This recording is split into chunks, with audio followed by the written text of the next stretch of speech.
Good evening, ladies and gentlemen, boys and ghouls.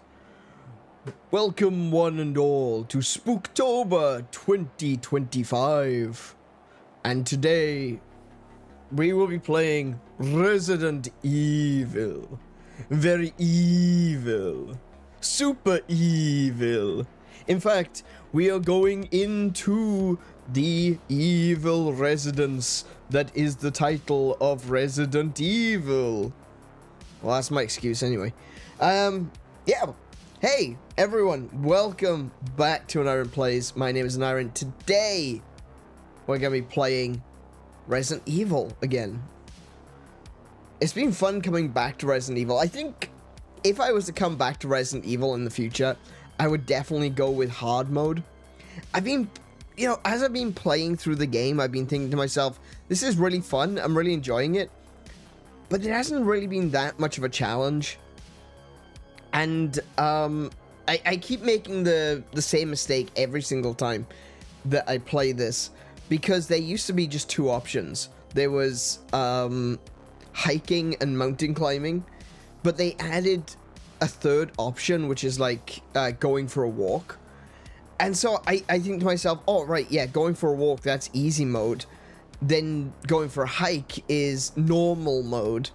And this one must be hard. Mountain climbing is hard. But it's kind of not. Because in the original Resident Evil, you had hiking and mountain climbing. And hiking was the easy one. It was more like easy and hard. And so with Resident Evil HD, what they've done is they've got hard, easy, and easier. So it threw me, and it keeps throwing me, because this happened to me the last time I played as well. Like, you can see when I go to the loading screen that my previous account is also green. And that means it's easy mode. But I for some reason in my head, I think to myself, man, it's rebalanced. It's rebalanced, and so, the middle is like normal. But it's not. It's still easy mode. I would have gone with hard this time, I think, if I'd actually realized it. I guess I did have an opportunity to go back and restart in hard mode because I did manage to die pretty early on, and I could have gone back and started hard mode instead, but yeah. Ah well. As evil as parking across two handicap spaces? Yes. There are two handicapped spaces out in front of the evil residence, and there's a BMW parked across both of them. That's just the way the BMW do.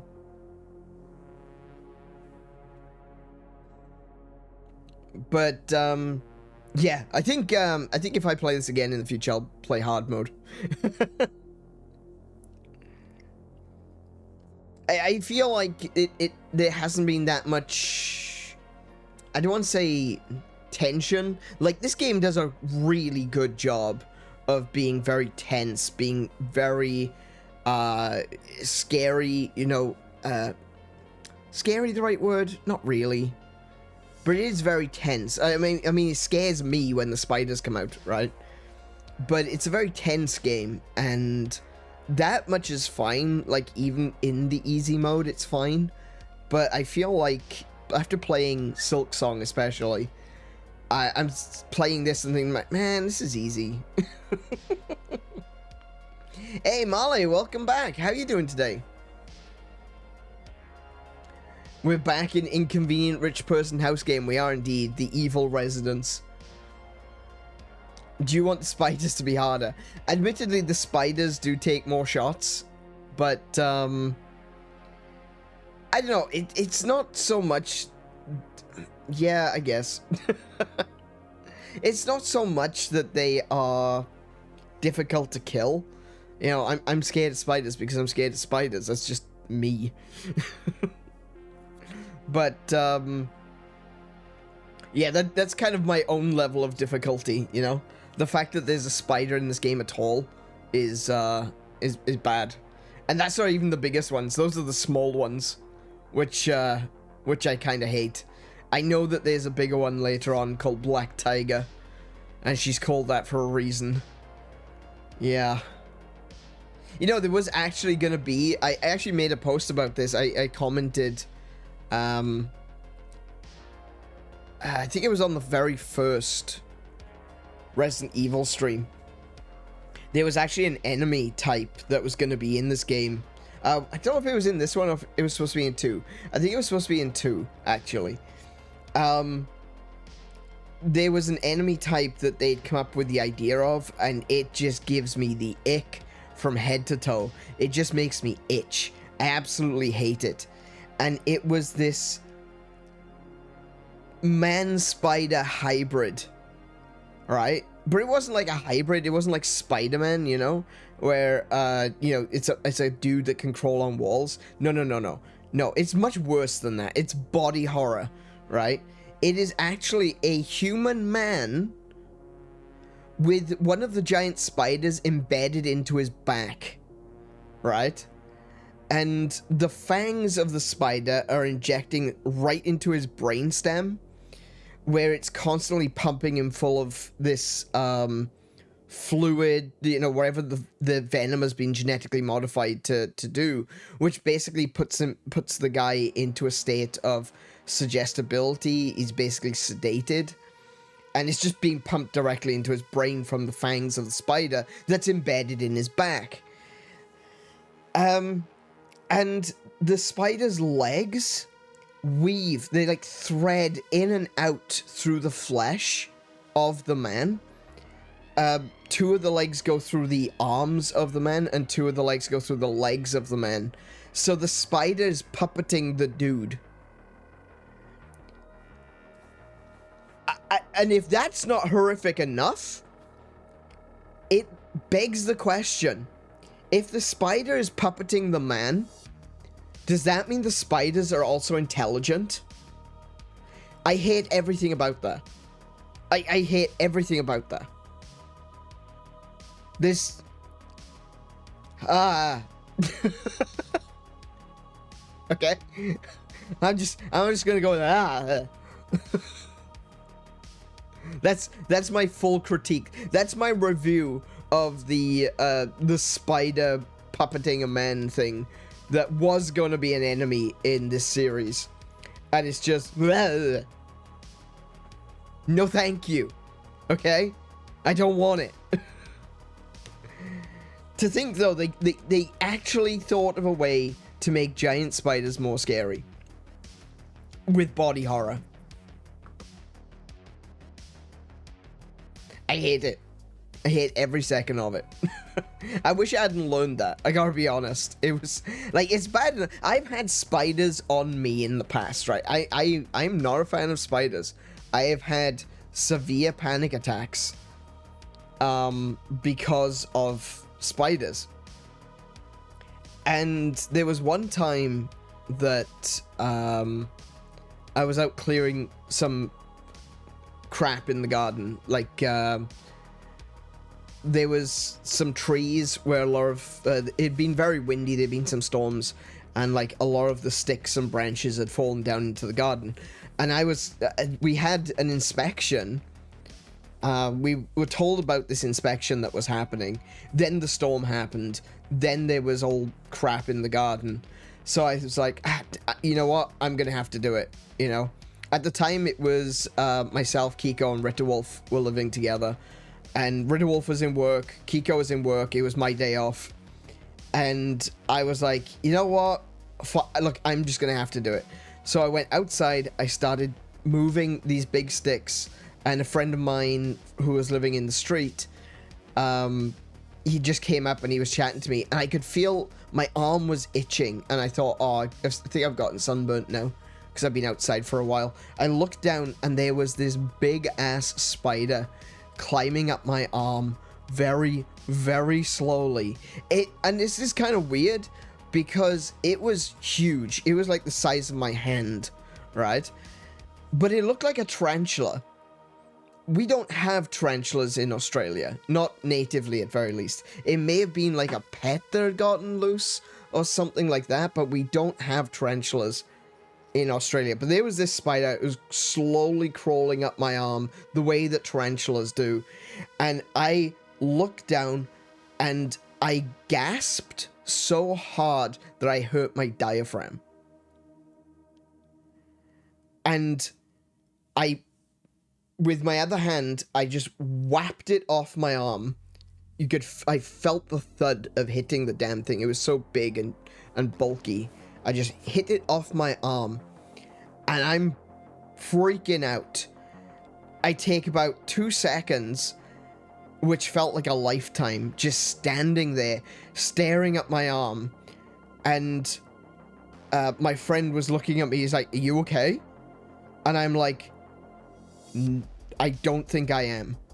And because I had turned white at this point. I'm pretty white as it is, right? I get sunburned under a full moon.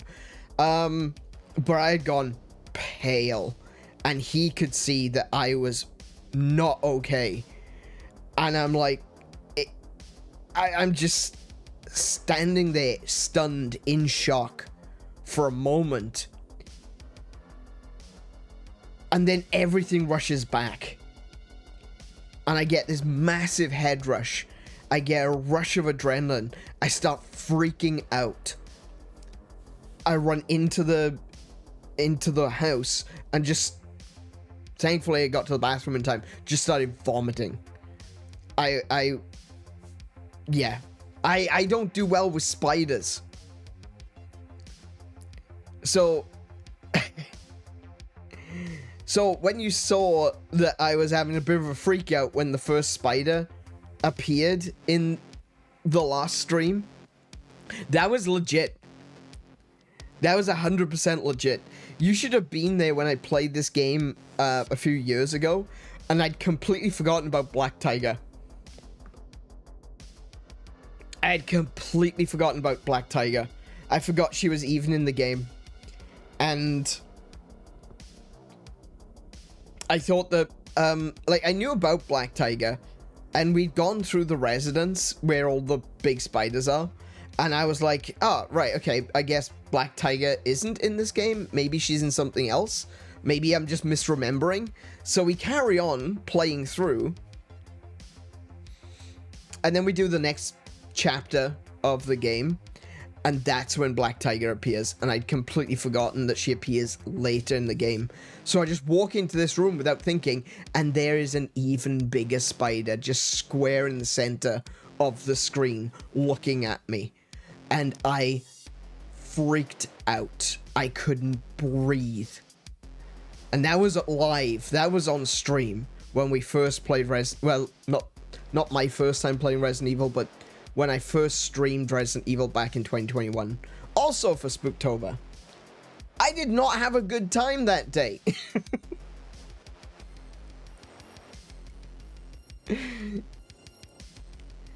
Man. This game... I've said in the past that horror games don't scare me. And I think that's the wrong way of describing it. I think every horror game has a potential of scaring me. Not many games make me feel afraid.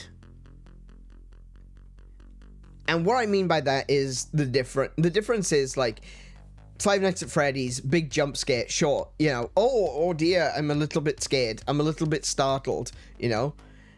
It's one thing to be scared by a game. It's very different to be made to feel afraid by a game, that you don't want to turn the lights off, sort of thing. And I think that Resident Evil for me is one of those games, actually. Resident Evil 2 was a great game. I really enjoyed it when we played it last year. I haven't actually played Resident Evil 3. 7 is a great game, but even 7 didn't make me feel afraid. Resident Evil 1 does. It's one of the few games where I'll be scared, I'll get a jump scare, and like, oh, I wasn't expecting that to be there. But Resident Evil sits with me. After the end of the last Resident Evil stream, I felt afraid. And it's because I've got a fear of spiders. I felt afraid. When I finished streaming, Kiko went to bed, I went out to the living room. I wasn't watching TV, I was watching the walls all night. Any little thing that felt like movement, I was like, oh, what was that?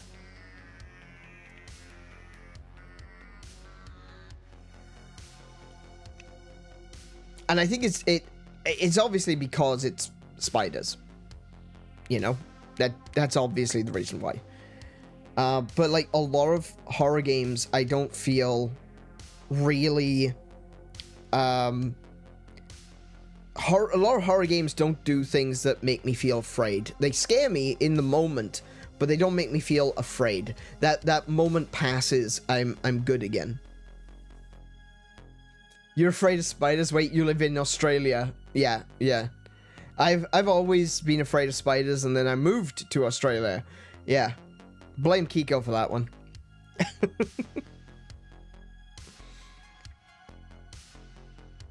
But yeah, that was it. That was the thing, is that I was so afraid. I'm so afraid of spiders that Resident Evil left me feeling afraid last episode, and did so a few years ago when we played it on Twitch.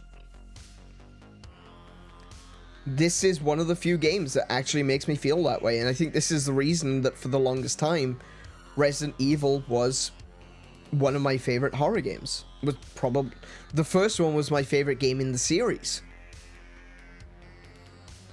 But like there was a big spiders thing in Resident Evil 2.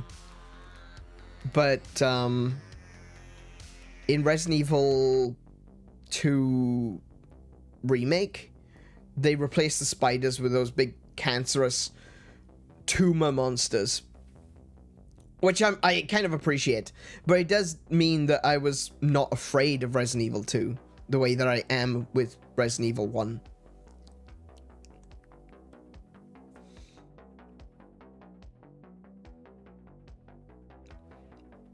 Yeah, he came from a country that has spiders no bigger than 2 inches. We have spiders the size of bread plates. That's true, yeah. There was a horrible, horrible one. That was in the news. I don't get it. It begs the question of, you know, the truth about understanding the way a spider thinks. Because there was this story that was in the newspaper about this enormous huntsman spider. Absolutely huge bloody thing. And some family found it in their house, and it was pleasant. Like, it didn't act like a spider. It acted like a pet. Like, it would crawl up to people, and, you know, it would let people pick it up, and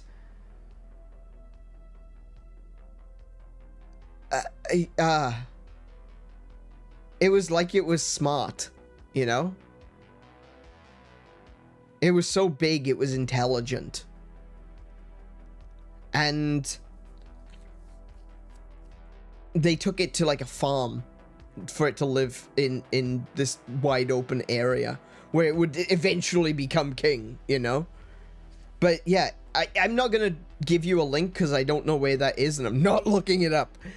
But no, that was a huge story that they had, that the spider was so big and was acting like a pet with the family in the house that it lived in.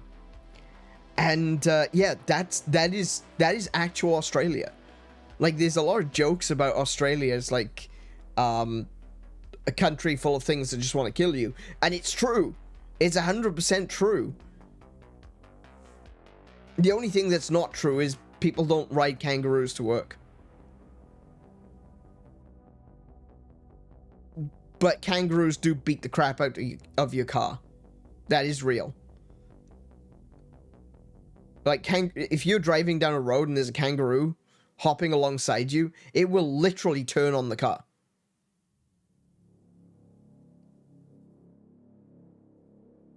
It will attack the car. Kangaroos are insane. What? That's not true? No.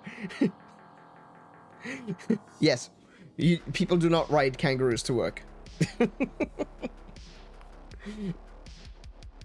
Yes, that's the scary thing about kangaroos. If you see a kangaroo in waist deep water, don't go up to it. Don't get into that water. Because what they do is that they grab you and they hold your head underwater. They try to drown you. Kangaroos are evil, man. They are straight up evil.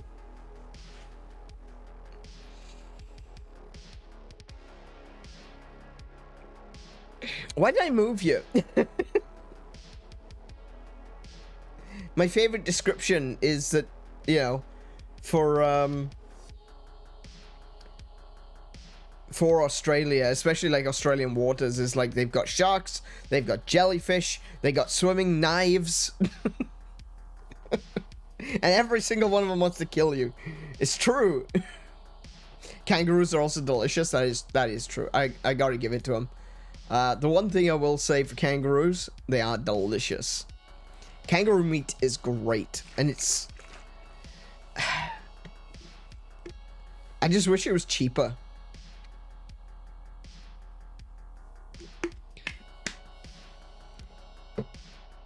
All meat is expensive right now, and it really shouldn't be, especially not kangaroo.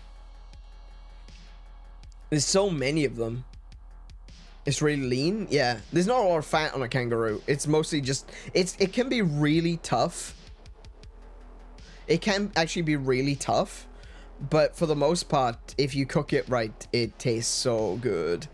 I can't believe you eat roux. Kangaroo's amazing. Kangaroo sausages. Oh my goodness.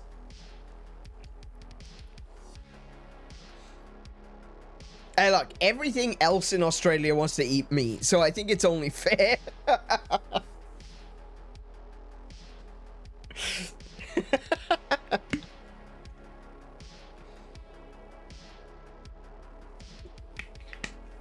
Yeah, Australia's got two animals on its coat of arms. It's got a kangaroo and it's got an emu. And Australia is the only country that eats both animals that are on its coat of arms.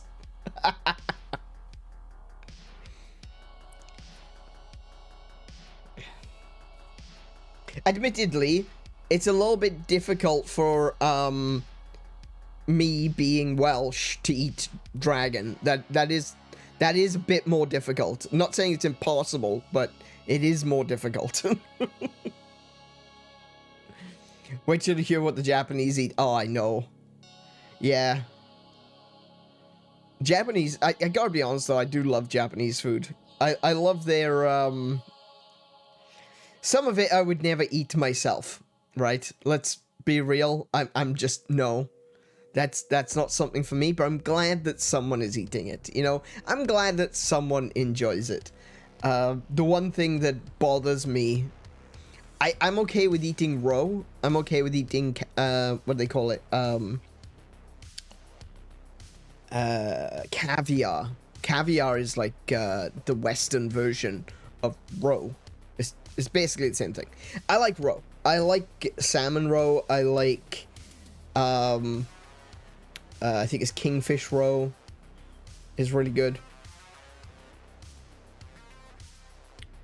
What I definitely wouldn't eat that the Japanese love is something called shirako. It is the sperm sac of it is the sperm sac of a fish. No, thank you. You know what? There's some people who are into that. Not me. You don't like urchin roe. That's right, I don't like urchin roe. I I think sea urchins are really, really cute. And I definitely suffer from a case of don't eat the cute thing. I love urchins. Urchins are very cute. I went scuba diving one time, and the person that I was scuba diving with, she picked up a sea urchin and put it on my hand. And you can feel all these tiny little feet just kind of tickling you as it walks across your hand. It's very cute. It's very adorable. I thought that was very, very cute. And so I can't bring myself to eat urchin, because I like sea urchins. We kind of have an issue in Australia at the moment with sea urchins, because they're growing, or they're breeding out of control. I don't know what the full story is. I should probably look that up before mentioning it, but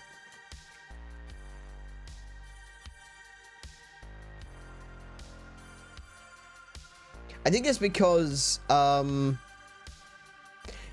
of predators or something. Oh, hang on. Here we go.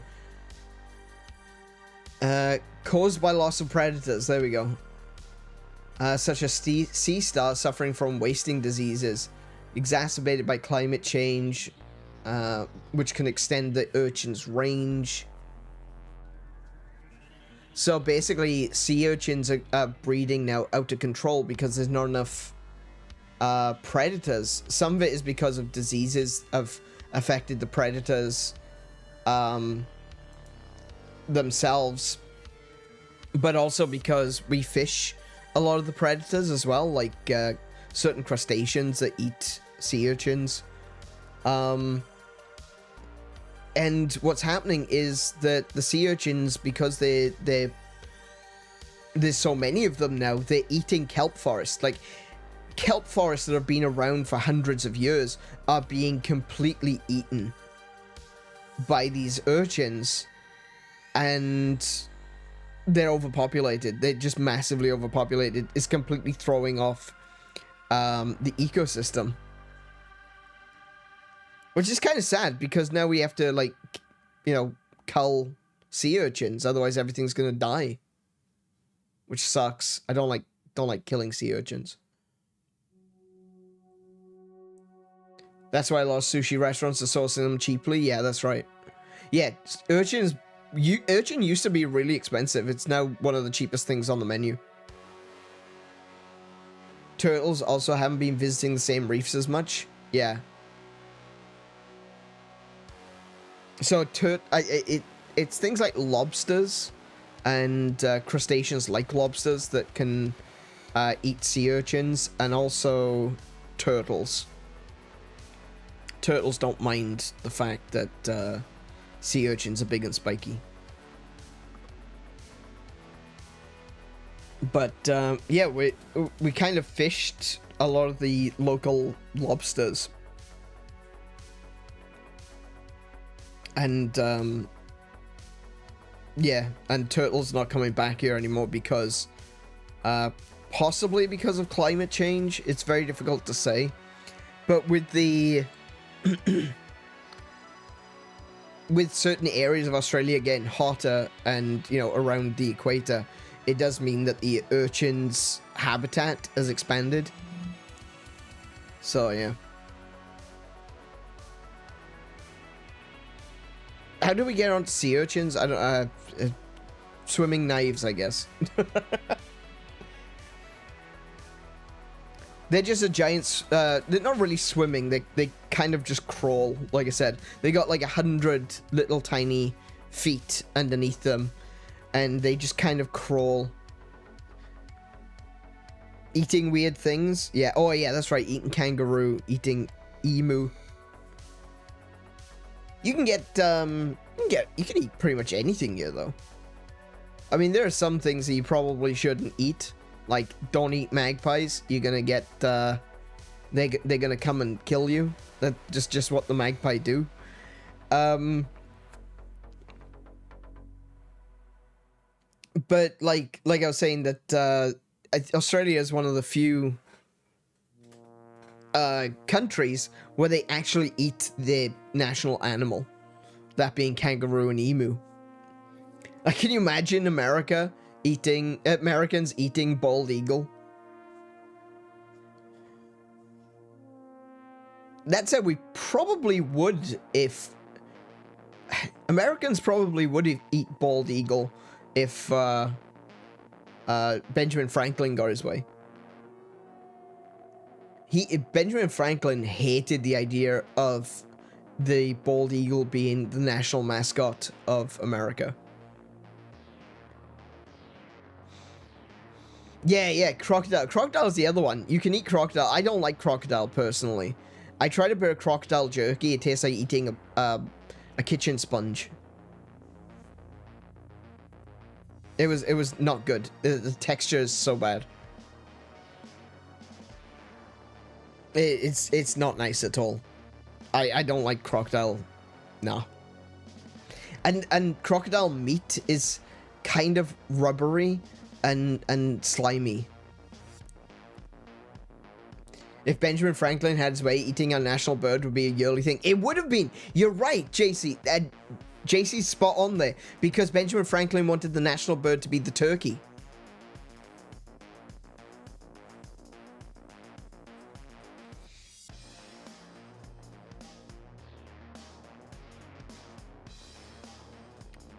It's kind of weird though, isn't it? It feels kind of weird. Can you imagine the American turkey? Oh yes, the proud American turkey. It just doesn't sit well, does it? You know, kangaroo makes sense. Emus kind of make sense as national animals. The UK has got like unicorns and griffins. Wales has the dragon, and what does America have? Turkey.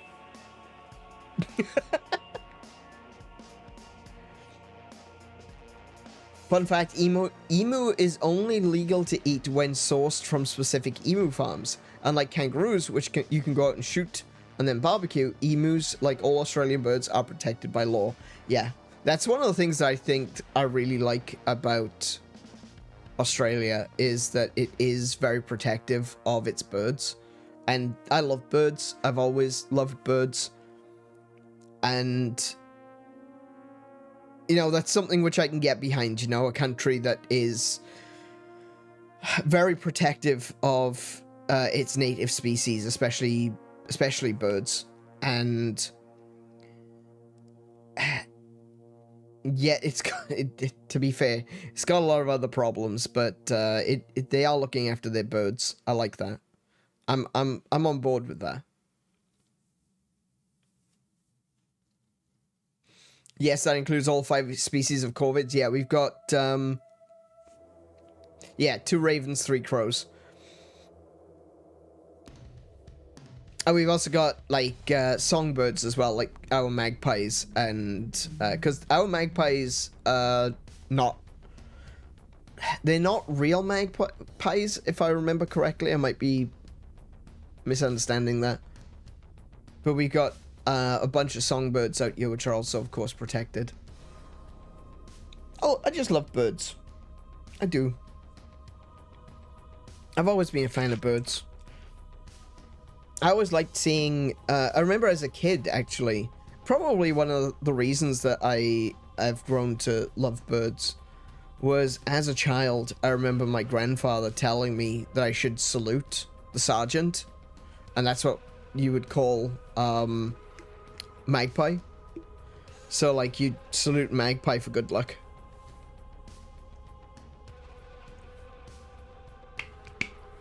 And my mother loves, robins, red-breasted robins,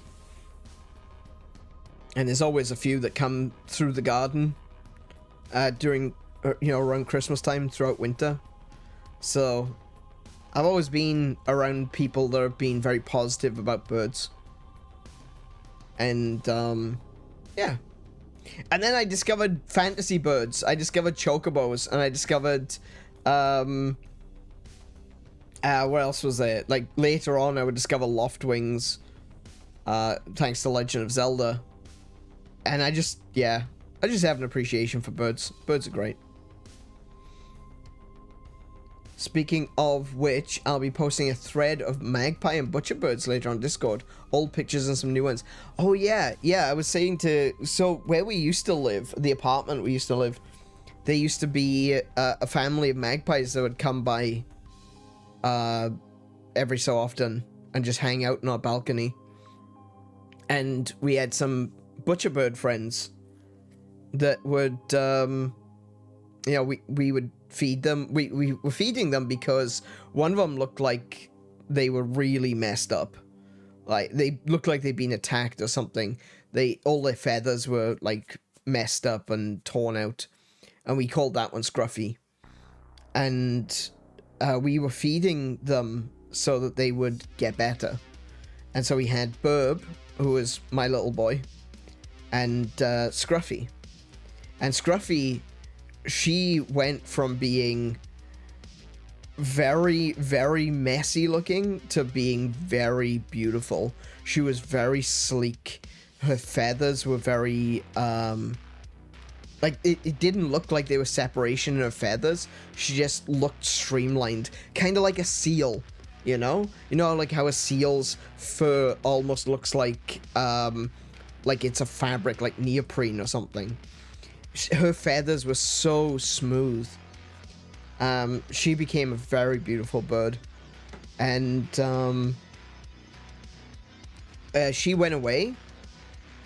We believe that she was on the nest, and unfortunately, butcher birds have got a nasty habit of not feeding themselves when they're on the nest. So, we believe that maybe she had done that. She disappeared for, we never saw her again. Burb kept coming back, and then shortly after we got a new little bird, a new little baby butcher bird, so which we call Baby, because we're very, imaginative. So, yeah, either that or, Scruffy went off somewhere, found another mate, and Burb and Baby stuck around for a while. And there was another butcher bird as well that but just before we left, there was another butcher bird that was hanging out. We weren't sure if it was supposed to have been Burb's mate or Baby's mate. I find it very difficult to believe that Baby was able to get a mate because he was kind of derpy. Obviously, wish him the best, but he seemed a bit of a dork. When it came to birds, Baby was a bit of a dork, okay? But we also had the magpies, like an entire family. Like at one point there was like 7 of them just hanging out with us on the balcony. They're such beautiful, intelligent birds. And, a lot of people don't like magpies here in Australia. And it all comes down to, if you treat them well, if you treat them right, then they're gonna leave you alone. But if you treat them like monsters, then they're going to swoop you. They're going to attack you. And magpies are very smart, and they can remember people's faces. So there was this one time we were out for a walk, and there was this woman that was being swooped by magpies. And she had a pram with a baby in it, and she was kind of like trying to shoo them. She was swinging her arm above her head to try and shoo them, and that just makes them more angry because you're attacking them. As far as they're concerned, you're attacking them. But that was the family of magpies that come into our balcony. So what I ended up doing was I just sat down on the ground next to where she was standing, because she was trying to take cover next to a tree. I just sat down on the ground, and the magpies who recognized me just came and sat with me.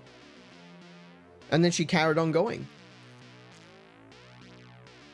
And that's the thing. If you treat these birds well, if you treat them with respect, then they will be nice. But if you attack them, if you swing your arms around at them and, you know, make it seem like you are the danger, they'll attack you. That's the way it works. That's the way nature works. My latest pictures of a magpie that kept me company at the bus stop this morning. Oh, okay. Yeah, so Kiko's got a little... There's a little magpie. I've seen some magpies around where we live now, but they don't really come into our garden. We mostly get pigeons. But I wish the magpies would come into our garden. They kind of spend more time out the front, and I don't like that because that's where the main road is. So I would much prefer the magpies to come to our back garden. Fun fact, barely 10% of male magpies do all the swooping. Females stick with the babies and the fledglings. Yeah, swooping is... because magpies can be quite territorial. And that's the thing, you know? If the magpies are territorial, which they are, if they're being particularly territorial, they will swoop, but they will swoop over a wide area. So it's not really that many of them that actually do that. Not many magpies actually swoop. But there's enough that people will, you know, there's a negativity bias. It'll always be in the newspaper or on the TV as, oh, watch out, swooping season's in. And people get afraid. So, you know, people end up attacking magpies because they've been told to be afraid on the news. And because they attack magpies and magpies remember faces, it ends up going the other way, you know? It's people's encroachment into the magpie's territory which results in swooping, not the other way around.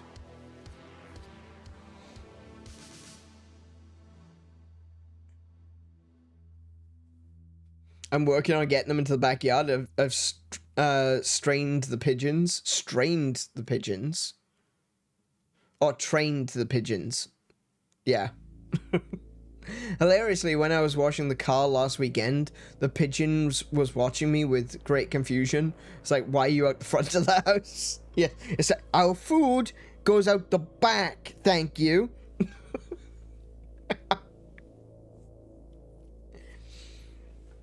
I saw a pretty little bird as well, recently. I don't even know where it was. I'd never seen one like it before. But it was sitting on the power lines just outside, and I'm like, oh my goodness, that's a very, very pretty little bird, but I had no idea where it was. It didn't stick around. I haven't seen one since, but yeah. I like birds. I've always wanted to have a parrot. Not just because I want to be a pirate. I just like parrots. Parrots are cool. Tell you what.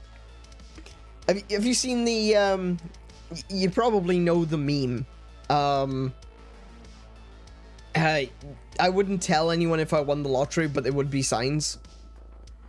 For me, the sign would be, I would suddenly be opening a, like a conservatory for, shoebills.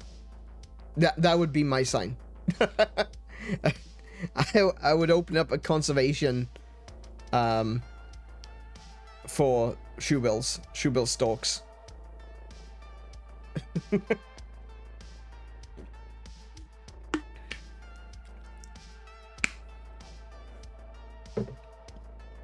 Exotic bird rescue. That'd be great. Yeah. Because it's... when it comes to exotic birds in Australia, it's, you are allowed to keep exotic birds, but for the most part, obviously they're not allowed to go, they're not allowed out, and if you've got to, if you can't keep them anymore, usually they get put down, which sucks. Really sucks. So, like, if you get an exotic bird, like some kind of a non-native parrot, and you've kept them as a pet, but they've been a pet for way too long, and you're like, whoa, whoa, whoa, hold on a second, this parrot is outliving me. Sometimes they get put down, which is horrible. I would much prefer to, you know, have some kind of a exotic bird conservation, you know?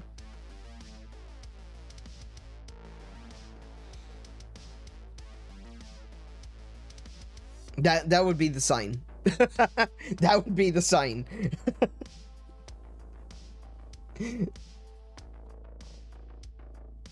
Oh dear.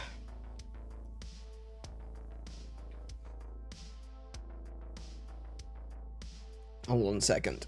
Hold on a second. Something just happened. I don't know what happened. Something happened. There we go. There we go. What about you guys? What do you guys like? Do you like birds? Do you not care? Is an Irene going off about birds again? Probably. Feel free to give your thoughts.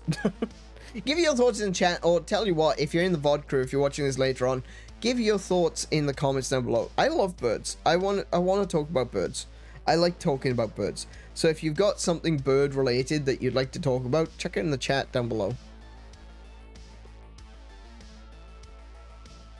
Or in the comments down below. Either way, whatever. One way or another. Suddenly an Iron has 5 macaws, 3 toucans, and 50 African greys. I look, now, right? It's not an addiction. I can stop anytime I want. Right? I do love macaws though. Yeah, 5 macaws sounds about right. Yeah, it would definitely be 5 macaws. If I had the money for it, I would definitely be having a bunch of macaws. That would be the sign. That is exactly the sign. Toucans are beautiful. I love toucans. I don't know if you're allowed to keep them though. I'm pretty sure you're not allowed to keep toucans. But I would if I could. I'm running a rough estimate on how many there are in the country. Yeah, true. Yeah. No, Kiko's right on that actually. When it comes to illegal bird trade as well, I don't think you're allowed to keep toucans. But yeah, it wouldn't surprise me if there was some illegal toucans in the country. Yeah, absolutely would want to rescue toucans. I don't think people really get... A lot of people don't understand toucans. Toucans are very different kind of birds. A lot of these more intelligent birds, you need to give them something to play with, you know? They're like children.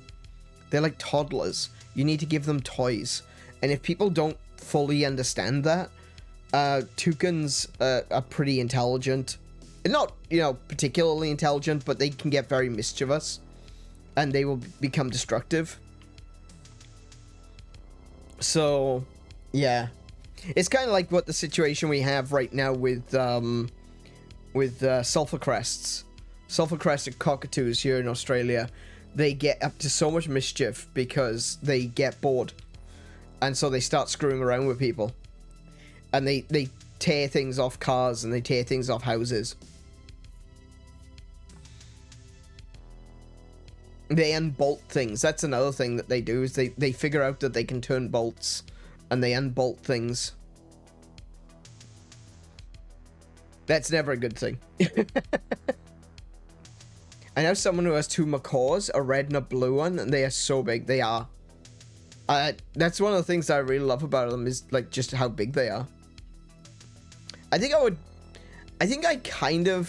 would like a blue macaw. I am a fan of the blue macaws. But at the same time, it's just like, man, those red ones, the classic pirate macaw, you know? I like those ones too. I actually like the cyan ones, the light blue and the yellow and the gray. Those are really cool.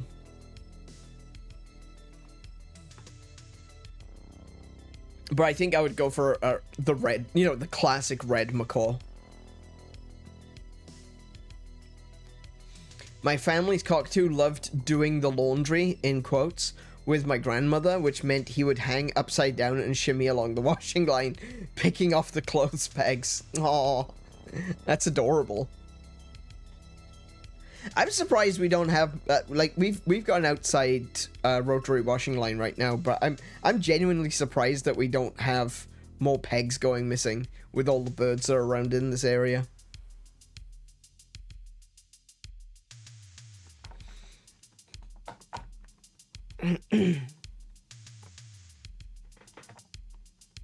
But that's really cute. I like that.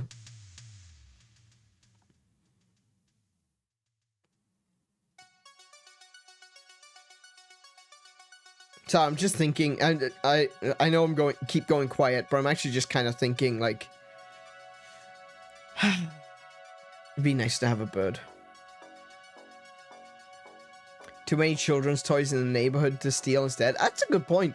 We're living in a pretty good neighborhood right now. The kids actually, you know, play in the street, ride their bikes, and play basketball and stuff like that. It's a really good area. I'm quite happy to be here compared to where we used to live. Stab Central.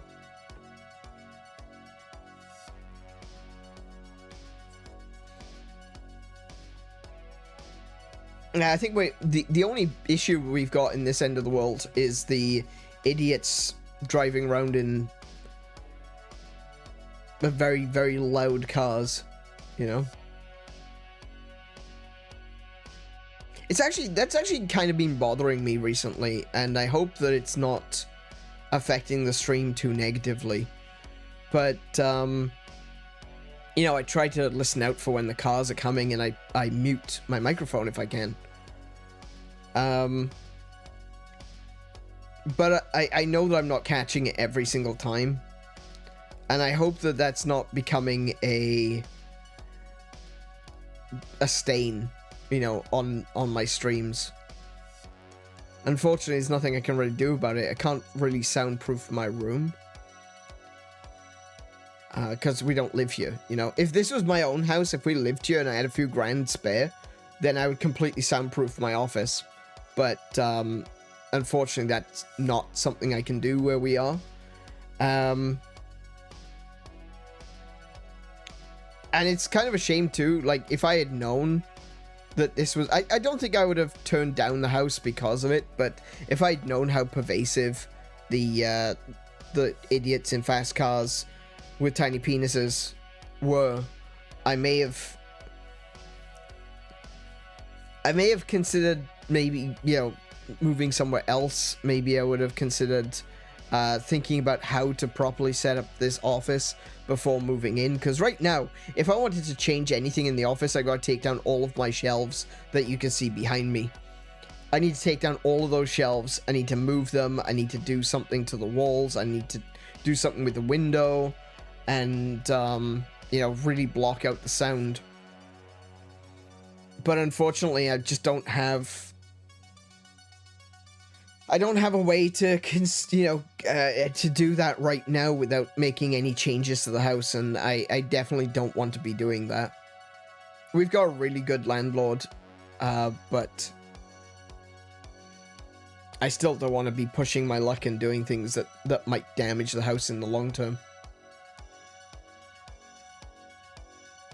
I've been thinking about getting like some foam, just regular, you know, foam to put in the windows, and hopefully that will drown out some of the sound.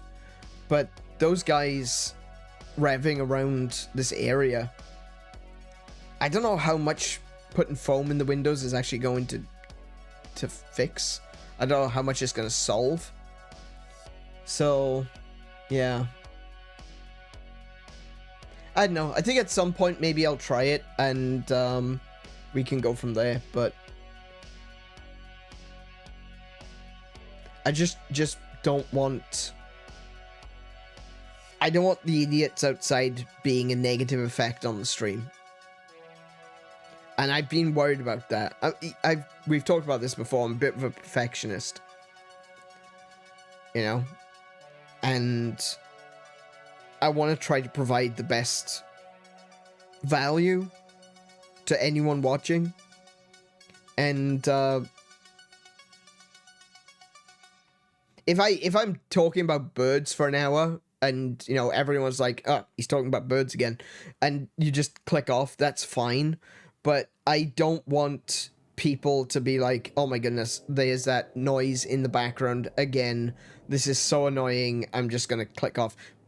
I would hate for that to be a thing that it just... I can accept it when it's something that I'm talking about or when it's something I'm doing, and I realize that, you know, not everyone gives a shit about birds. That's fine. But when it's something that's outside of my control, I find that really frustrating. Not because not that I'm getting frustrated at you guys, it's more that I'm frustrated that that is being a negative impact on the stream, and there's nothing I can do to change it. Like, a lot of things I can change, but not that.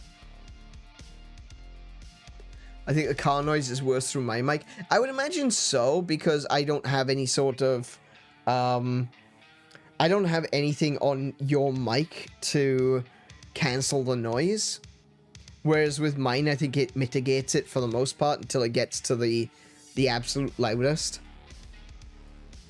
Which is why I think I've been catching it quite well. But at the same time, it's just... I worry about that, you know? It's something that I've got concerns about. Because I know I can't change it. I was hoping that things would change after that idiot wrapped himself around a lamppost a couple of weeks back. But, no, it hasn't. Idiots are still being idiots. They're still drag racing on the main road.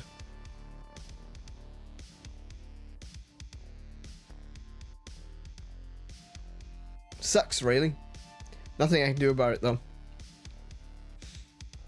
Anyway, how about we jump on in and play some Resident Evil?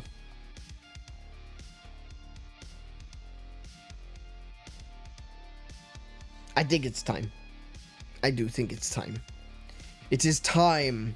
It is time to enter the evil residence.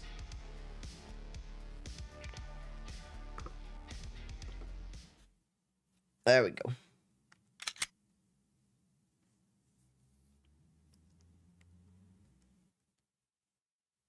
But yeah, if you've been enjoying this conversation so far, do leave a thumbs up to let YouTube know that you liked it, and leave a comment down below if you're watching the VOD. What do you think about birds? I want to know, because I know I talk about games. Games is my thing. I play video games on stream, but you know, I've got other things that I like too. I like movies. I like anime. I like birds. And today we're talking about birds. So leave a comment. Let me know. What do you think about birds? Do you like birds? Do you not like birds? Do you have a negative experience with birds? Do you have positive experience with birds? Do you have a bird? Let me know. That is something I definitely want to know. Have you had a pet bird?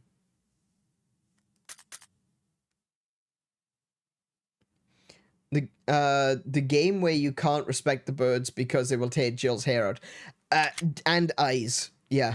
They will literally, yeah. Unfortunately, that is one of the things about this game, is like the crows in this game are so savage. They will destroy you. Alrighty, so where are we at?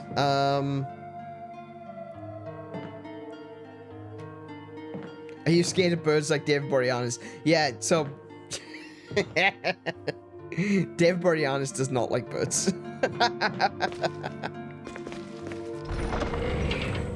Alright, let's see where we're at. We've got... I have to put this away.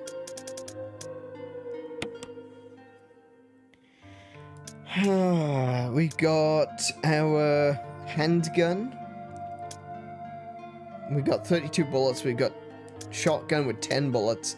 I could take the shotgun shells with me, but I don't think I need to just yet.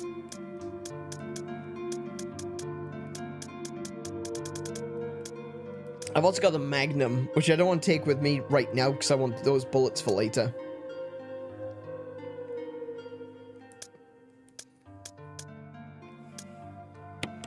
Okay, we'll put the, yeah, we'll put the lighter away. Oh, whoops. We'll put the lighter away as well, because I don't know what we're gonna need to carry around with us. So, one of the things that we encountered towards the end of the last stream was in the spider room, in this room here.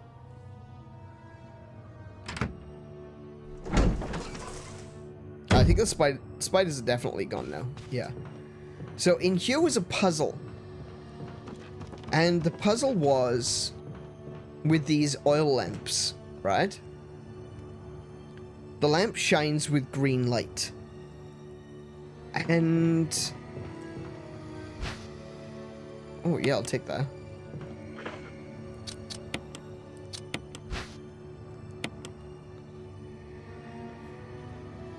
Ooh, a mix of green and blue herbs. Okay, cool.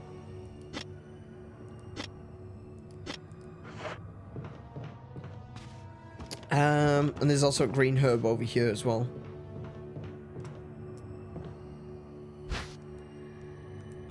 There we go. All right, cool. Yeah, so there's a bunch of lamps. There's a green one, an orange one, and a red one. Which is the same as, obviously, these 3 billiard balls. Right? But there's also, like, 2 and 4. There's a blue and a purple one. Which I've not encountered a blue and a purple lamp yet. But we do have the yellow one, the green one, and the red one.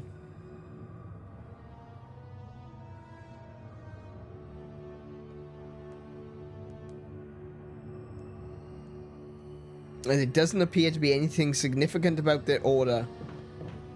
Unless... I don't know what the unless means. That's the thing that's got me, is like, unless what?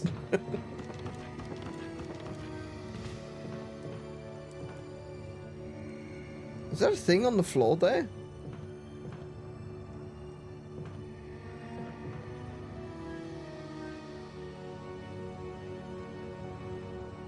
Okay, no. Oh, it must be like the...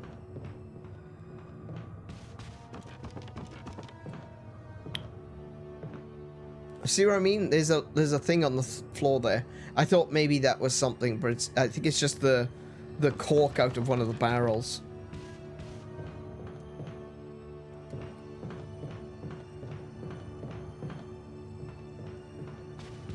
Hmm.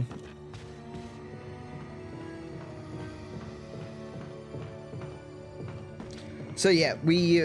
oh, there's more herbs back here, look.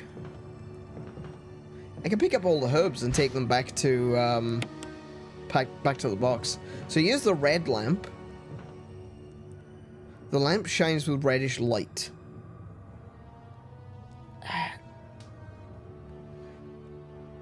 I don't know. I don't know what it means. I can't recall. I'm sure I'll figure it out at some point. We'll have to come back to it, I think.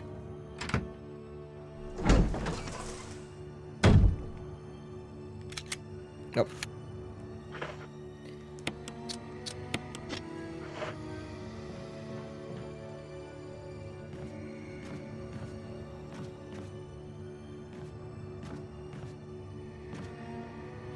So from now on, I have to do this climbing of the boxes, because if I try to go the other way, the tentacle is going to grab me.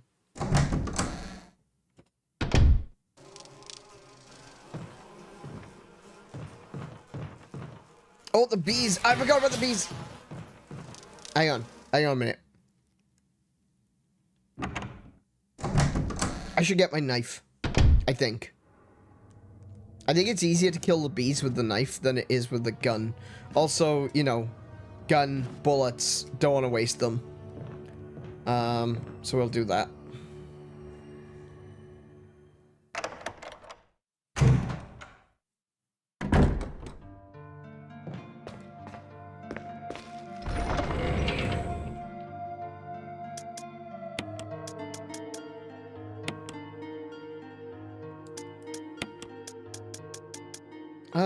I might keep one green herb on me. I want to keep the blue and green mix. Actually, I tell you what. No, I'll put the green herb away. Herbs are better for mixing. I'll take a first aid spray. Oh, and I need the knife. Derp. Derp. Stupid. Okay.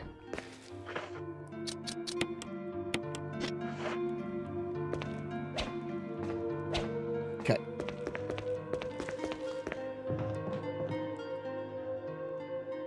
I think that's I think this is the easiest way to kill bees. I might be wrong. You know, I personally have never tried to stab a bee in real life. You know, so I don't know. This could be the right way. It could be the wrong way. I'm not sure. Okay.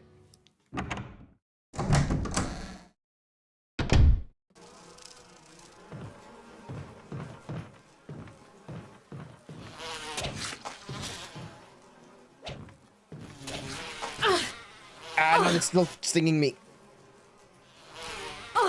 Oh, no, no, no, no, no. Get off. Get. Oh my goodness, no. Okay, this isn't working.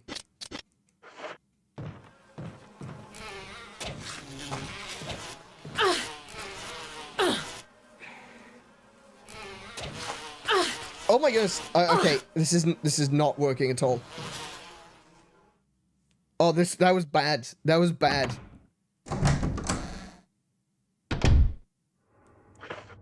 Oh, wow. They did so much damage.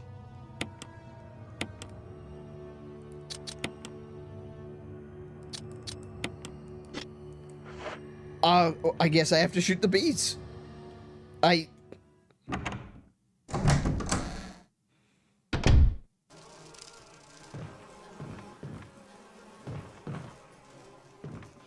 Ah! It got back up!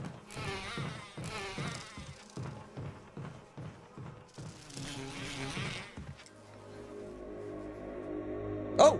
Oh! Part of our deal. But it's not necessary to destroy S.T.A.R.S.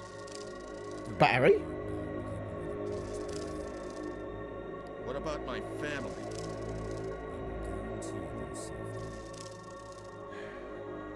If I play my cards right.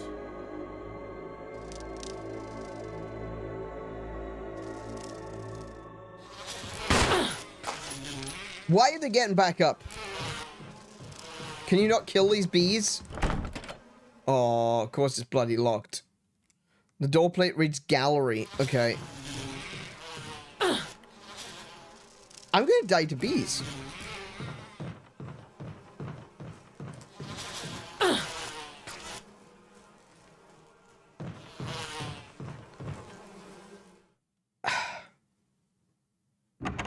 Is there a flamethrower in this game? I feel like there's gotta be like a flamethrower in this game. I'm still fine at the moment. Okay. Oh, I shouldn't have... Oh my goodness. All the bees would have reset their health. I can't explore this place though without...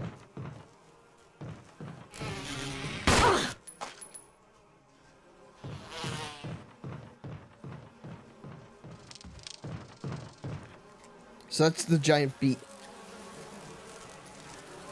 Oh, more bees!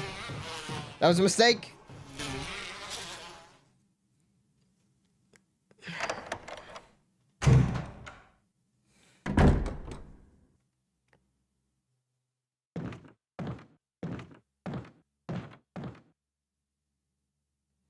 Wait. Wasn't Barry in here?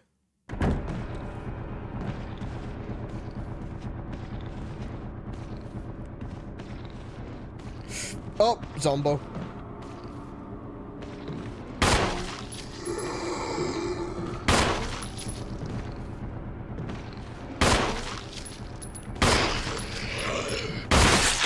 There he goes.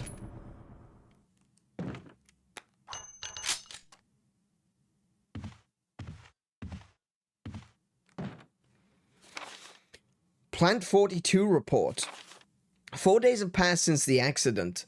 The plant at point 42 is growing at an amazing rate. Although there have been many unknown aspects about this plant, we know that in comparison with the other group of plants, the T virus has had a substantially stronger effect on this one. The T virus has drastically morphed its host anatomy as well as its size. Looking at its current state, it's difficult to imagine its original appearance. Nowhere on Earth will you find anything like it. We've also found the plant 42 has two main sources of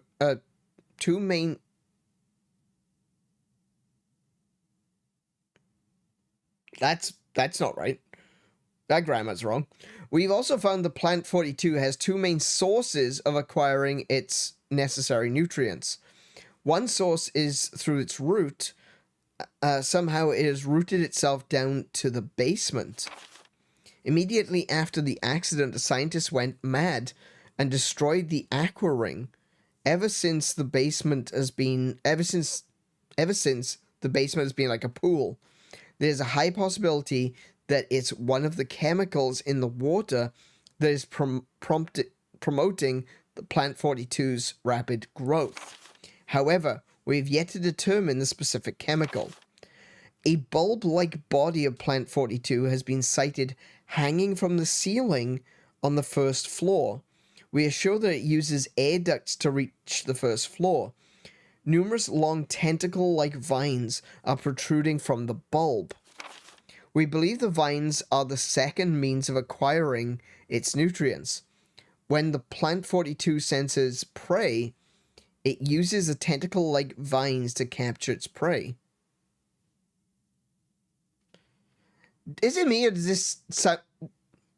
This feels like it's been written very clumsily, doesn't it? Like, it's not just me. This particular document is written very clumsily. Like, using a bulb-like body of the plant 42. That's not right.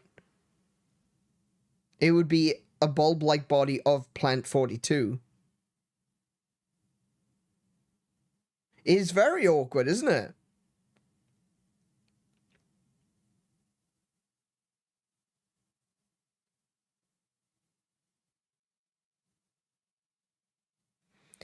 Numerous long tentacle-like vines are protruding from the bulb. That's fine. We believe the vines are the second means of acquiring nutrients. When plant 42 senses prey, it uses tentacle-like vines to capture its prey.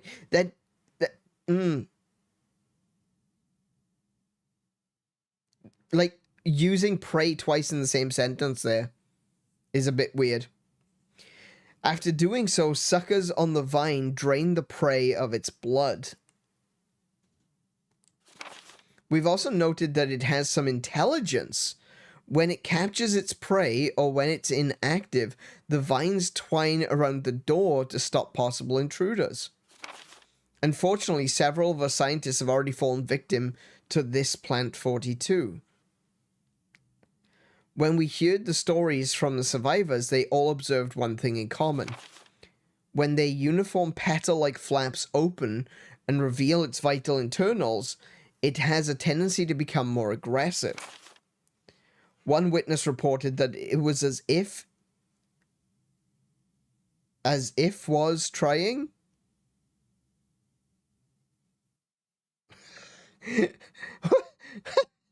You missed a word there. One witness reported that it was as if it was trying to protect itself. What is happening on this document? Has this person already been shot in the head once? Good grief. Why it behaves the way it does is still unknown. May 21st, 1998. Henry Sarton.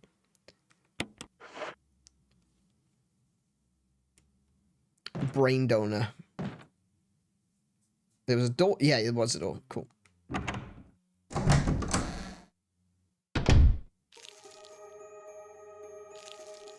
I can hear...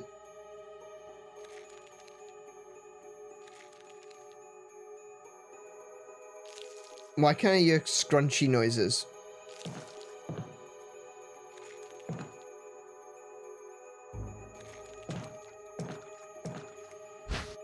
Will you take the residence key? Yes!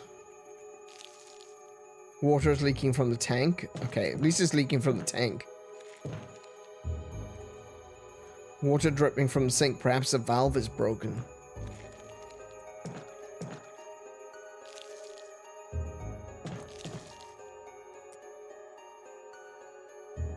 Why is this scrunchy noises? I don't know what the scrunchy noises mean.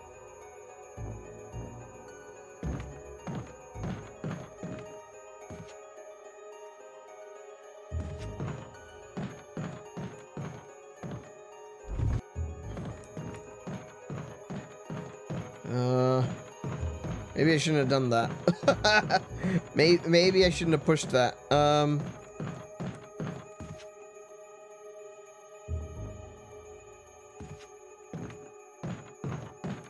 Can I move it back? Okay, if I leave and come back, will it move back?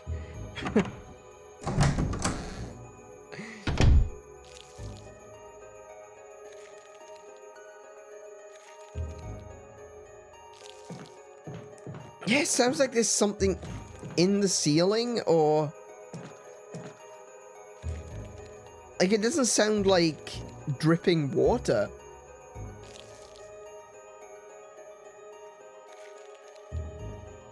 I don't know what that is.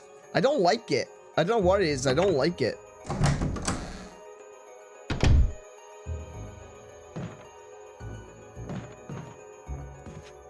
Oh, it has moved. Can't seem to push. Wait, that's away from... is that away from the wall? I can't go... oh... there's a ladder here. Climb down. We're gonna go with... well, actually, I'm gonna go with yes. Yeah, we'll climb down.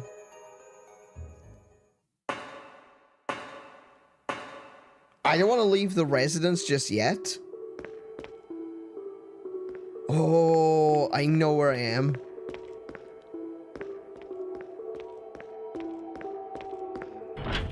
It's locked from the other side. Okay. Yeah, I know where this is. We're getting into the lab now.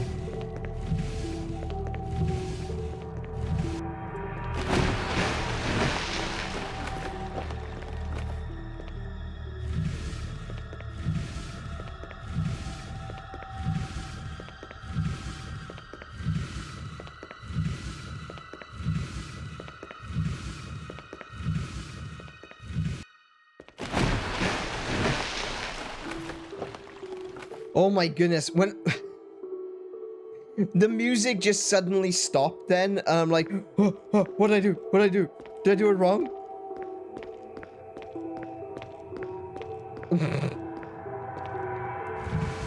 I thought something was about to sneak up on me from behind or something. The block moving reminds you of Tomb Raider. Oh yeah! Yeah, it is very similar, isn't it? The way that it's done. It's kind of like the original... you know, Ocarina of Time as well, where Link goes,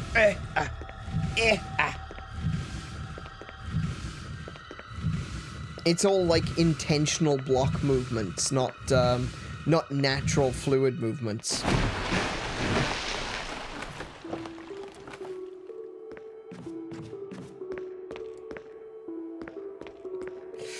Oh, I love this scene. This is probably one of my favorite shots in the game. I have so many screenshots of this moment of Jill walking down into the water with the light coming through. It's so good. This is peak Resident Evil right here. Yeah, I love that.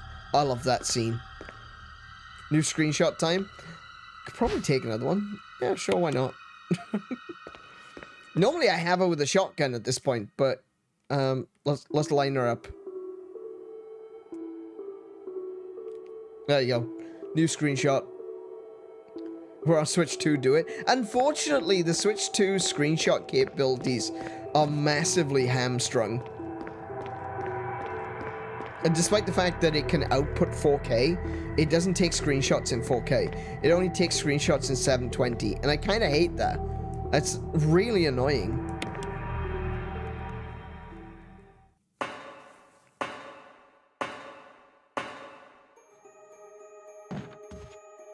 Okay, there's still gotta be something here.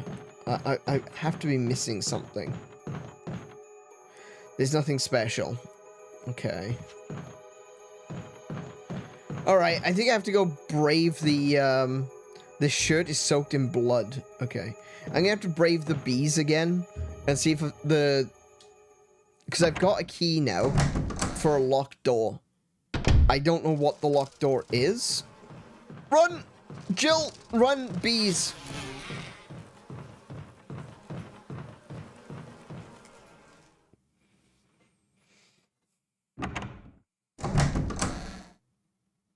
Wait, could I put, perhaps... Hang on. What if I was to bring the kerosene flask? Could I perhaps use the kerosene to burn the hive? What have I got on me? Okay. So I've got... There, the residence key. There we go. There's no further use for it. There was another door, though. Like, not that I don't believe him, but there was another door. There was the gallery door. Now, the gallery door may have its own key, but just in case, I will keep this key for now. I mean, I've chosen to keep it. I can't get rid of it now, so yeah. If you found the hive, then yeah, burn it. I don't know if it'll work, though. I'm willing to give it a shot, but,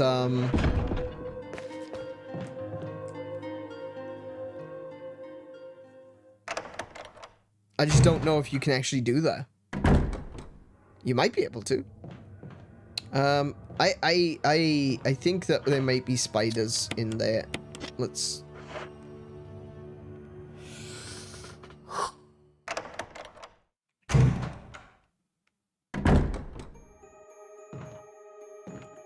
There's something in you. Oh. Right.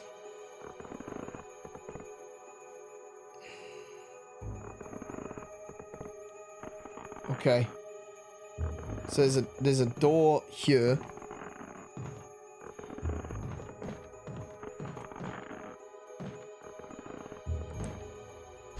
Ooh, a derringer. Cute. Suicide note. Well, if you tried to kill yourself with a little derringer like that, no wonder he hung himself. I had to do it. We ran from those things, helping each other to survive, but Robert started to show the symptoms. I had to do it. Those damn things are pure evil. There's no way around. There was no other way. He would have done the same if it were the other way around. After I put him out of his misery, I had to just leave him in the bathroom. Now I'm probably the last one. How could this happen? I'll never forgive myself for being part of this project. Eventually I'll get what's coming to me, though. There's no way to escape from this nut house. It's just a matter of time now. Everything is set. All I need is a little courage to get it done. Knowing that I'll leave many things undone is regret beyond words. But this is better than just waiting to turn into one of them. Please understand, and at least let me end my life as a person. There's a message on the back. Linda, please forgive me.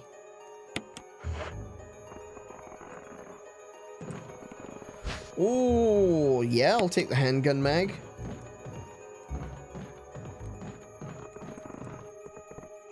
I'll take that one too.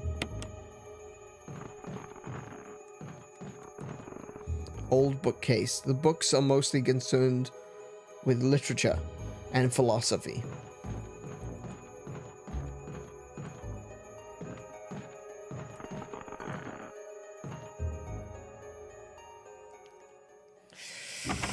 Yikes. That's a tough one. Oh.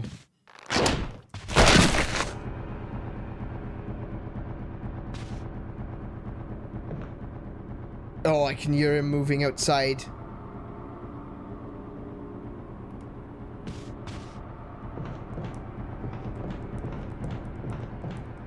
Toilet paper, they're very discolored. Okay, that's important.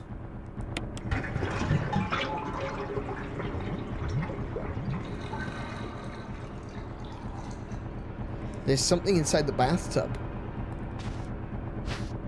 Will you take the control room key? Yes. I'm guessing... Oh no, he's still alive.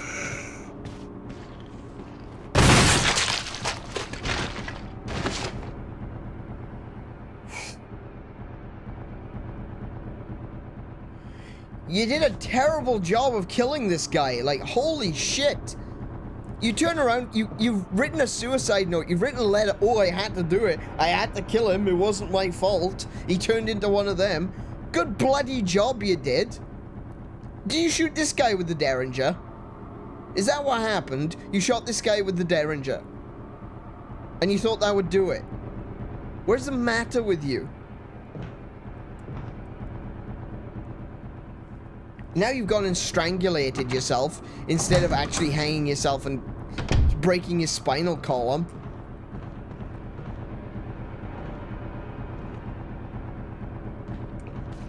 Here he comes.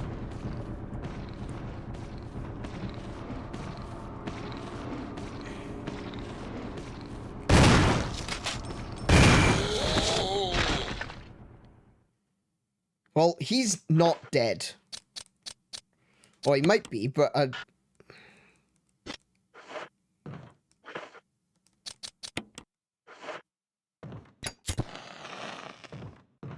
gonna have to burn him.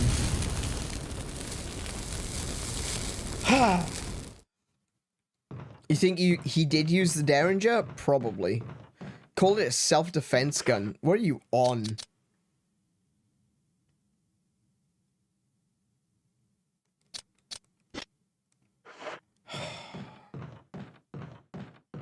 Probably shouldn't have wasted my shotgun shells on this guy. Guy in the bathroom, critical hit. Perfect. That's exactly what I wanted. But this guy, probably could have taken him out with a pistol.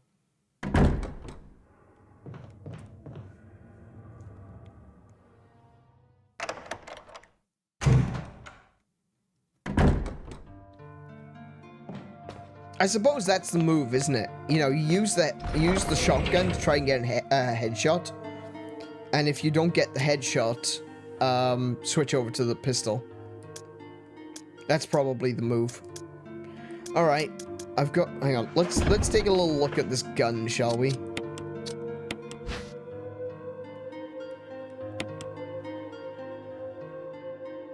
It fires a 22 Magnum round. One round has already been fired. Oh wow, okay.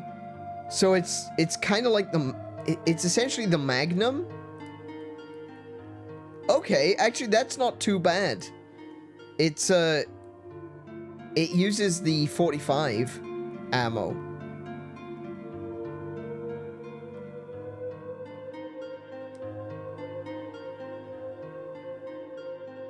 But one of them is being used, so yeah. I'm just gonna put that away. I've got the Magnum. I don't need the Derringer. I have a Magnum. It's cool. Thank you, though.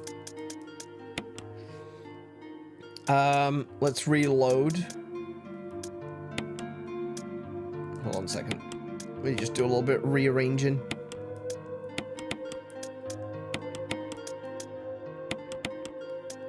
No! Oh, no, I loaded the... Shit. Oh, I was trying to swap them. Damn it. I didn't mean to do that. Hang on, let me put the assault shotgun back.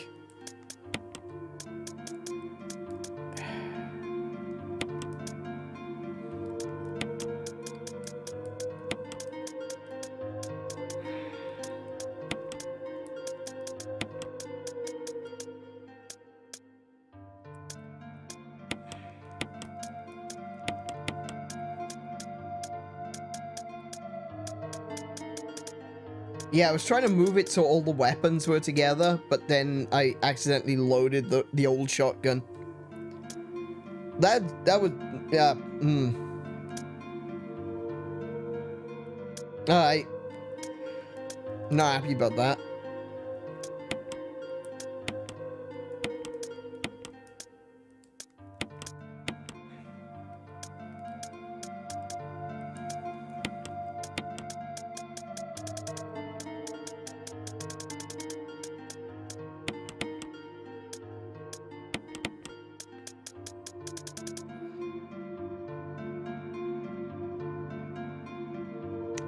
It has magnum rounds? Okay, we have to go back and question how Bozo failed to help his buddy. Oh my, yeah, you got a point there. Like, how the hell did you cock that up?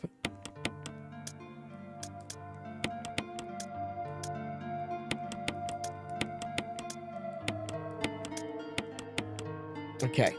We keep everything nice and separated. We've got healing, we've got weapons, we've got shotgun shells, we got ink ribbon, and then we've got some of the key items and the ink ribbons and the keys. Alright, let's take a look at this one. Examine. There's nothing unusual.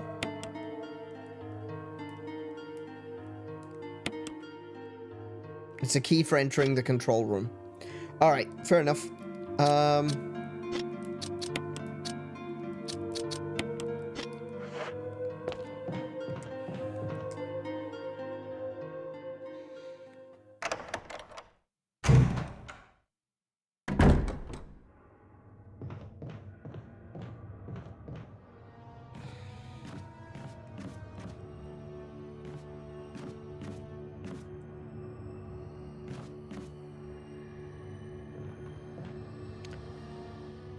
Control room. Where the heck is the...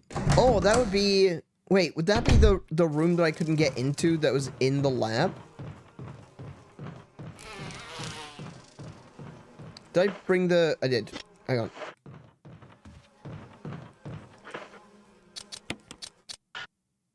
Not necessary. Okay. Okay, I can't burn the hive.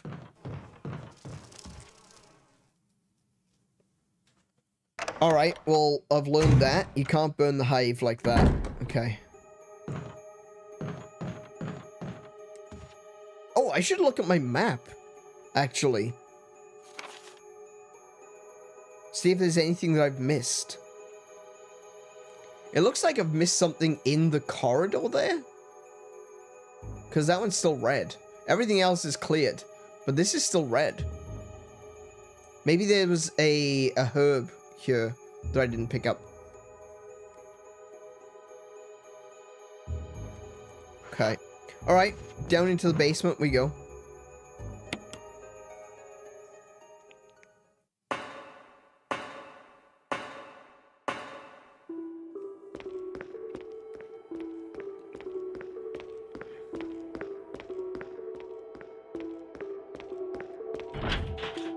Oh, that's locked from the other side.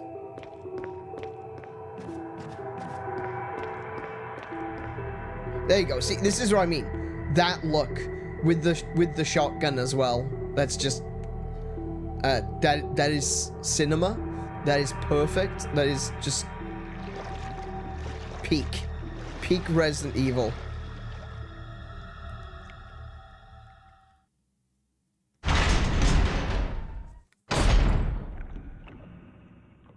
Oh no, I know where I am. I know where I am. Oh no. Remember they said it was like a swimming pool? Ah, shock.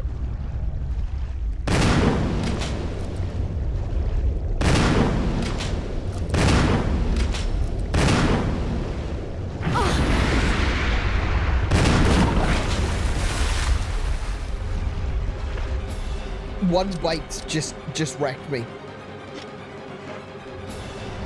And there's the big one.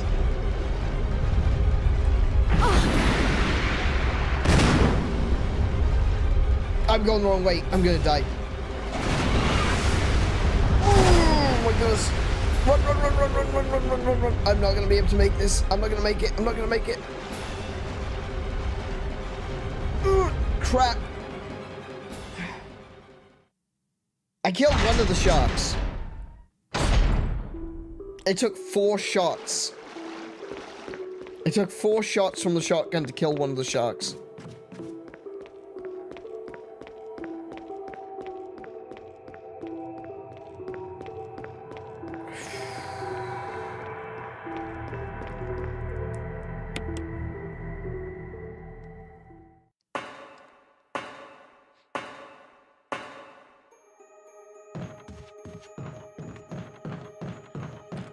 Oh no, if I go out there and I get stung, if I get stung once, I'm gonna die. I should have brought more with me than just the antidote herb. If I have to use it, I have to use it, but I'm gonna try and get to the...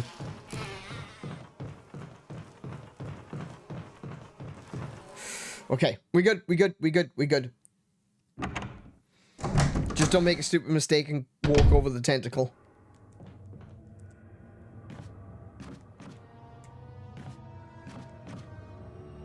You saved before you left the room before the sharks, right? No, I didn't. I have not saved. I'll do it now when I go back in. I just reorganized a bunch of stuff in my inventory. I didn't save.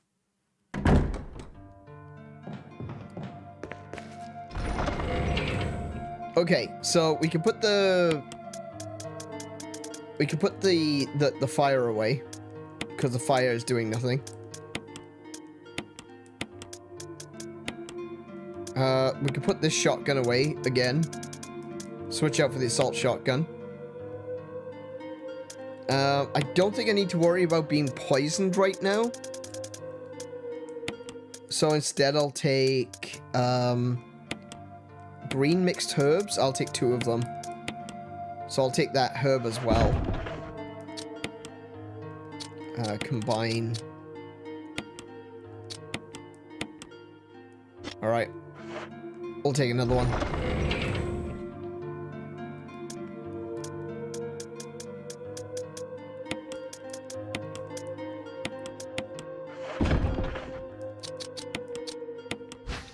Oh, okay. We'll save.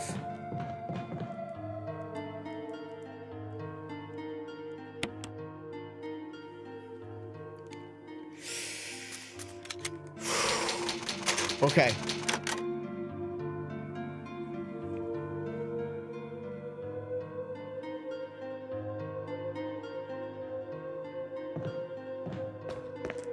I'll put the ink ribbon back.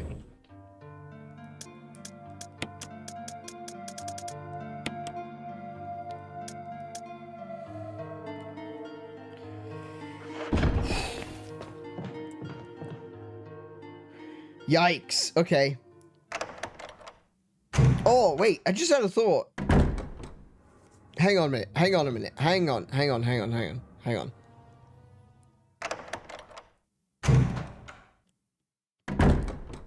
If we...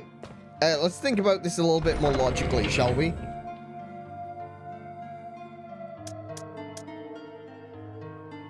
Let's be real. The handgun is practically pointless to us right now. So instead, how about we take the grenade launcher and the shotgun?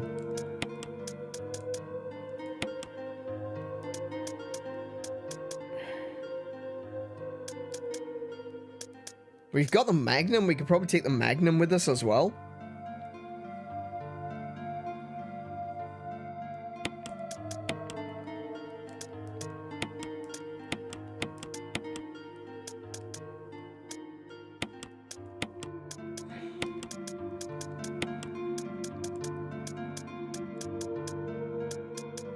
Okay.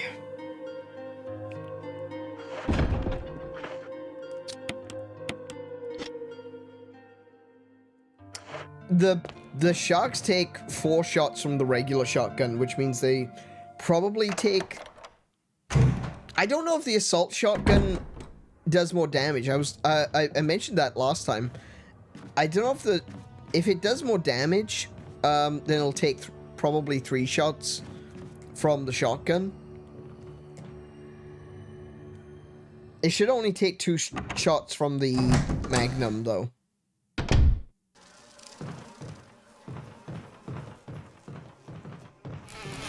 Nope. Don't look at the bees. They just kind of landed on the camera. How dare they?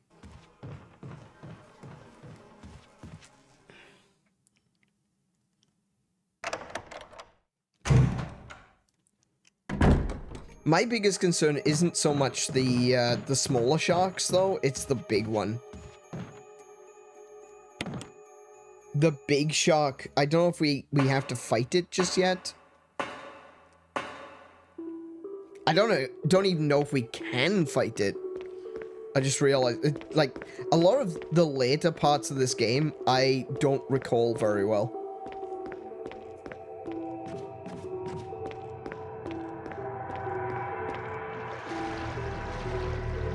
Okay.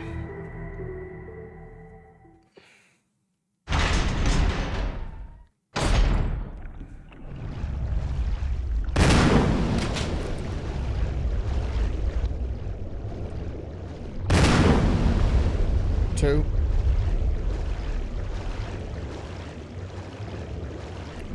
God damn it. Dead.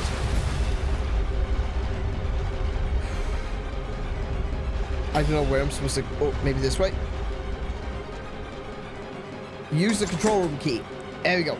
Cool. Discard. Yes. Oh, that shark is playing a violin!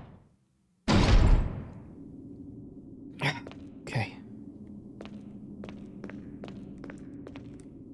Nothing.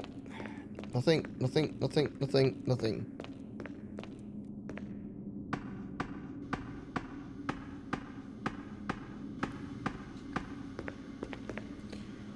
Oh, there's big boy Barry swimming around. Bloody hell.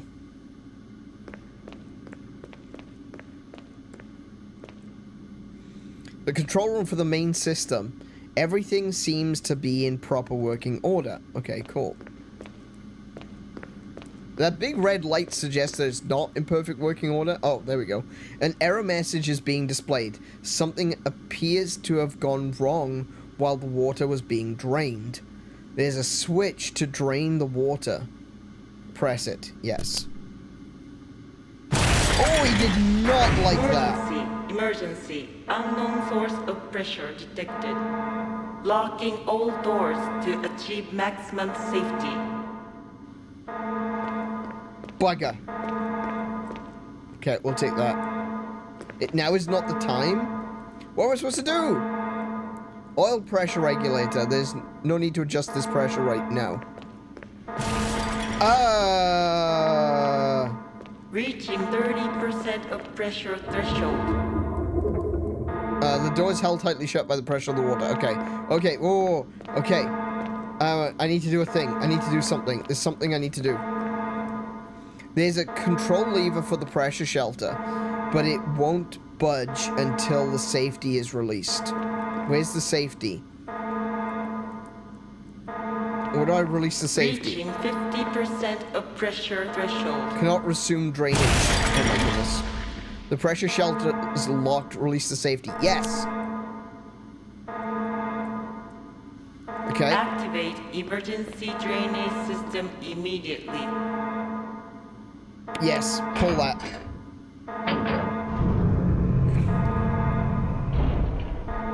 Oil pressure lost. Shelter operation terminate. Damn it! I can't get through there. Why can't I? The switches control the oil pressure valves. Press the switch. 1? Reaching 70% of pressure threshold.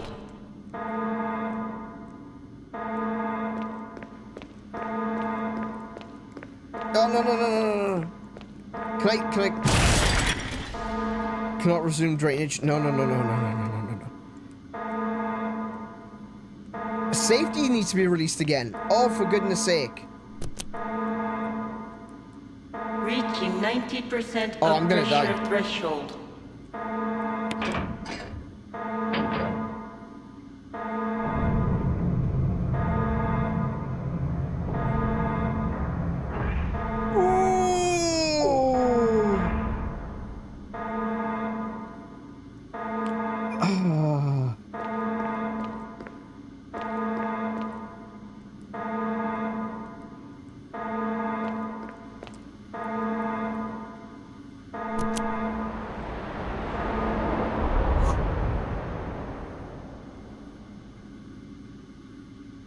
The water's being completely drained.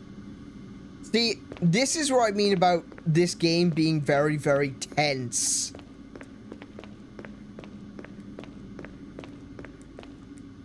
Caution, in case of drop in oil pressure control, open valve 1. Oh my goodness, that was there. That would actually tell me. Oh, hello. There's a map of the aqua ring. Take it? Yes.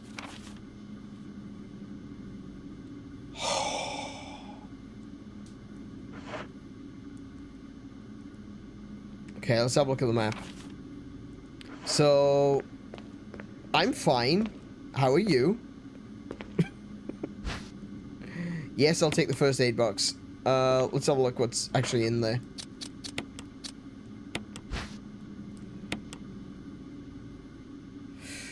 Okay, a pair of green herbs mixed together. Alright, that's fine. Oh, I should probably take one of them. I got bitten by the shark. There we go.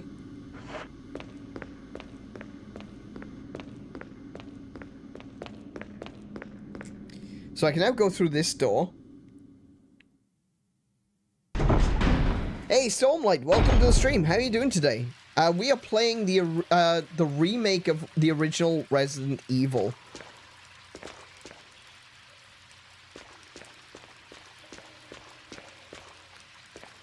I've got some grenades. Hell yeah. Materials are labeled dynamite. They're soaked beyond use. Okay. Diving suits and nets. Yeah, all of this was flooded, so can't imagine there's much down here that we can get any use out of.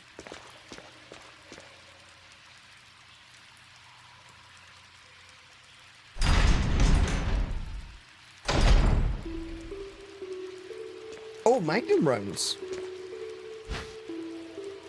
Okay. That's useful. I don't know if I want to go up this way. Hang on a minute. Let's check my map. I'm not sure where that leads to.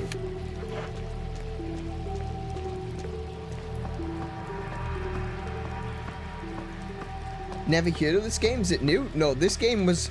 Resident Evil was originally released in 1996. Then it was remastered in 2002. And this is the HD version of the remaster. So this was released in 2019. So it's pretty old.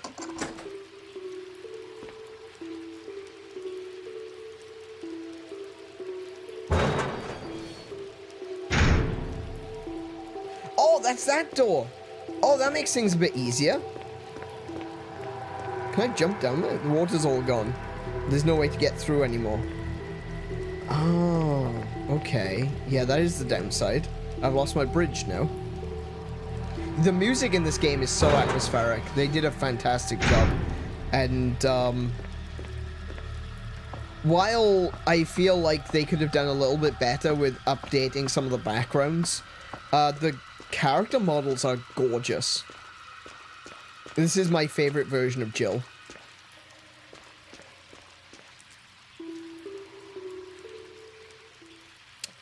Yeah, Resident Evil 9 coming next year. I can't wait for that. It looks so good. Wait, did I just... No, I didn't mean to go this way. I didn't want to go this way. This isn't the way I wanted to go. No, stop, stop, stop.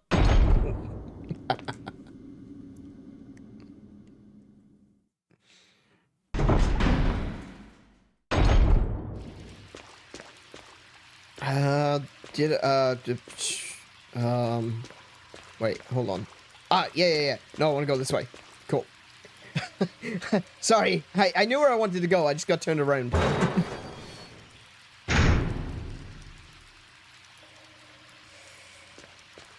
Oh, no.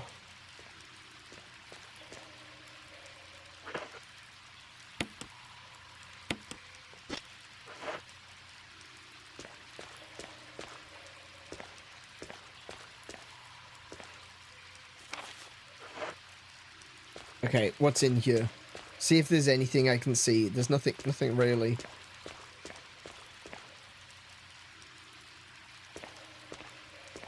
Mm-hmm.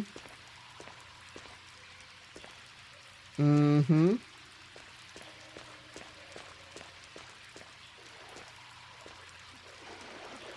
Yeah, no. As soon as I walk near the shark, it's the whole thing starts vibrating.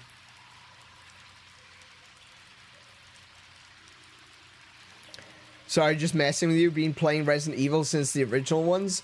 I'm more waiting for the Code Veronica remake. I hope that happens. I don't... We can only hope, really. Jill was my teenage crush in '99. Same dude. Absolutely the same. Oh, because of Resident Evil 3. No, she was my crush in like 2002 when this released on GameCube. That shark is still alive. I know it's still alive because my controller vibrates when I go near it. Hang on. What? We'll equip. We'll shoot it first. No?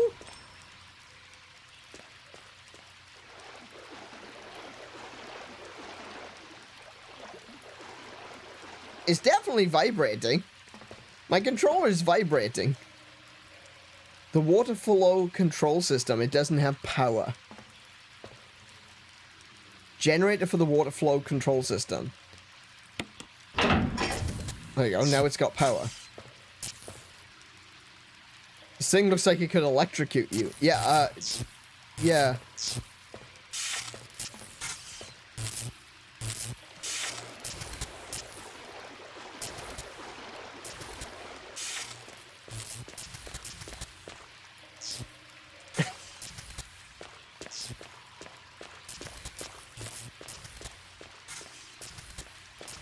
I feel like I've missed something. I think I've... hang on. I think I missed something. Hold on.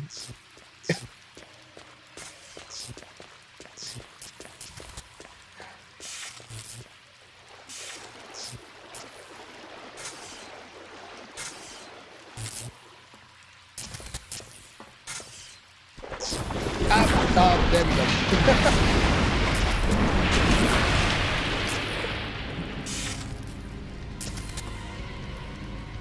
Okay.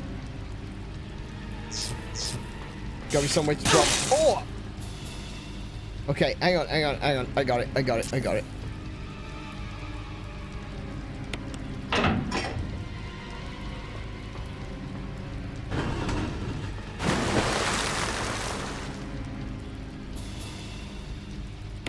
That's the one.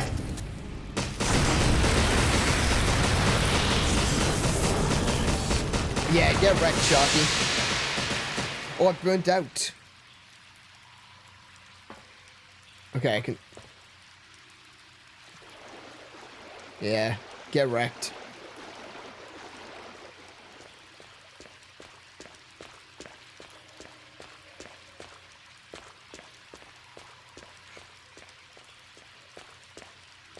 Why do I still feel like that's not the end?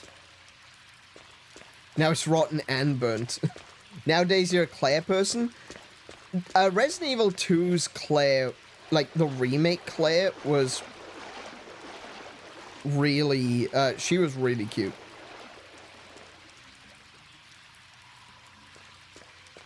Okay, I still feel like I'm missing something. What am I missing? Oh! Oh, the gallery key was there. Oh, okay.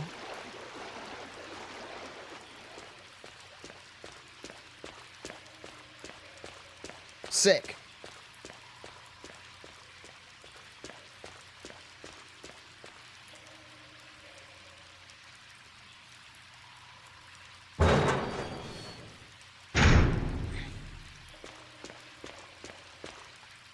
Shark was an obstacle. Yeah, he absolutely was. Yeah, the shark was in the way of me getting the gallery key. I didn't even know the gallery key was in there. I gotta be honest. That was just, I mean, that's kind of the thing with the early Resident Evils, isn't it? It's like sometimes there's some things that you do in the game and you just kind of go, okay, well, that didn't make any kind of logical sense, but, okay, I'll go with it. I think the shark was one of them. It's just like, okay, well, there's nothing that indicates that the gallery key would be there, but, you know, whatever. We fried some fish. Yeah. Can you believe the first time I played this, I got stuck for 30 minutes on the bee puzzle? Because I did it right and undid it and kept thinking it was a missing... There's a puzzle. Oh, the bee puzzle. Oh, the one where you put the hook into the bee. Yeah, I wasn't there for 30 minutes, but I had a little bit of trouble with that one because I couldn't remember how to do it. So I was like, okay, well, I can put the hook in the bee. Now where do I put the bee? But yeah, I love that. Yeah, I completely agree. I like that you can undo your puzzles in some of the puzzles and just, you know, completely cock it up. Speaking of bees, though, I've got bees to deal with out here, and I don't really know how to deal with them. I thought I could just use kerosene and burn the hive, but that doesn't seem to work. Get away from me, bees. Ah, missed the door. Did you try to shoot the bee? I shot the bee and it worked, okay? It worked. So, you can't argue with results. You're so cheap with ammo that you ran. I will admit, we are playing, we are kind of playing the easy mode. I keep getting screwed up because the original Resident Evil has 2 difficulties. But this one is 3. So I picked the middle one, thinking that was going to be the normal / maybe more difficult one. Middle one is easy. Yeah. It would be nice if it just said easy, medium, hard, or medium, easy, easier. Or something like that. Because being told, hey, do you want to climb a mountain? Do you want to go for a hike? Or do you want to go for a walk? I was like, just give me the option of difficult or easy, please. Alright. We're... Bloody hell, camera angles.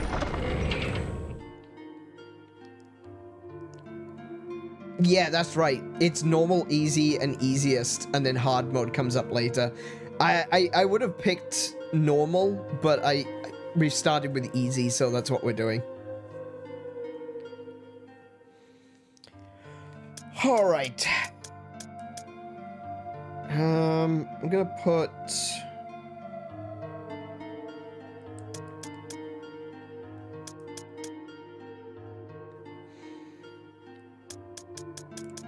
Wait. Oh, is that the only ammo I've got for the... This is the only ammo I've got for the grenade launcher. So let me just rearrange some of this. I could put a herb there. So I've got an empty slot.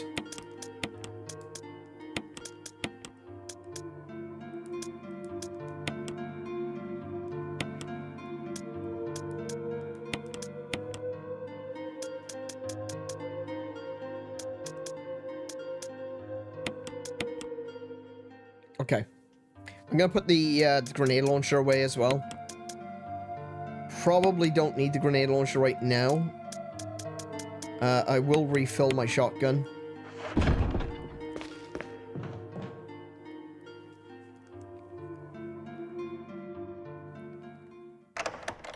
Do you mind if I share trivia non-spoiler? Yeah, by all means. By all means. Let's see. I need to go to the gallery. The gallery's this way. So, RE1 originally was supposed to have all enemies invisible, but the devs went back on that decision because they thought it would make it too niche, and you can unlock this mode. Really? That sounds like a really weird game choice. I gotta be honest. Making all the enemies invisible. I can understand it for a game mode. But, like, if they were absolutely right to say that having all the enemies invisible would be too niche. I don't think I would have played it if that was the case. Oh, no, come on! There's bees in here, too.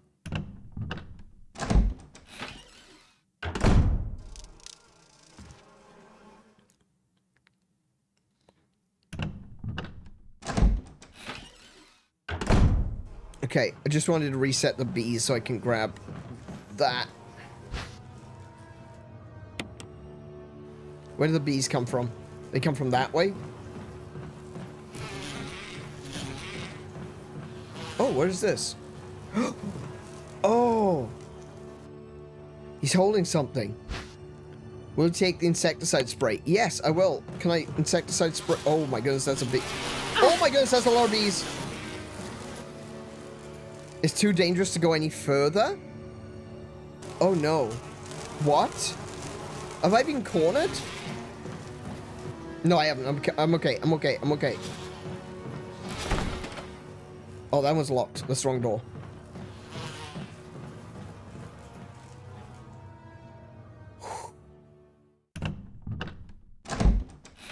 I need to get back and grab my handgun. The only way I'm going to do this is if I shoot the bees.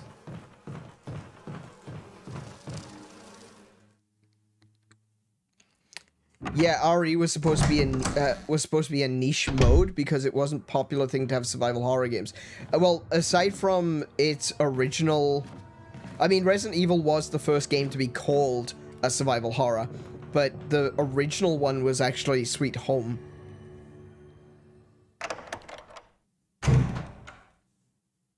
Which was a game based on a movie of the same name. Movie was weird, man.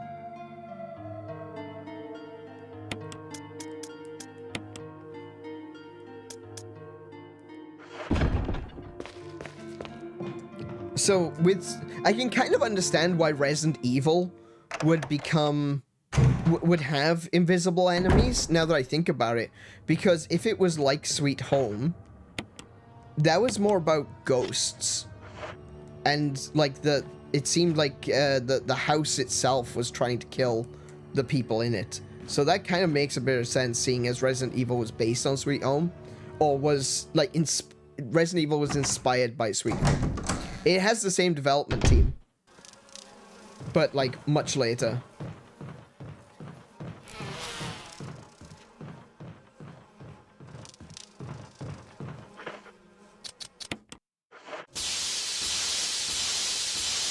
Ah, they came back for me!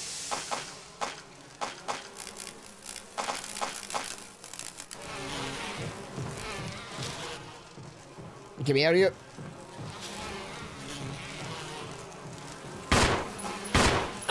Ow! Oh, I killed one of them. Nope. There's another one. There it is.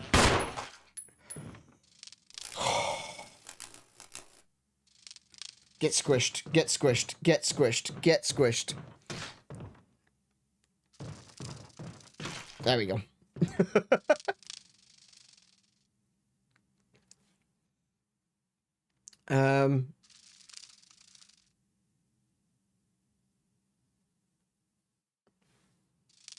Invisible enemies, I guess that idea was used by Fatal Frame. Oh yeah, absolutely. Fatal Frame would later go on to use things like invisible enemies because obviously you need to use the camera obscura to actually be able to see your enemies, to be able to capture them, to be able to defend yourself. So Fatal Frame used that to great effect. That was kind of awesome. It kind of copied Alone in the Dark, but that game was very weird. Yeah, Alone in the Dark, I would say that a more accurate spiritual successor to Alone in the Dark isn't Alone in the Dark, funnily enough. The original Alone in the Dark was really cool and interesting and weird. The remake of Alone in the Dark was still fun. It was still a good game. But I think the real spiritual successor to Alone in the Dark is Eternal Darkness, Sanity's Requiem. That is that touched on a lot of the weird elements that the original Alone in the Dark had. And I think did a much better job of it than the remake of Alone in the Dark. But yeah, this definitely had a very similar... The original Resident Evil was a lot like Alone in the Dark in the sense that Alone in the Dark used tank controls, for example. And, you know, it all takes place inside one big mansion. And yeah, it's cool the way that a lot of these earlier games kind of took inspiration from one another. And you ended up with, like you say, this masterpiece, because this is so good. This is so good. RE features the same staircase as Alone in the Dark. Oh, you mean the one in the foyer? I think it is. The foyer is very similar to Alone in the Dark, isn't it?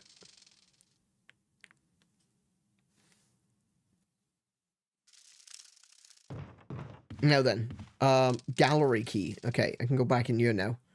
And I'm not going to be killed by wasps.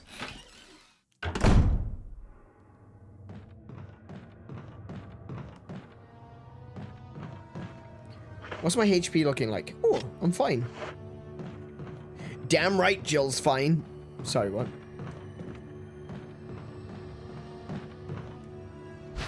Will you take the residence key? I've got another residence key. Okay, hang on. Let's have a look at this one. Number... oh, excuse me. Number 003 is imprinted. Okay, cool.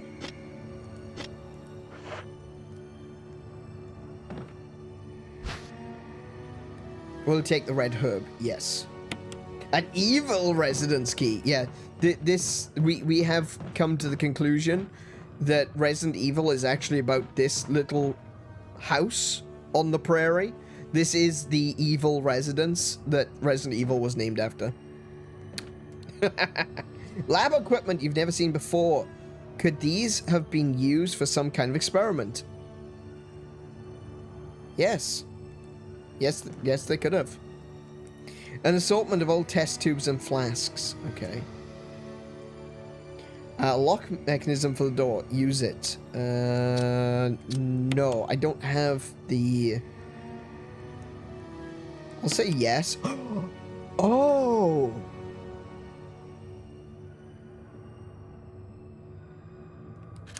Oh, okay. Alright. Hang on, let me just double check that for a second.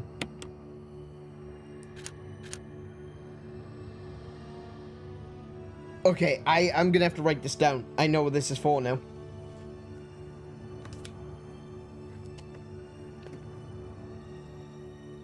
Okay, so...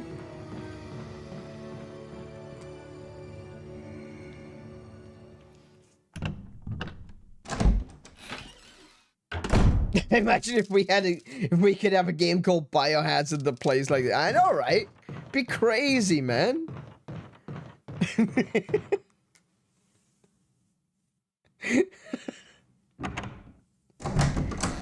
Dude, you're talking... Nah, like, you're talking crazy now, okay? A game like this called Biohazard? Nah, it would never work.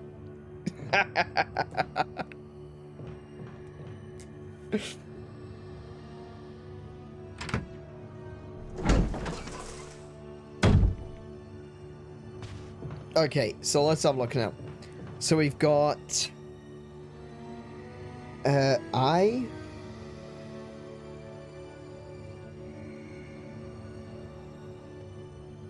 Looking like that. Red. Cool.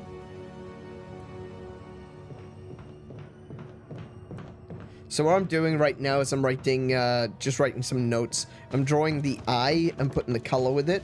Then we'll check the billiard balls. The lamp shines with green light. This one is, that eye.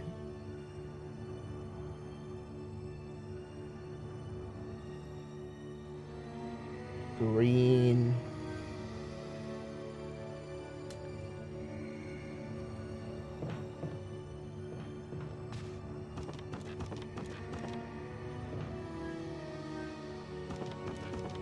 I counted the strings in each eye to remember. I don't know if that helped. I was doing that earlier. I was trying to figure out what each one meant, and I'm like, well, this one's got 3 eyelashes. This one's got 5 eyelashes. Obviously, that means nothing. It does help you remember, though, I suppose. Okay, and that was orange.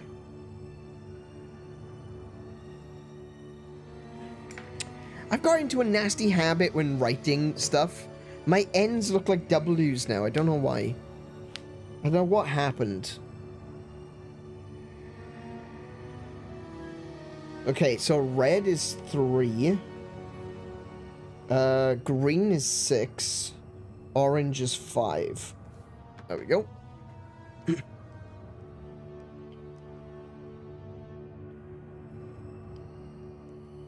I don't think there's anything... Yeah, I don't think the order or the placement means anything. It's literally just the number. Oh, wait. Wrong way.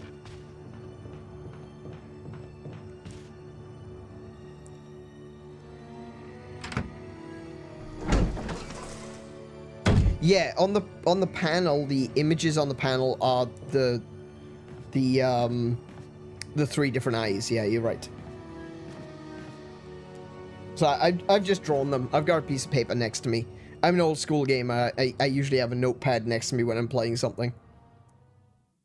I don't trust all these newfangled compasses and directions and in-game, you know, guides. No, I don't want any of that. Thank you very much. I got a notepad next to me and a pencil. That's good enough. Did I kill spiders? I did. I immediately did, because I am a horrible arachnophobic. So I had to murder them. I couldn't live knowing that they existed.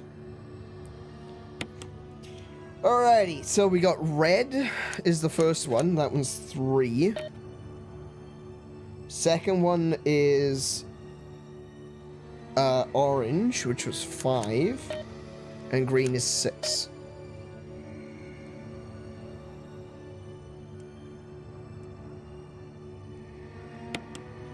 What?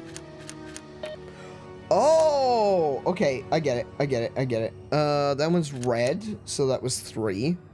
Wow, did it always blink like that? I don't recall. Second one was orange, and that's 5. And this one is 6. There we go. I don't remember that being all bright and flashy before, but alright, cool. I know, I saw them. I saw the eye shapes, don't worry. Oh, the mixing mini-game thingy. Okay, the mixing puzzle. Alright. Okay. I forgot that was in there.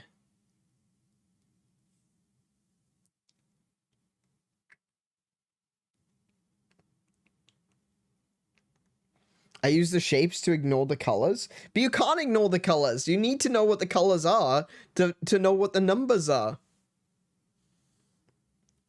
Because the numbers are based on the billiard balls.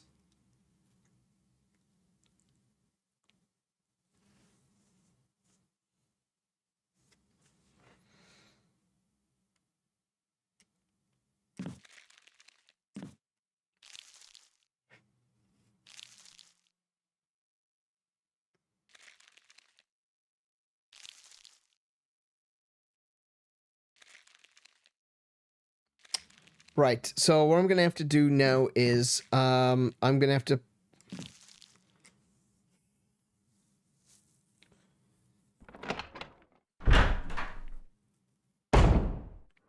I'm gonna have to dump pretty much all of my items.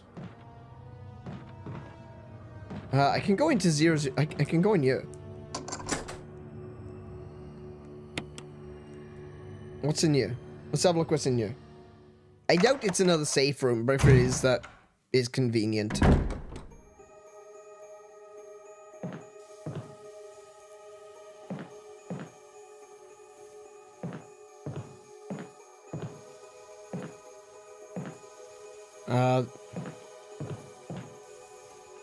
Oh, okay. Can I push this?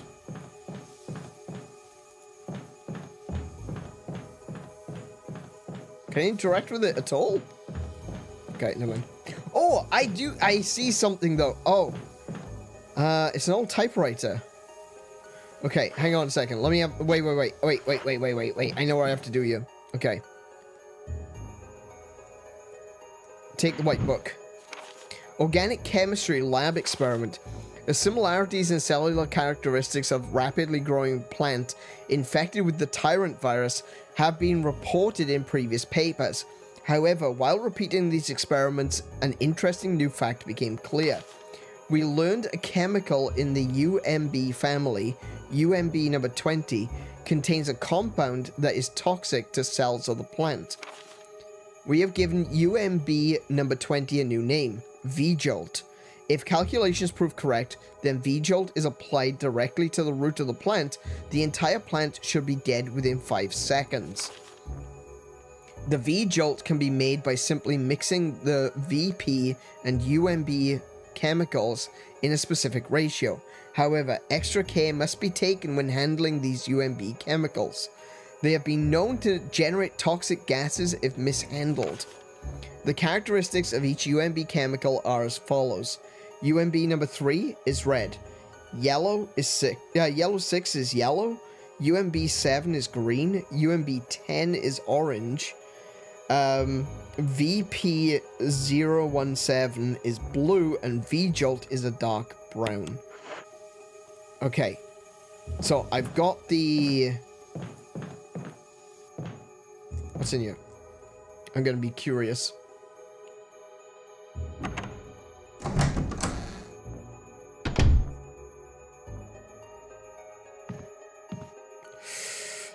That is... I gotta be honest, I don't really get creeped out by plants. But that's creepy. Just the way that the plants are just bursting through the walls. Something in the bathtub. Let's grab that. Oh, it's a dagger. Nice.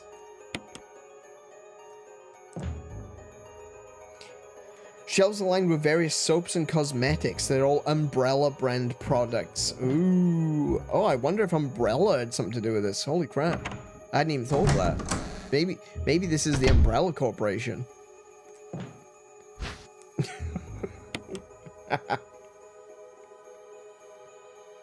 Have you perchance watched Starship Troopers? Yeah. Yeah, there's no real spiders in Starship Troopers. They're all bugs. I'm good with bugs. It's specifically spiders. I have a problem with spiders. At the very least, I don't recall there being any spiders. God, love it when they put a dagger somewhere you gotta use it straight away. That's happened so many times in this game. It is frustrating. I gotta be honest, it's like, oh, cool, dagger. Oh, damn, I'm being attacked.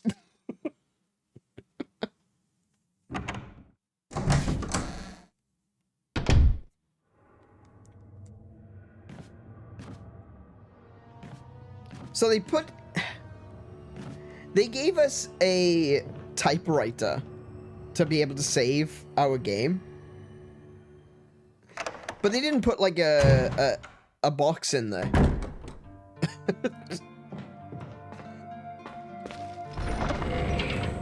Not useful, game. Not useful. Thank you. I'll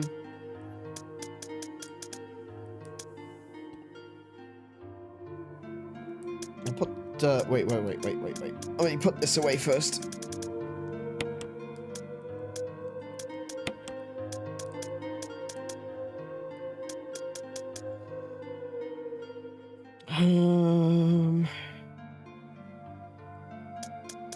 I'll put the mixed herbs away as well.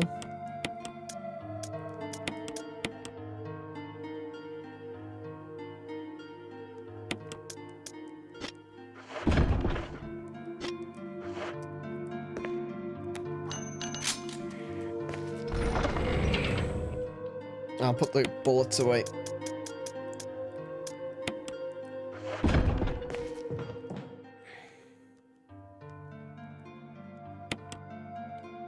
There you go.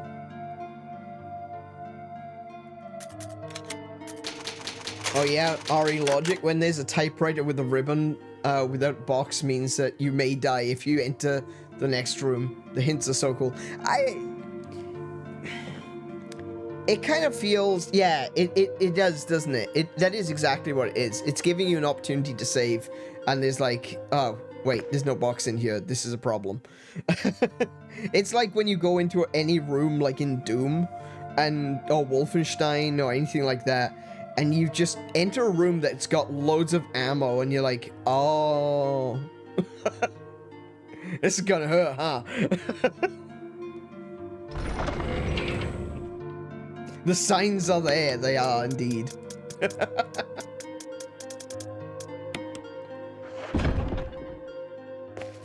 Alright, so I'm not gonna run in and fight the mon- Oh, wait, I forgot a thing. Oh, balls. I forgot the red book.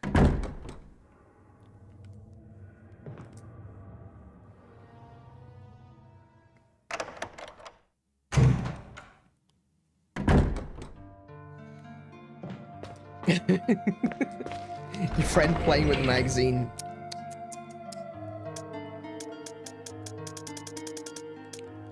I'm not gonna, look, I'm not gonna have a go at anyone who wants to use a guide for some things. That's fine, you know. I've just never felt the desire to be told what to do. It's one of the things that I can't say that I get mad at it, but if someone starts telling me what to do while I'm playing a game on stream, I appreciate the attempt to help, but it's always a case of, chill, I'll get there eventually, you know? If I don't figure it out for myself, there's no fun. If I got someone guiding me through and telling me what to do every step of the way, there's no fun, because I'm not doing it myself. Though, you know, if I was learning for... If I was to do something like speedrunning, or I've already played the game, I just wanted to find out where everything is, I completely understand using a guide. I've used guides in the past, but it's always a case of, I've already played it, I've already played through the entire story, there's no spoilers, I've done everything that I can do, now it's time to find whatever's left. I don't mind using a guide for that.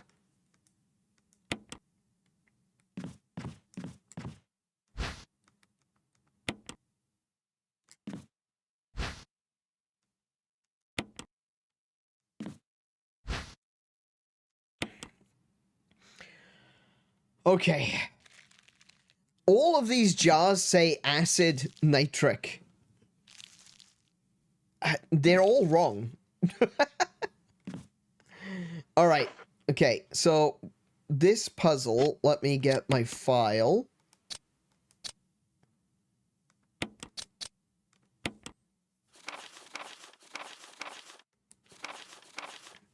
So basically what we need to do is we need to add up the numbers, if I remember correctly, to 20. So the way you do that is you take, you've got the yellow and you've got the red. Those are your starting numbers. So if you go yellow and yellow, you get 12, which doesn't really help.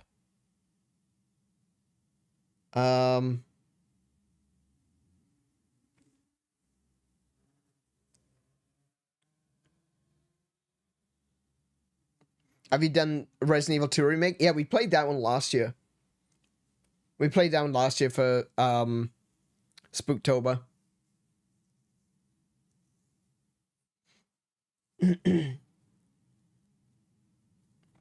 Guides are annoying because they strip away from the experience. They absolutely do.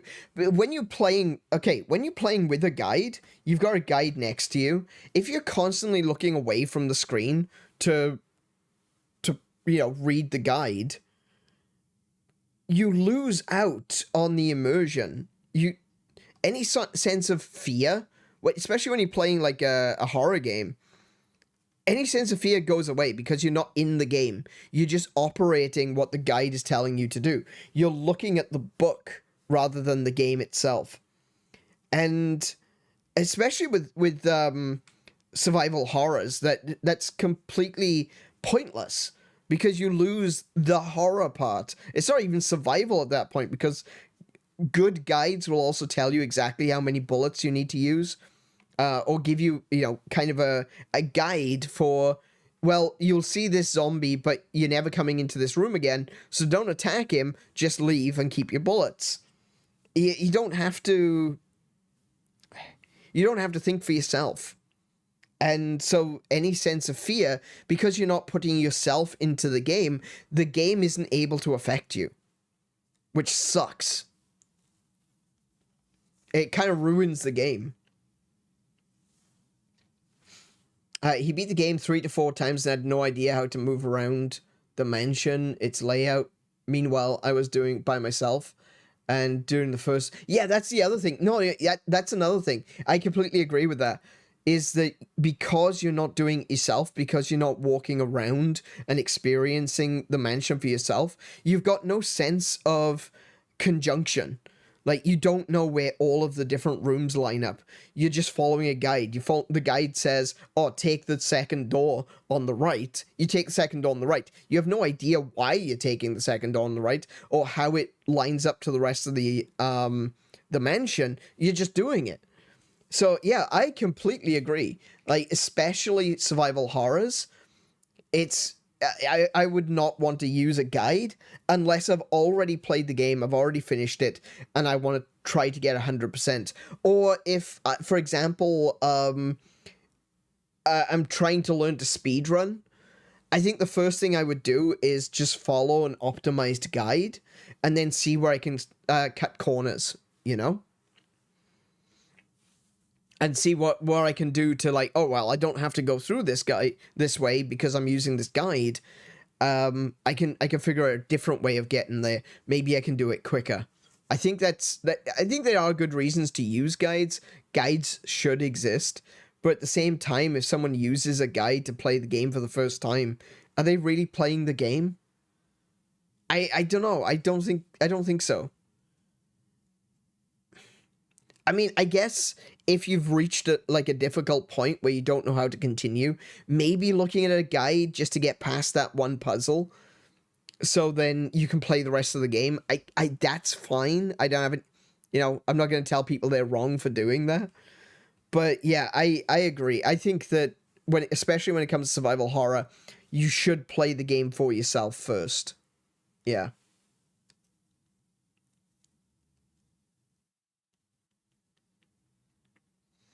The Vigil plant puzzle in RE2 Remake is simple compared to this. It's a downgrade. I did notice that when we were playing it, that it seemed... I think if I remember correctly, when we encountered it, I was like, oh my goodness, this puzzle. And then it was just really easy.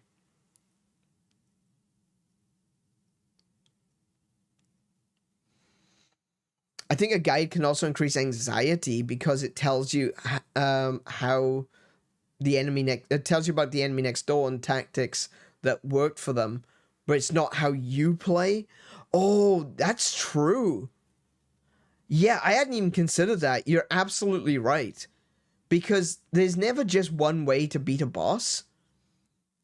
So if the guide is telling you, oh, hey, you need to use this particular weapon, and you're like, hold on, I don't have that. Because there are some weapons you don't get. Or there are some weapons that you might miss. Like the Magnum, for example. you could have missed the Magnum because you didn't do the puzzle. Yeah. So now you don't have the Magnum. So if the game is telling you, hey, use the Magnum here, it's like, I don't have that. Or the assault shotgun. Like, I've got the assault shotgun because I saved Joseph. But if you don't save Joseph, you don't get that shotgun. And yeah, like if the game is telling you, oh, all you need really is the assault shotgun, you don't need to take any ammo with you because you only need 10 shots. And then you go in and you're like, whoa, wait, hang on, 10 shots? Hang on, I've only got 6. What's going on? Yeah, I completely agree. Yeah. It can cause, sometimes a guide can cause more problems than it's worth. All right, so we got, let me see, let me figure this one out. It's been a while since I played this, so if I was to go,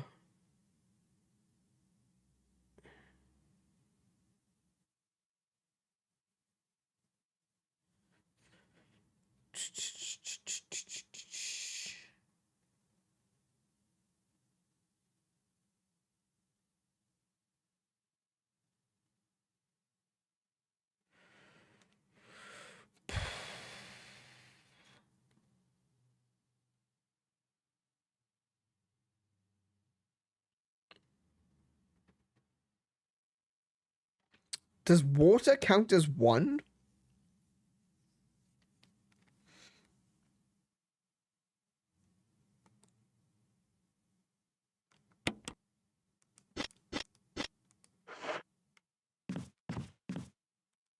Fill the empty bottle with water, yes. Got water, cool. So go... got yellow 6.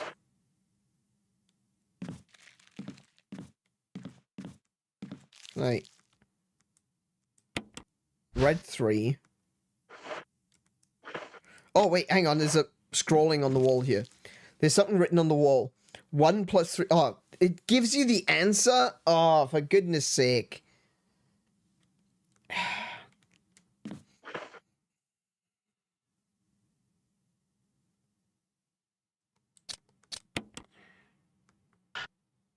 Oh, whoops.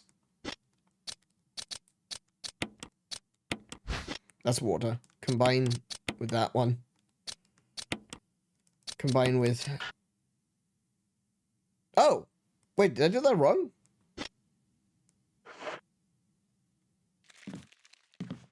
Really?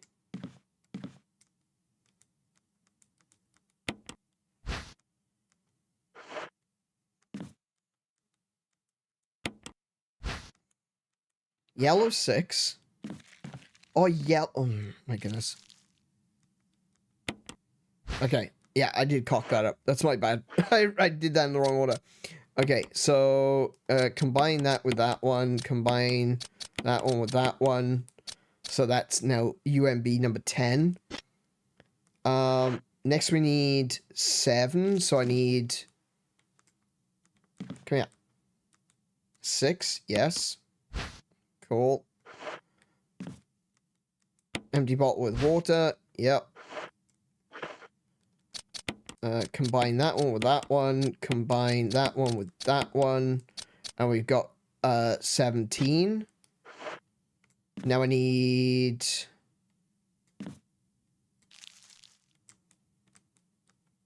Number 3. Yep.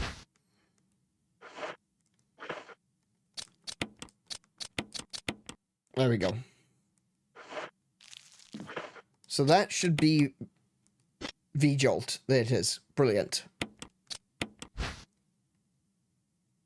It's horrible, brown, and goopy. Just the way I like it.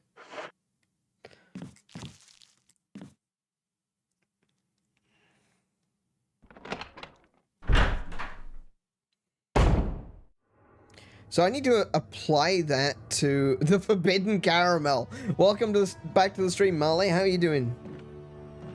So I need to apply this to the roots. If I remember correctly, the roots, were they the ones in the bathroom? Or were they the ones on the wall?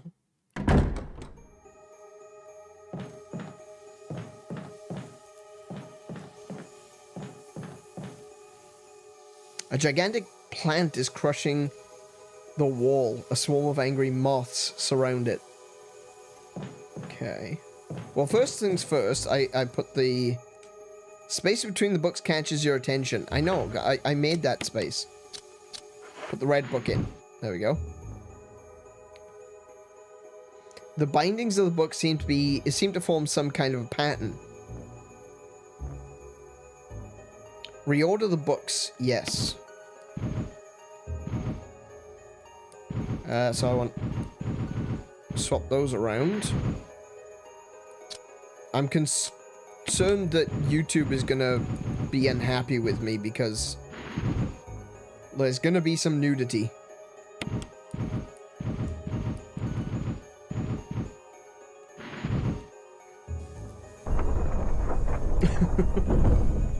I know, naked lady, what can we do? My bank app is pissing me off. Calling in the morning. Oh no. Yeah, I've had so many issues with bank apps. I wish we never went to apps. I much prefer just calling up the bank and saying, "Oi, give me my money."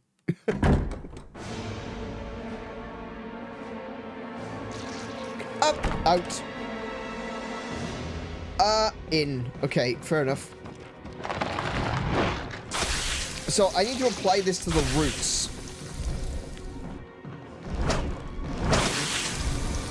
This isn't the way to do it.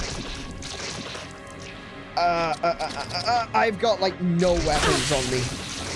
I am totally gonna die here.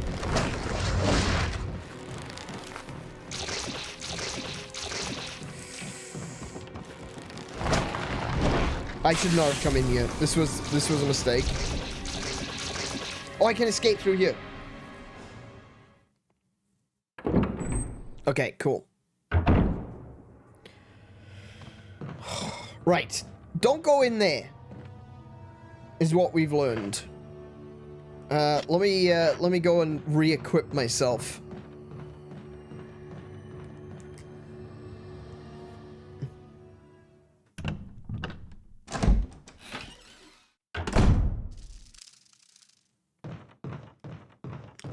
Oh, wow. Yeah, that's bad. That's real bad. Because phone numbers get reused. You really, yeah, if you get on the phone to them, just make a point about how much trouble they would be in if they texted the security details, or any other details for that matter, to the wrong phone number. Make sure you let them know.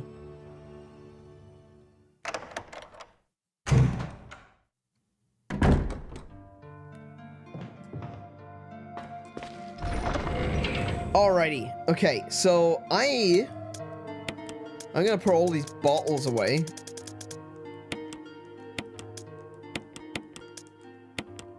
I'm gonna keep the V-Jolt. I'm gonna take the ink ribbon because I wanna, I'm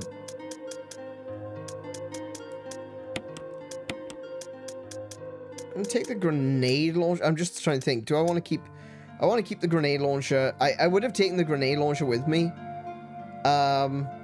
With the fire rounds, but I went and used them. Like an idiot. I used them. I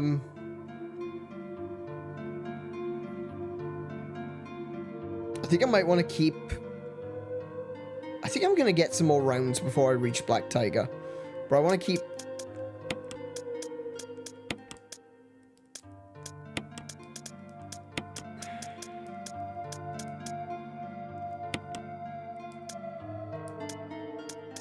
I'm gonna take some first aid spray with me.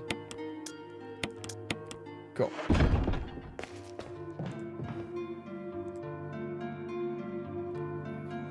I sympathize. I've had some true pants on head stupid stuff happen with banks. Oh, yeah. No, Kiko has had some serious issues with banks. I've had a good one as well.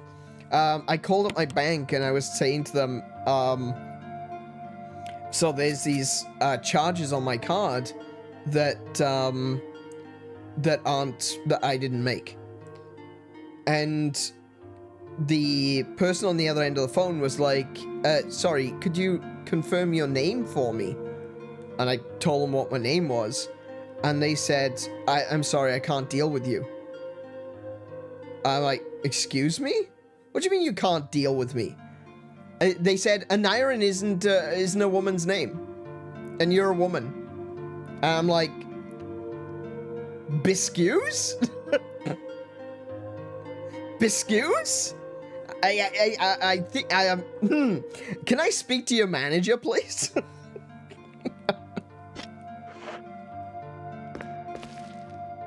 You do have such a feminine voice. How dare you?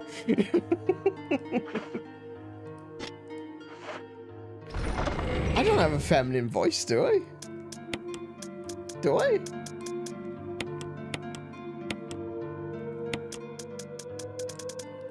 I don't think I have a feminine voice. Actually, my voice was a lot more croaky back then as well. My voice has changed quite considerably over the past couple of years because I've changed. I'm taking medication for stomach acid. So previously, I would have been a bit more gravelly as well. I would have been talking more like this.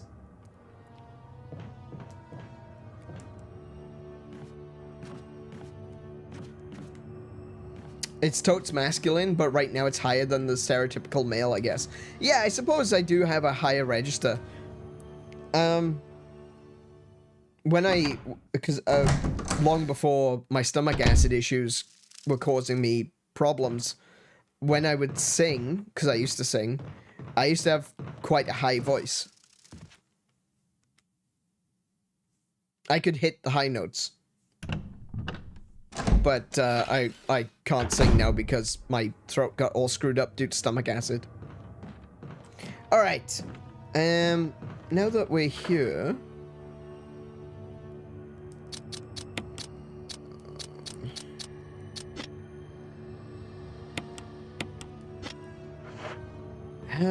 where do I apply this, though? I've got this Volt, this V-Jolt, but I don't know where to actually put it. Is it in here? Because there was roots in here, because it was in the bath.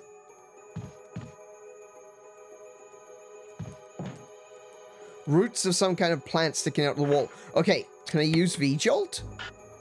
Not necessary.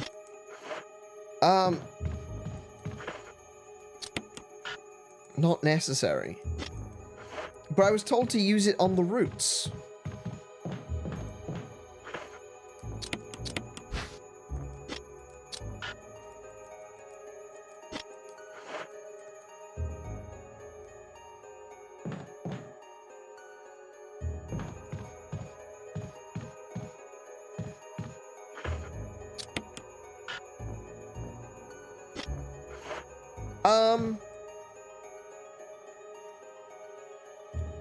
I guess there's more roots in the room with Audrey. Maybe? Like, this is specifically telling me, hey, here's the roots. Do I need to put... Wait.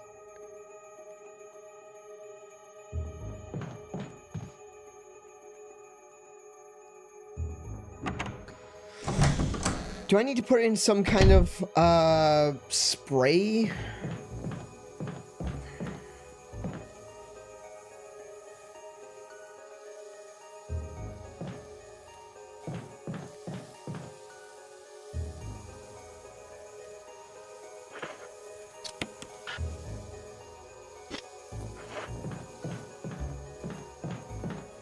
Because I got the bug spray. But I think that item disappeared when I used it. I'm pretty sure it did.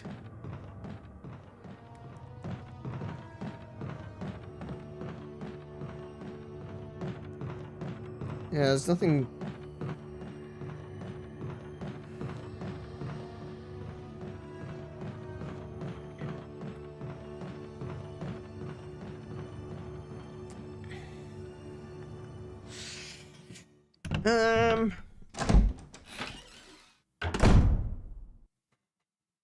Maybe there are more roots in the room with the plant monster. Alright, I guess we just, I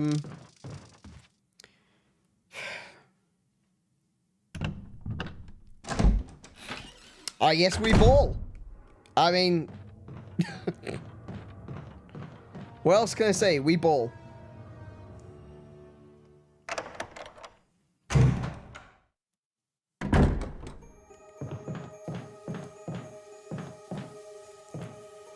I've already done this. What?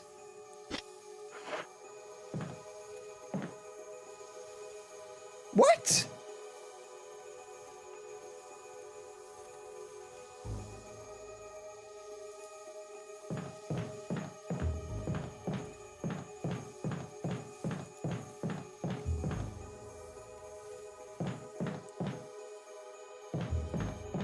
I'm so confused. Wait, I'm so confused right now. It still says the book is missing. I just did that.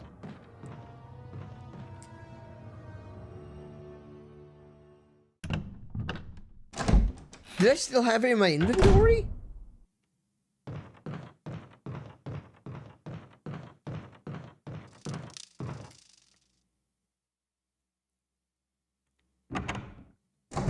Did I do a stupid and I took it back with me and I put it in the box?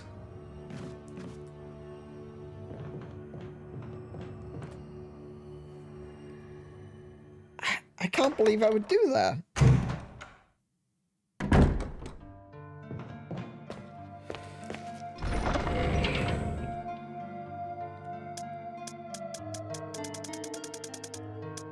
No, it's not in there.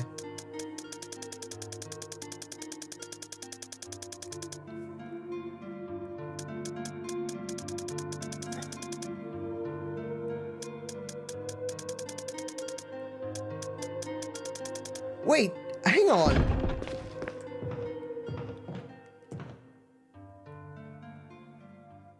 The game... Whoa, the game might be soft locked.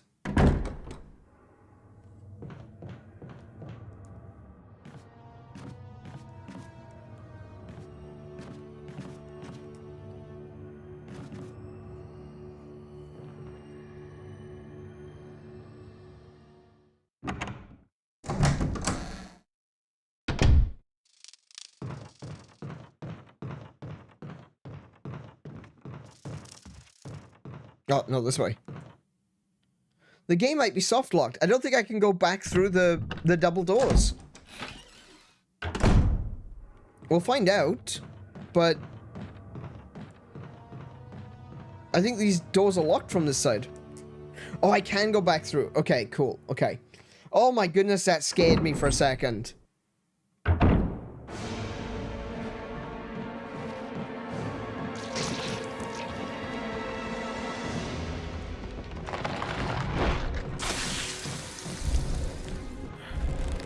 Can I pour it here? Not necessary to use this. Okay. Ah, damn it. Oi!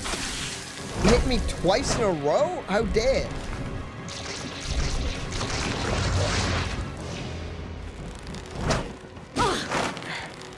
Could you not? Ah!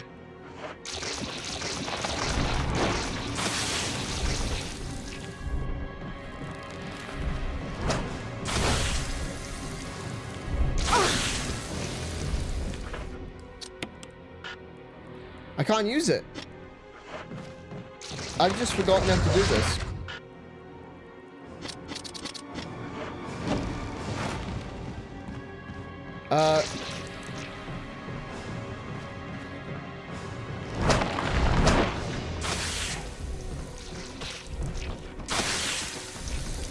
You can't throw things, unfortunately.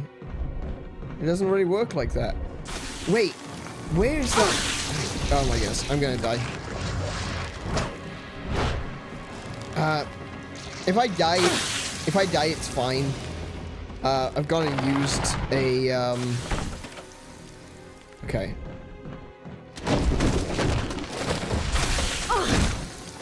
What was even that? Just take control off me and hit me. Go for it.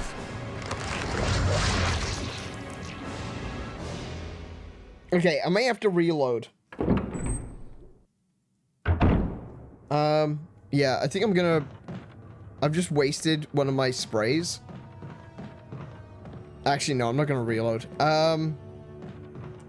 Yeah, I don't know where the roots are.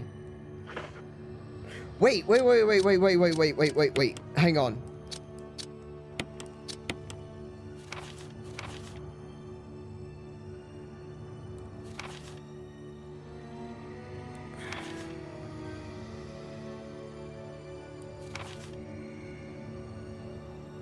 Two main sources. One is through its roots. Somehow it's rooted itself in the basement.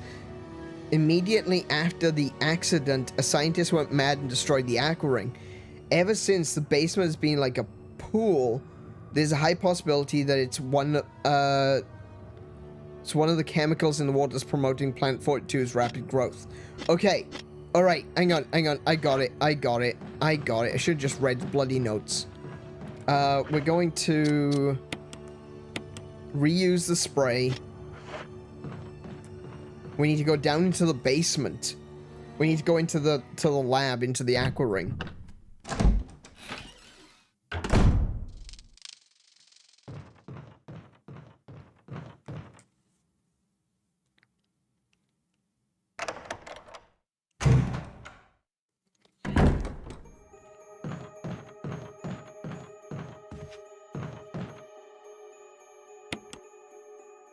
Okay, we got it. It took me a little while, but I got it. I'm there.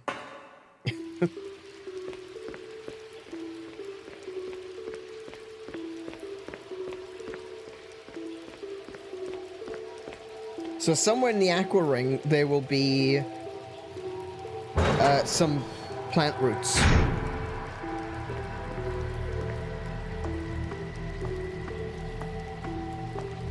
Full moon tonight.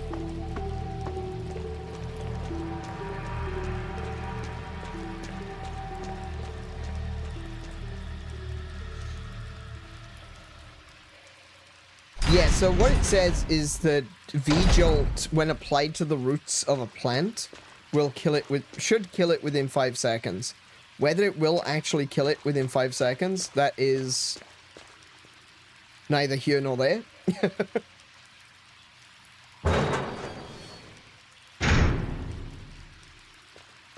Oh no, this is where the shark was. This is where the giant shark is. I doubt there's roots in here, but yeah, look. Oh, the shark's gone.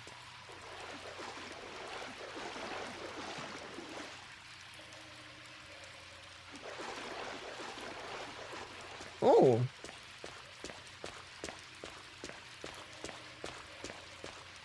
I don't like that the shark is gone.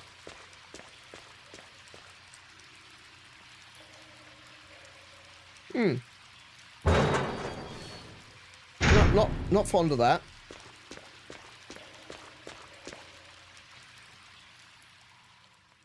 I think I can still get into the aqua ring from here.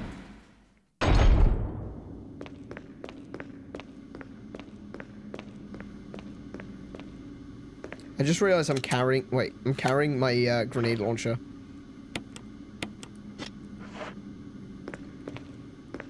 That's the the ladder, of course.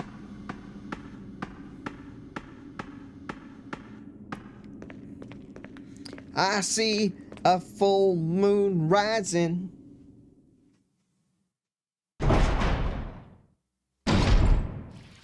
Okay, so this is the aqua ring. Go look for the roots. I'm looking for the root of all evil. Some say it's money, I say it's this weird plant. Wait, what's this door?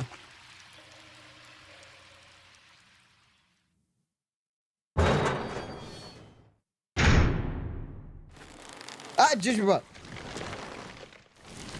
Hi. That looks like roots. Bloody tentacles. Why is there always tentacles?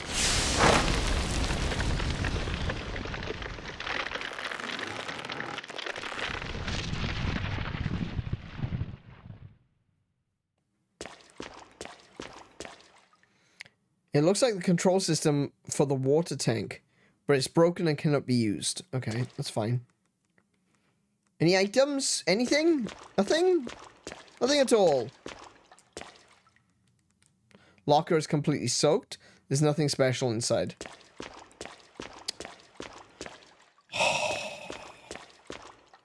Okay.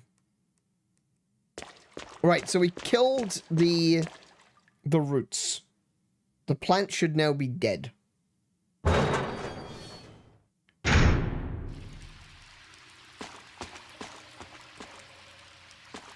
Is there anywhere else?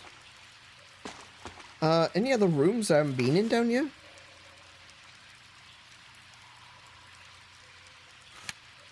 No, it doesn't look like it. Okay, cool. Alright.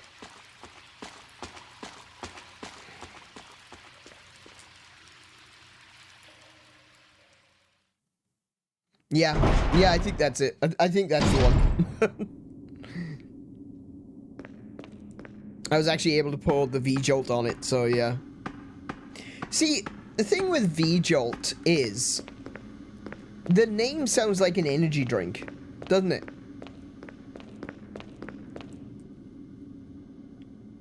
V-Jolt. That totally sounds like an energy drink. In fact... I wouldn't be surprised if there is a drink called V-Jolt.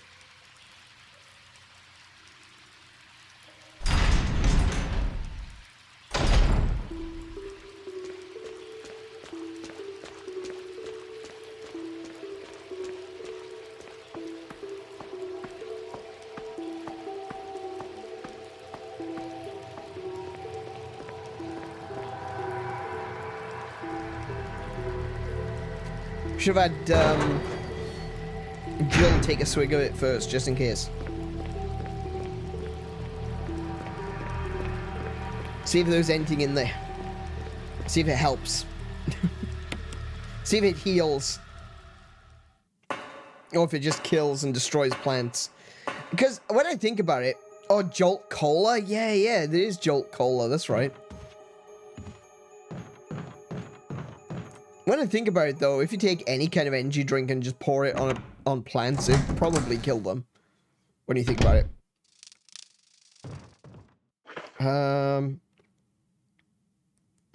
So I have nothing... well, I say I have nothing on me. I have no healing items on me. So, just in case I end up getting locked in that bloody room with what's left of the... what's left of the plant, I'm gonna go grab some healing.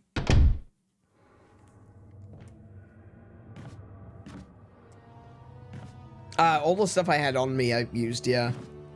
I took 2 healing sprays. And I used them both.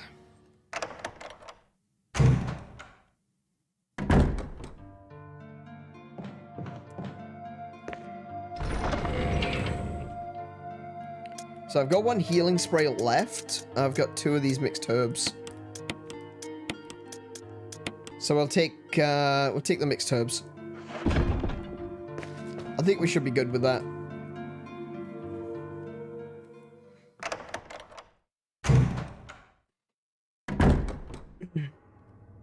Wait, does that mean the tentacle is gone?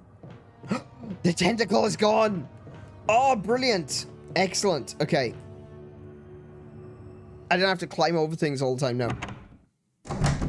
Good for a Halloween party idea. Relabel a bunch of cola bottles as V-Jolt. And provide jars for drinking glasses. That would be sick, actually. that would be awesome. Alright. Let's do this. I should probably switch over to the grenade launcher or something.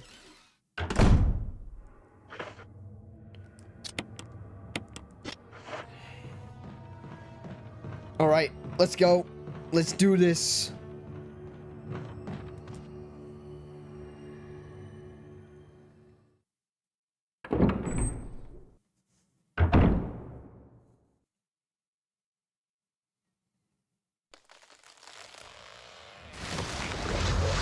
It's shriveling up. Nothing to be ashamed of. It happens, you know, when it gets cold. Don't worry about it. It didn't shrivel up quick enough. What are those? What the hell is this thing? Barry! Jill! Flamethrower! Give me!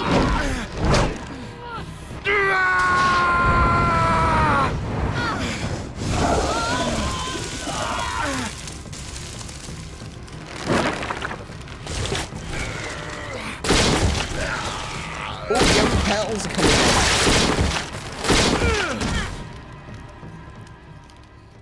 Every friend who's come to save you dies, and I'm worried. I think Barry's I thought safe. it was finished. Yeah.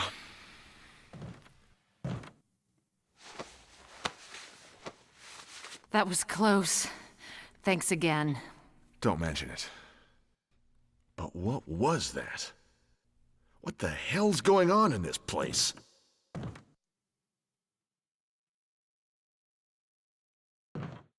Oh, what's this? What's a key? That wasn't in there before. Oh, psh, just walking straight into her. Barry. Something about that mansion still bothers me. But I think I'll stay here a little longer. We should split up again and investigate. All right. I don't want to. Give me. Barry's keeping an eye on the surrounding area. Give me your flamethrower. I don't know where you got it from, but I want it. Damn it, Barry.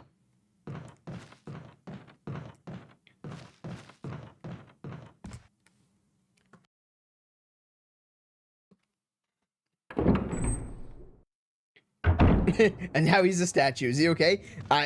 Probably some paralytic agent from the plant.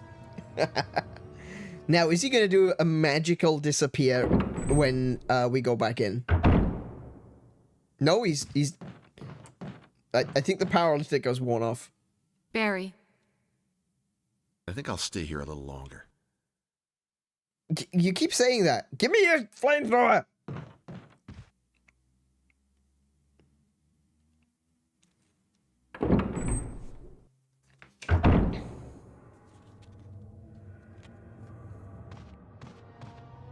Alright, fine. I can't have his flamethrower.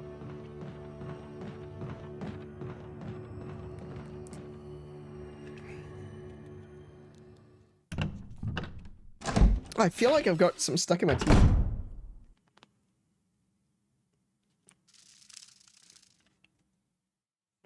Oh yeah, that did it.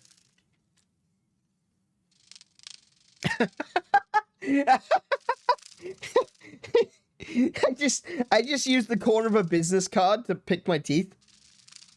And I looked at it, it's a dental business card. It's a business card for my dentist. Oh, it's Wesker! Wesker. Jill, so you're safe. That's what I was going to say.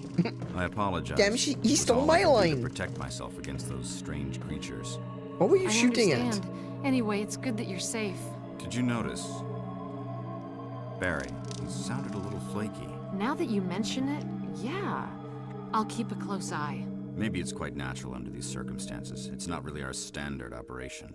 Say Jill, that our again. first priority is to get out of here. I agree. There are still rooms in that mansion we can't get into because they're locked up. I've been looking for ways to... Okay, if there's anything, I'll go back to the other mansion. I'm counting on you. Okay. Now I'm concerned about Barry.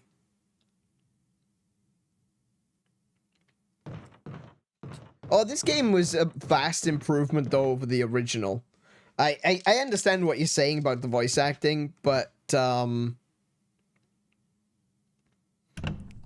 think it's, you know, when you take into consideration, what it was like in the original Resident Evil, hey, yeah, it's leagues better.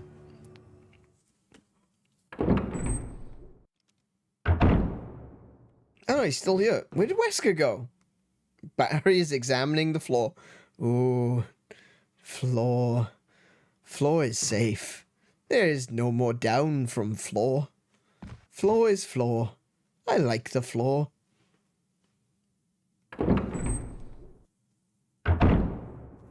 The tones are okay. Feels like the pauses between... Yeah, I think you're right. Yeah, the pauses between lines is what's causes issues.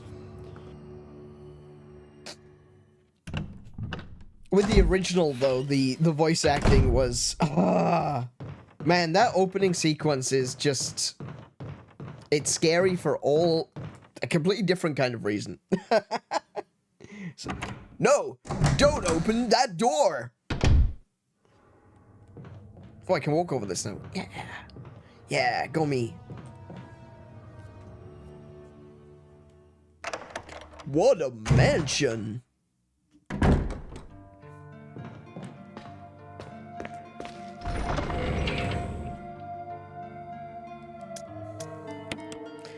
We're gonna put away the grenade launcher.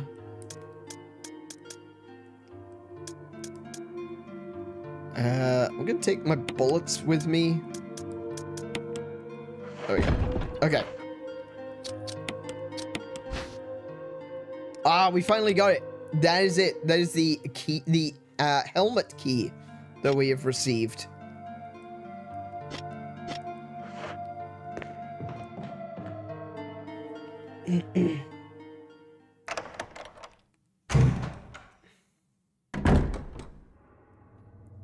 So where am I going? I guess I'm just going back to the mansion now.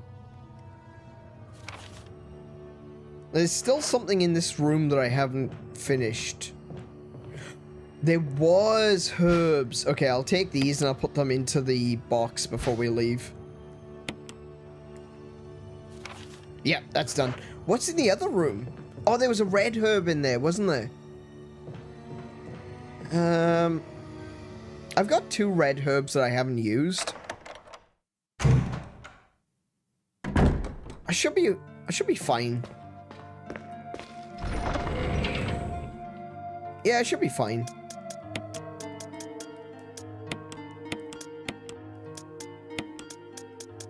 I'll take a blue herb with me just in case I get poisoned.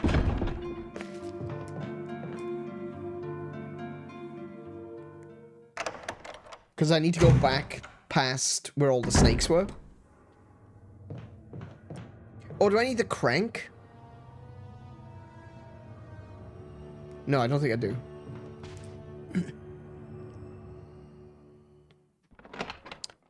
Red herbs are spicy, blue herbs are minty, green probably just tastes like onions.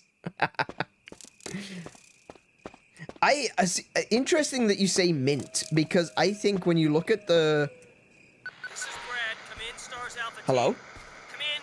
Hi, Brad. This is Jill. Where are you, Brad? Does anybody hear me? I hear you, Brad. Over. S.T.A.R.S Alpha Team. Bravo Team. It doesn't matter. Respond. I repeat, this is Brad. Brad? Brad! This is Brad. If you can't answer me, somehow give me a sign. Jill to Brad. Can you hear me? Brad! Brad! Shit. It's broken.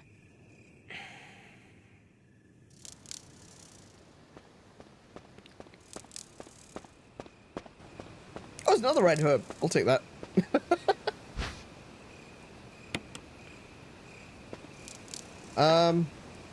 Equip that. There we go. Oh, that's a gate. I can open gates. Gates I can open. Yeah, no, what I was gonna say was, funny you mention minty. Wait, that dog is... Ah, damn it!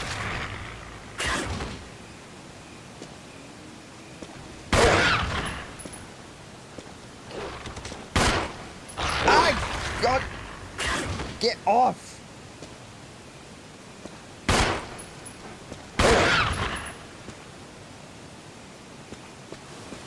Oh, I'll take that too. Good job, I left it here. I did that on purpose. I did that on purpose because I knew this time would come. Oh, I don't need it. Never mind. Oh, my daggers! Oh, no! I'm... The only thing I've got left is, tasers. Oh, more blue herbs. Oh, yeah, that's what I was going to say. I think when you see the green herbs in the pots, I think they actually look like mint leaves. So I wouldn't be surprised because Japan... Well, I say Japan. I see in a lot of, like, there's snakes. In a lot of, like, fantasy... Oh, damn it.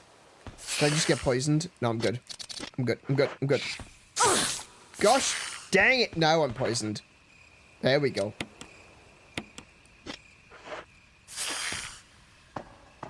Yeah, in a lot of, like, fantasy stuff, mint gives you back your energy.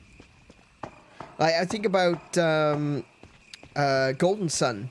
Golden Sun mint is the herb that gives you your energy back. There's a few other games as well. That's the only one I can think of off the top of my head. But I wouldn't be surprised if the green herb was actually just mint.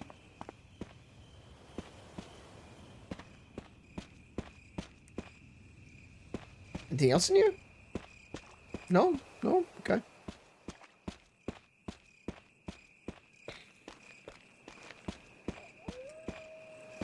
No, I can't go that way. Wait.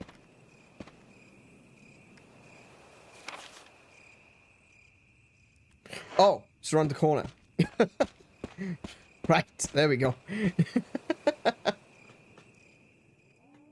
Dragon Quest is mint. Yeah. That's right. Absolutely. Ooh, new stuff.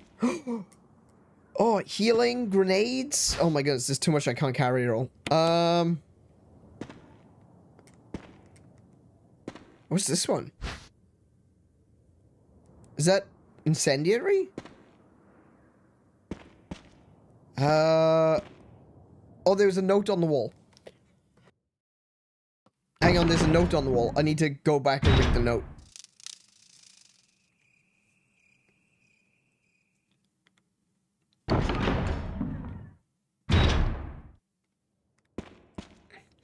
Use this thing to protect yourself from that bulletproof thing in chains. I went ahead and fixed that piece of crap door too. Barry. Okay, so I've got another stun gun battery. Bulletproof thing in chains. That was the thing that knocked us out.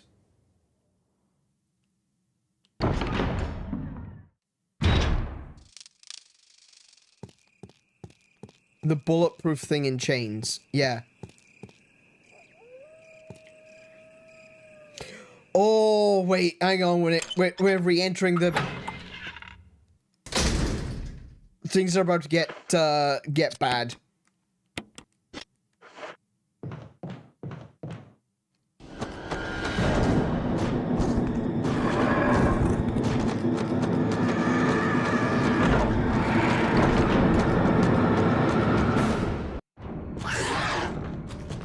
Oh, no. Crap.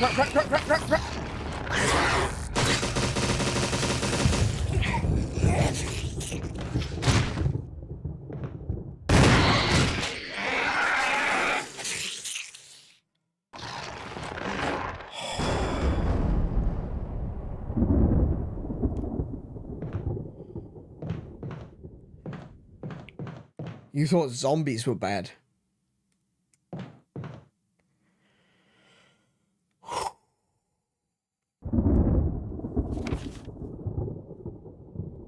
Alright. That is a hunter.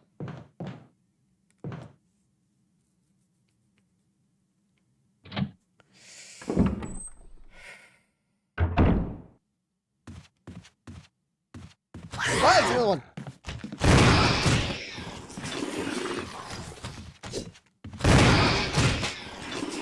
Stay down.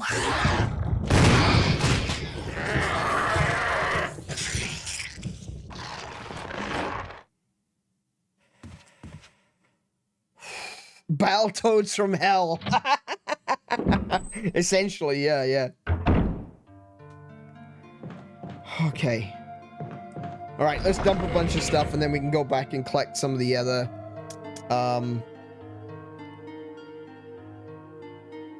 what's it called? Some of the other stuff that was dropped for us.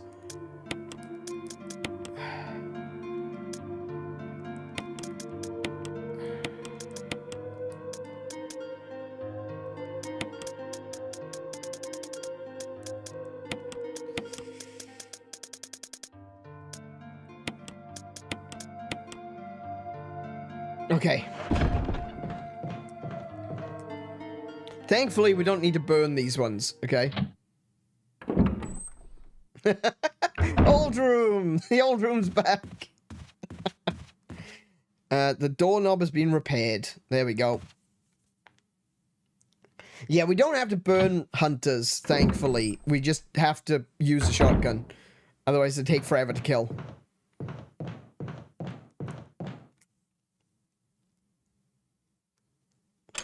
Also, if there were any zombies that were left alive when we left the mansion, they're now all Crimson Heads.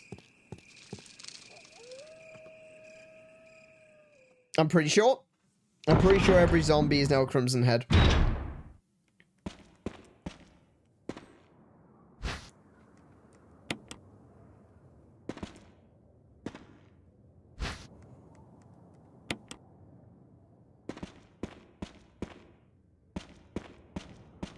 Anything else? Nope. Okay, cool.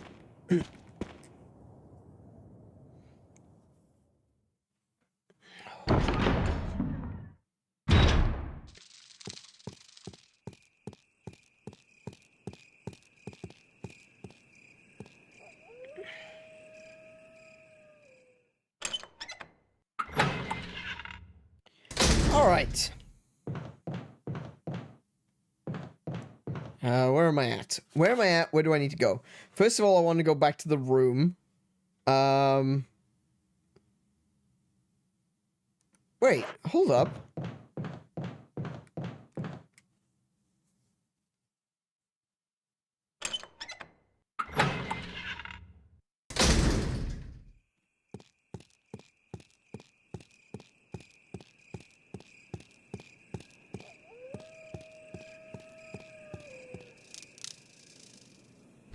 Oh, I can pick that back up. Oh. Right. Okay. Interesting. I don't think I'm gonna need that, but I also, Wait, if I had picked that up before coming in here, would that have stopped the hunter from chasing me? Because he wouldn't have been able to get through the gate. Interesting. Hmm.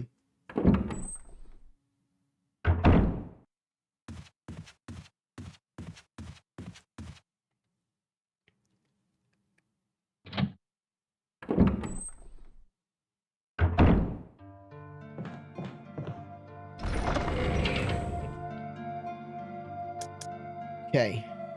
So those are acid shells.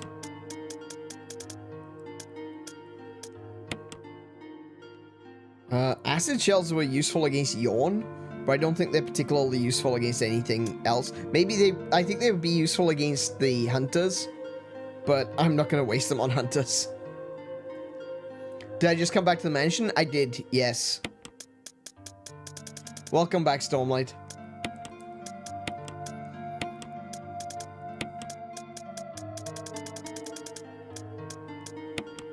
Okay.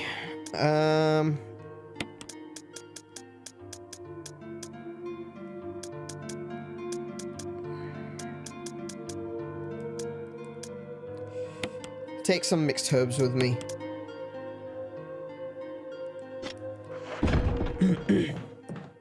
Oh, and I'll save. Oh, I should save. I should definitely save. I got attacked by Doc Connors. I was indeed attacked by Doc Connors.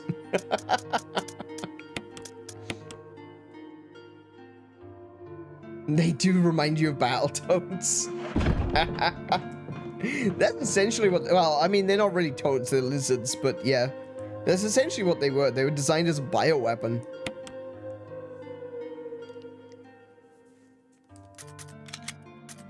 Okay, we'll save there.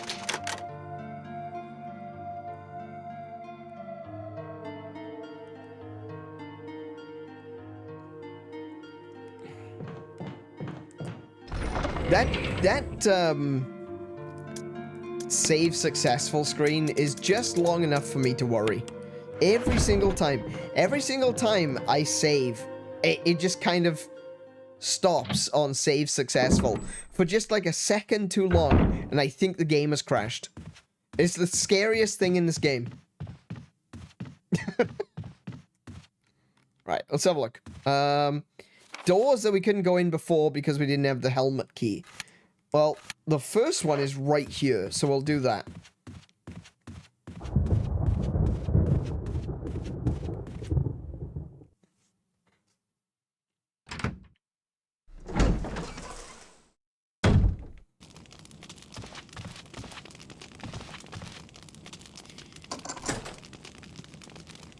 I remember back in the SNES time playing Battletoads with a friend, we used to spend more time beating each other up than trying to beat the game. It was so much fun, but we never managed to actually beat it. Oh, really? In hard mode, you find 3 to 4 hunters in the stairs? Really? I already killed one. I didn't think there would be that many. Bloody hell, that's a lot. That's a lot for them to expect you to kill.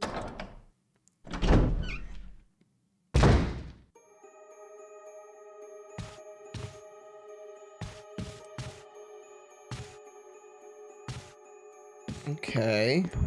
Yeah, no. Oh! Right, okay, I remember how to do this. I remember how to do this room.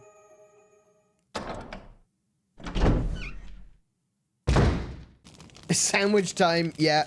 Wait, second time the Jill could fit in a sandwich. And about the millionth time that I have mentioned that I would love to be the filling in a Jill sandwich.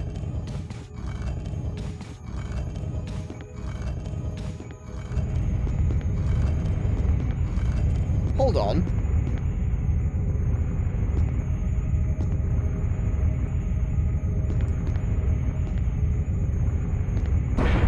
Okay, that did work. Okay.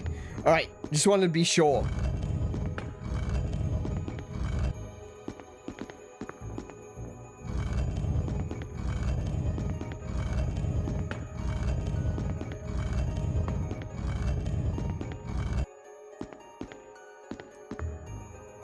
Okay, that really didn't help me anything.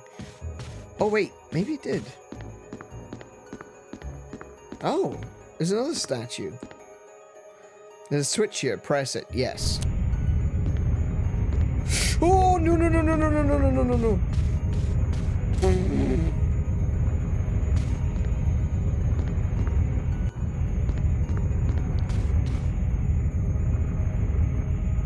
Interesting.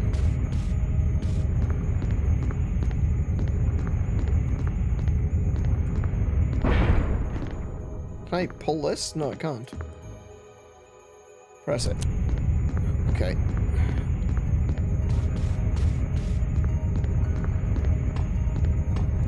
Ah, yeah, okay, I need to push it into there.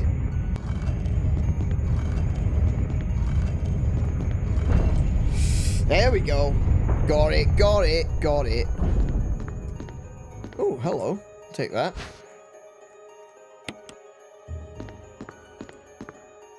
There's a hole at your feet.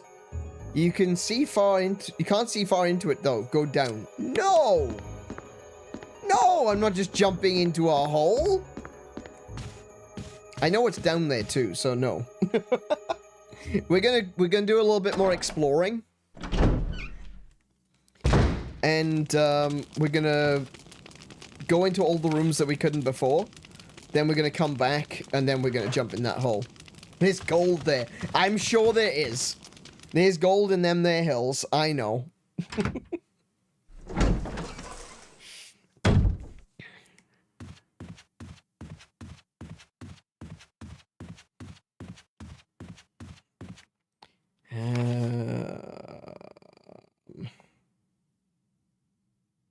Yeah, I think just straight out to the foyer.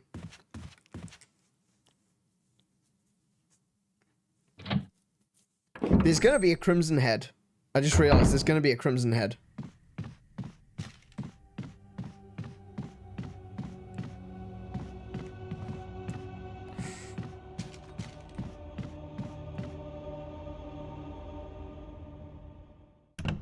Because there was a zombie that I didn't kill.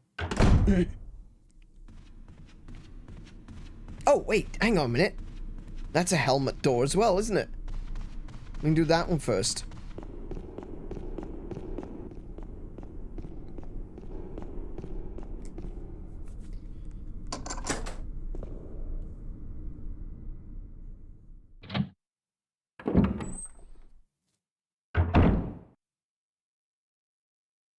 That's never a good sign. Human organs in formaldehyde. Never a great sign. There's something handwritten. It's not dated. Nothing's changed. I never thought that this room I designed as an experiment would pay off like this. I can hide here safely for a while because nobody knows about the secret behind the painting. Not even Sir Spencer. Painting of a mansion in the back of the art room. Oh yeah, no, I was aware of that. I noticed this. I noticed it on the map. That there's a door there, but you can't actually go through that door.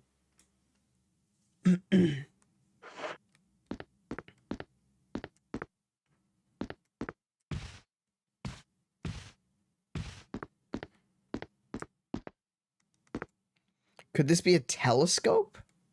It looks to be pretty old. Wow, okay. Okay. Getting ready to kill things. You know the liquor from the mirror in Resident Evil 2? Yes. Yes, that bastard, yep.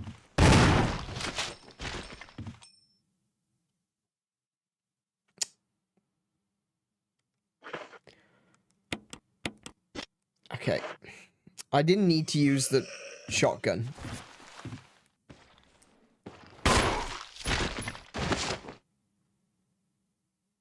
He's still alive? Really? Come on. Get up, you loser.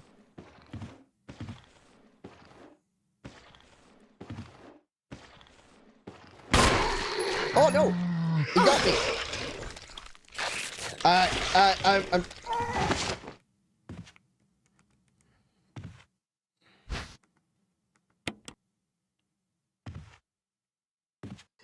He's still not dead!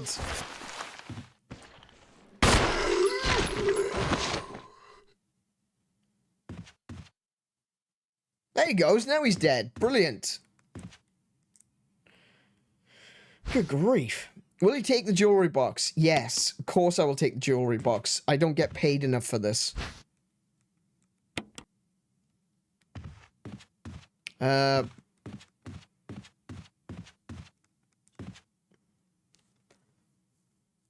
Just trying to cause some atmosphere for the mirror room.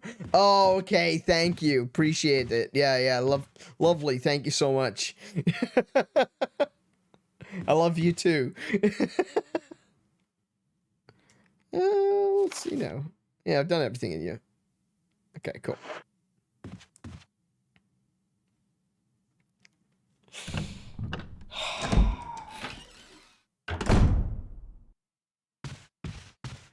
So apparently I missed something in here. I'm not sure. Ooh, ink ribbon. Okay. I've got plenty of ink ribbon. I don't really need to worry too hard about that. Okay, that's the last thing in this room.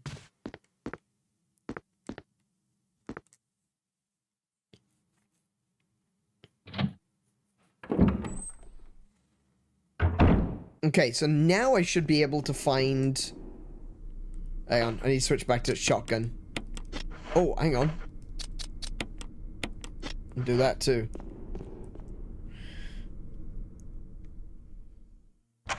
Yeah, the reason I'm switching to the shotgun is because of the hunters. I don't want to end up in a room with the hunters. Stop. Jill, quit. An eerie picture of the mansion.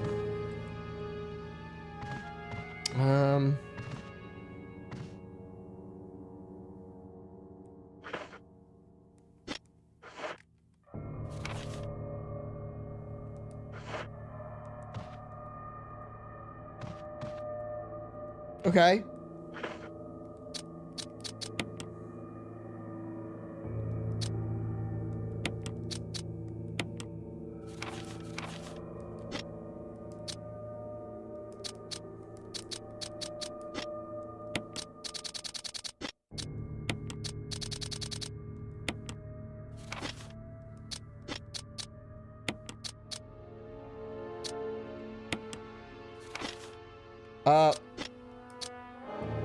Okay.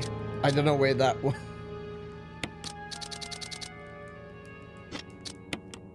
Okay.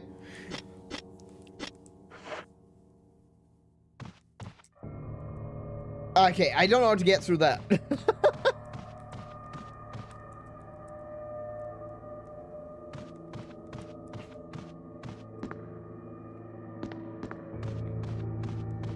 I was told that there's a room behind you. I know there's a room behind there. I can see it, but it's not letting me through.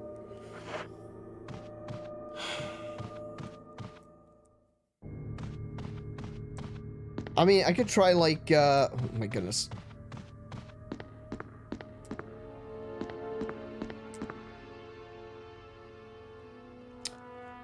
Oh, it only works in New Game Plus? Oh, okay. Yeah. Okay, got it. I do actually have a New Game Plus ready to go, but yeah. Alright, let's have a look then.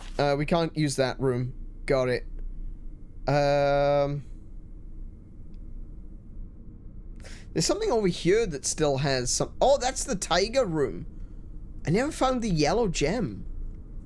It's gotta be in here somewhere. I imagine it's upstairs.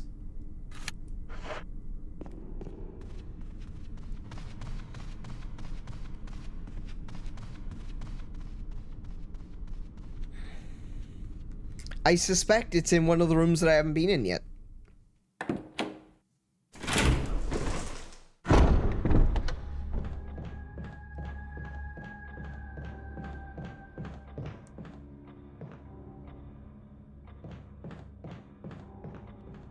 The zombie's gone? Okay. That's weird. Could have sworn he would have still been there, but... Alright. Interesting. I was dead certain that any zombies you leave behind become crimson heads by the time you come back. That was locked from the other side? Oh, I need the elevator to get into there.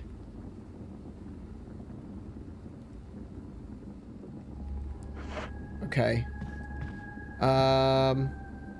Actually, wait.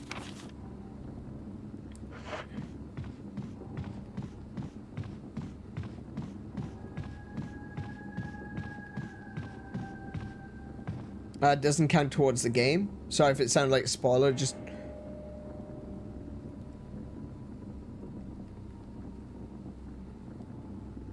Oh, no, that's not a spoiler. That's fine. Otherwise, I would have been going around in circles trying to figure out how to get in there when I couldn't. So that's all good. That's all good. If you're gonna save me from wasting time, feel free to let me know. And but that doesn't mean, like, telling me the answers to things. If I'm trying to do something and I literally can't, feel free to chime in and say, "Oi, you can't do that right now."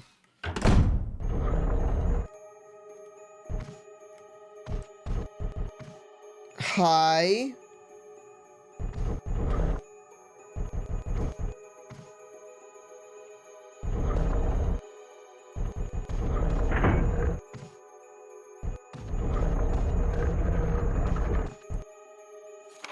Mail to the Chief of Security. Attention, Chief of Security, dated July 22nd, 1998. X day is drawing upon us. Execute the following procedures within 1 week. Prompt actions are demanded. 1. Lure S.T.A.R.S to the estate and obtain Bo's raw combat data against S.T.A.R.S. Collect 2 embryos of each mutated specimen as samples, excluding the tyrant. Dispose of the tyrant. Ensure complete disposal of Arklay Laboratory, including all personnel and test animals. Disguise their deaths as an accident. When the above procedures are executed, report to headquarters for further instructions. If for some reason you are unable to execute the procedures by the deadline, report immediately. In case of emergency situations, report directly to the extension number 5691. I feel like I might need that. 5691. Good luck, Umbrella headquarters. It was Umbrella!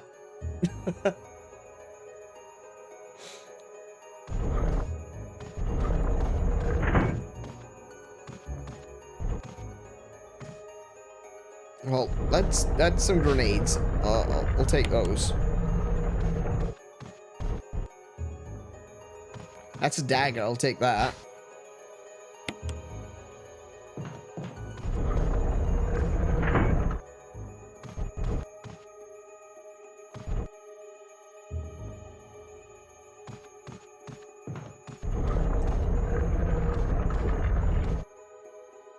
There's a switch here, press it, okay.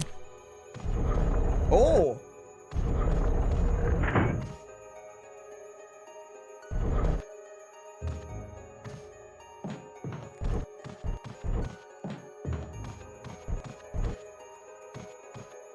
Oh!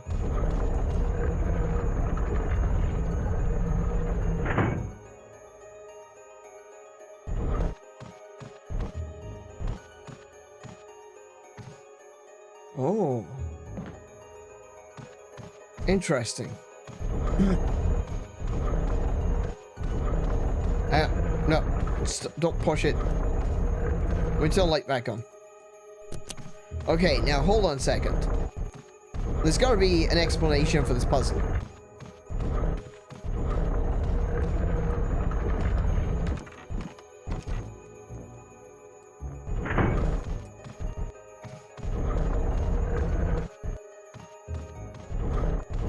There doesn't appear to be like a note or anything to tell me what I'm supposed to do, so I'm guessing I need to push this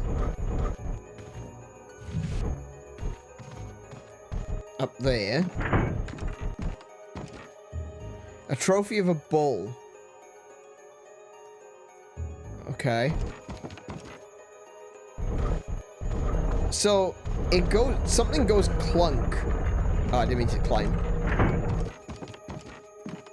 It goes click, and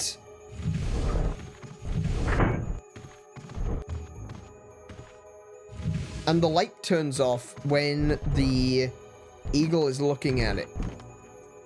Trophy of a deer.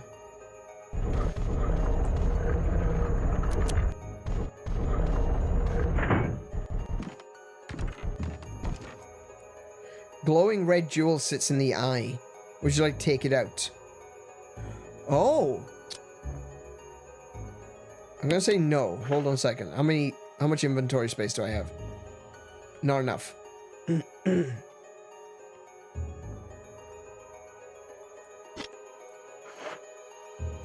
Oh, wait. Is this where I can get the yellow? Oh, this is... Wait, so this is a red gem. No. But wait, the other one's a yellow gem. The other one's the yellow gem. This is what I need.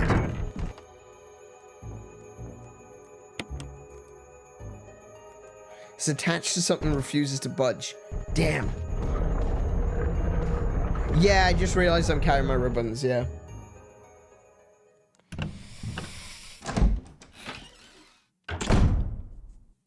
It's fine. There's a safe house down here. Did you know that eagles can't see in the dark? I actually didn't know that. Do they have, like, really bad light, night blindness?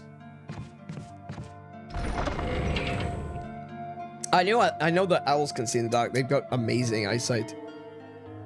They've got really weird setup for their eyes as well. The fact that you can see their eyes through the ears. That's kind of bonkers. Okay, so we've got 18 grenades. We've got 6 acid shells. And I think I need to put this... Oops. Let me just quickly take a look at this. Examine. There's nothing unusual. Well, you say that, but...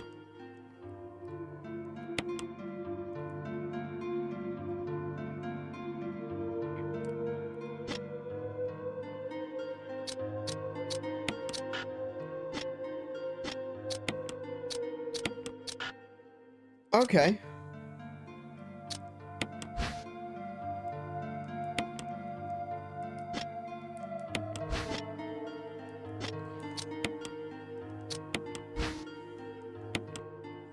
You just keep saying it's nothing unusual. I think, sir, that there's a round recession approximately 4 centimeters in diameter. Okay.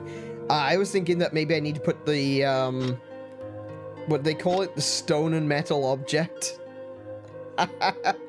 The stone and metal object. How descriptive. Thank you very much. The umbrella emblem. I thought that they would put that into the top of this box. Okay. Alright, so we'll put those back.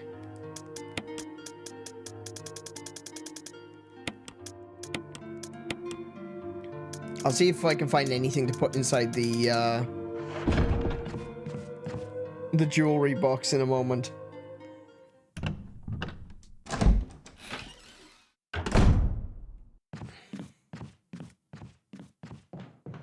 Hey, Mary, welcome to the stream. How are you doing today? I have to ask, do you mean IRL or in-game? What do you mean? Oh, bees and lizards. Yeah, bees and lizards in-game. Lots of bees, lots of lizards. In fact, the lizards are so lizardy that you could even call them lizard people. They are definitely lizard people. So, wait, I couldn't take the yellow stone out. What if I take the red stone out first? Can I take that one out first and then the yellow one?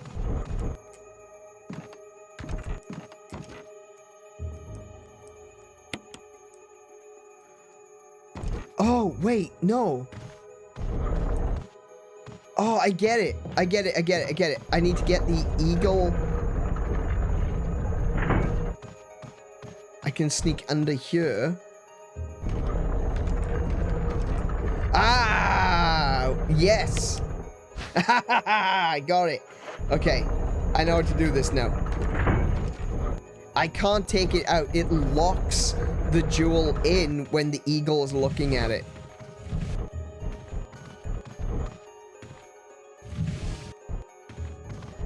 Okay, so what I need to do is I need to attract the eagle over to one side,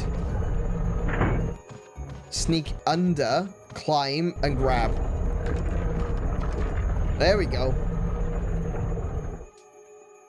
Yes. Yes, I would. There's the yellow gemstone. Okay, well, I know what the yellow one is for. The yellow one is for the tiger's head, but I don't know what the red one is for.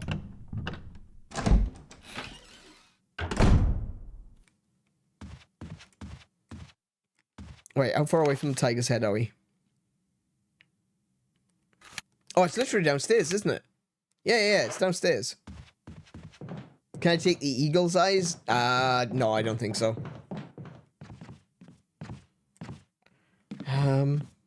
We can go to the tiger. Whoa! Shh, that jump made me jump.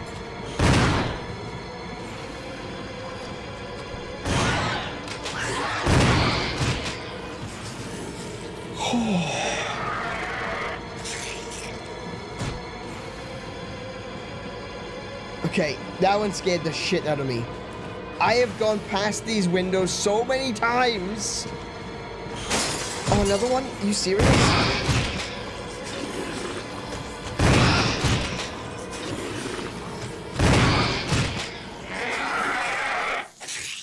have gone past these windows so many times. And at first I was like, something's going to jump through there. But I allowed myself to get complacent. I allowed myself to believe that those windows wouldn't break.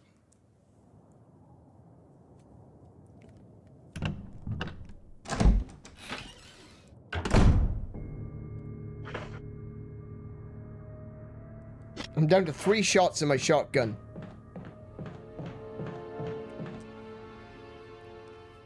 It's like that one boss in Silk Song. I haven't gotten that far yet. Silence. Okay. So what happens if I put a red... What happens if I put the red one in?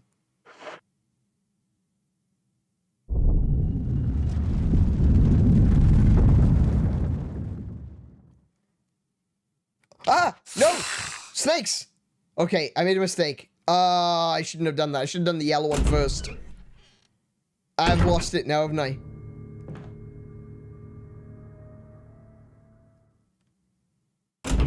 It's not gonna reset, is it? Oh, it did reset. Thank goodness. That reminds me... Do you know what? That reminds me of the one of the very first quote-unquote puzzles in A Link to the Past, where Zelda says, you need to pull the switch over there, and if you pull the wrong switch, it drops snakes on you instead. Okay, so we're gonna put the yellow one in.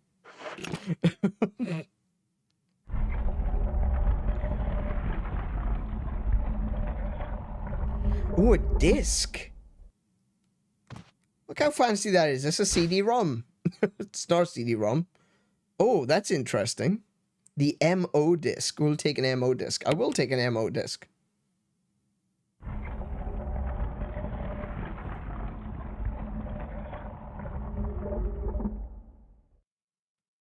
Okay. Can I use the red one now? Not necessary. Okay. Well, you might think it's not necessary, but maybe I think it's necessary. Maybe I want to stuff the red gem in as well, just in case. Maybe I need to put the red gem into the jewelry box? Maybe that's what I need to put into the jewelry box?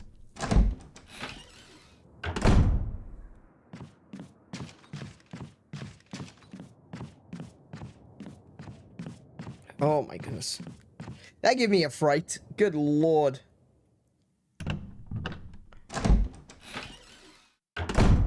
Oh, the one that... Oh, the 4th chorus. Oh, yeah, that was such a good... That's such a good boss fight. I really enjoyed 4th chorus. Hang on, let's explore what we've got here. MO disc. Appears to be a disc for rebooting a system of sort. Have I encountered anything that would need that? Okay.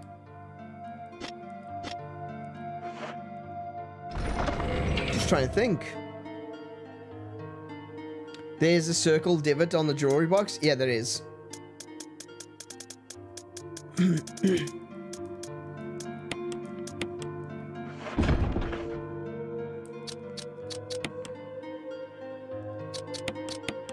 Oh, it does go in there.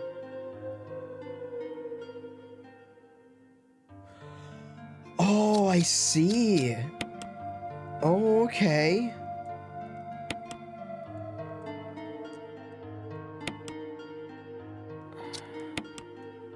Oh, this is cool.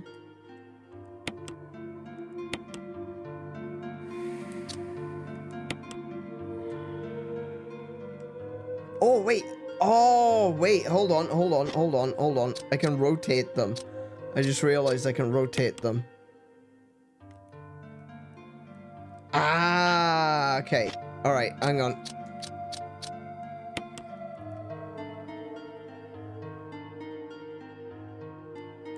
That looks like it fits there. Oops. That one fits there.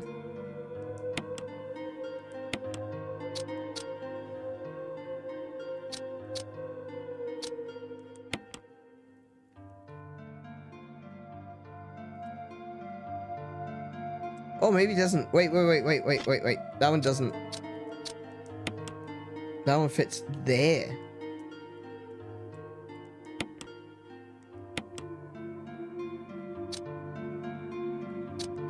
This one goes here.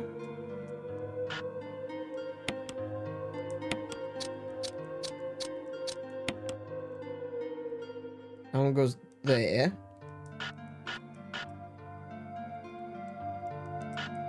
Okay.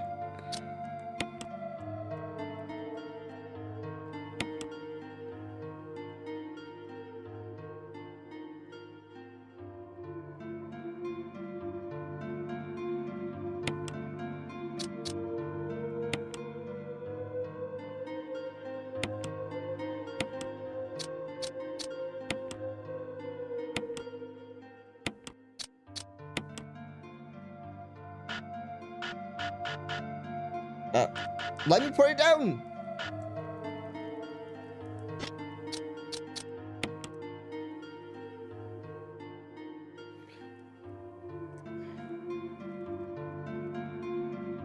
There we go.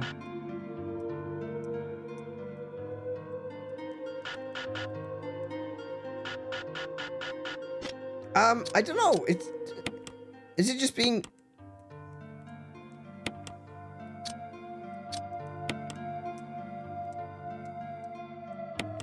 Is it just being fiddly? Is that... Oh! Oh, I see. I can adjust the pieces further after I've placed them. Ah, okay. I get it. So that one now fits, and I can adjust that into place. Now I can put that in there. There we go. Cool. There was a brooch inside. Oh, that's our brooch. I know exactly what that is. It changed into a key. That is the Spencer family emblem key. So I got the Spencer key. Nice.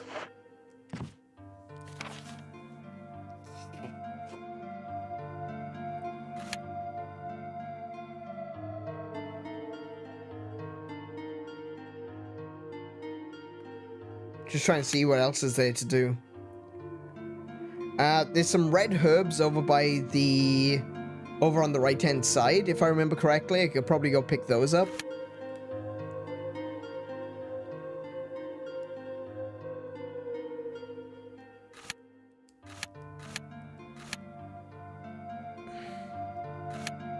Yeah, I can go over to where...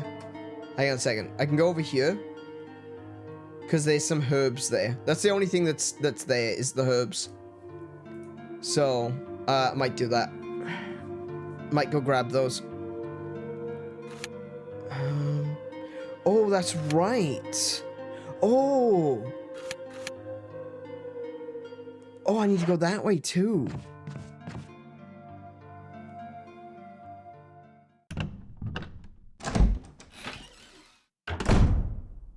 Wait, how do I get there?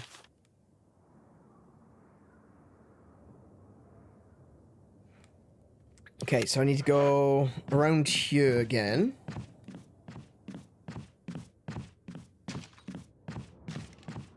Through there. I think I need to go to the end of this hallway and around.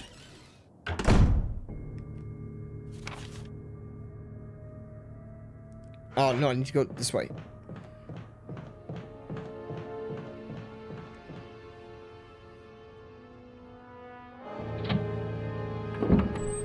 Stop giving me the music that is gonna make me sad.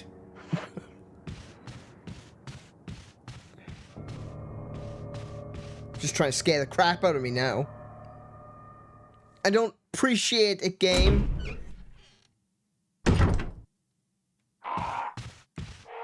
Oh, crow room. Wait, am I going the right way? Yeah, I am.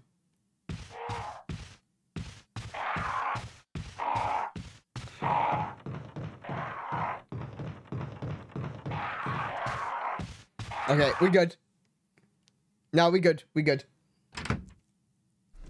Oh yeah, I've got my handgun with me.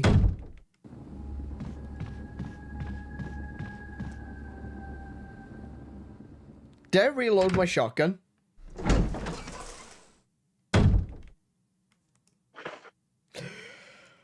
I didn't reload my shotgun, and I didn't reload my handgun either.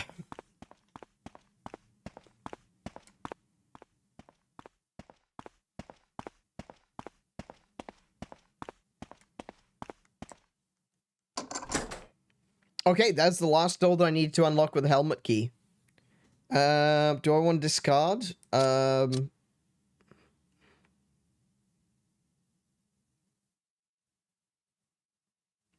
Wait, is that the last one? Hold on. Wasn't there another helmet door near the kitchen? I'm gonna say no. I'm gonna say no. I'm pretty sure.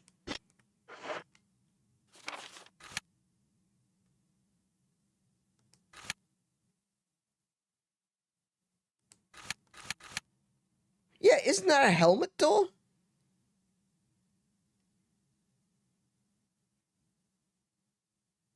I thought that was a helmet door.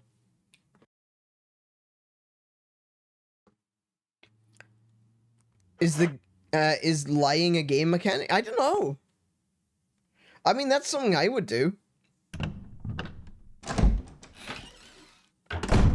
That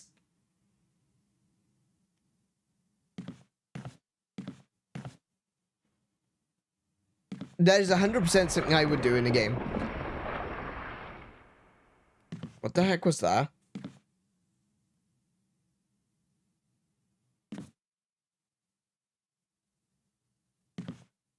They give me herbs. I don't like that they give me herbs.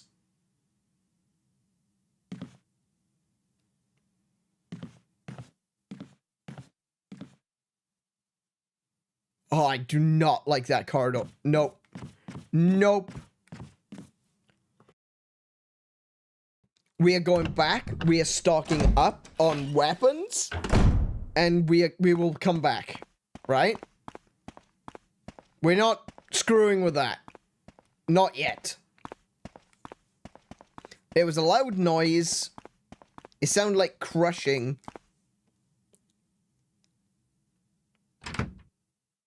There ain't no way I'm doing that with only 3 yes, 3 guns in my bullet.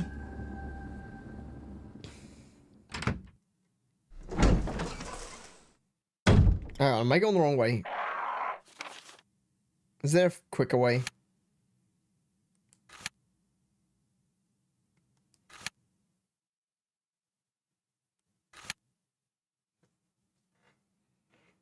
Yes, there is a quicker way. Oh my goodness. I did a loop. I could have literally just gone up the stairs. So if I go through here.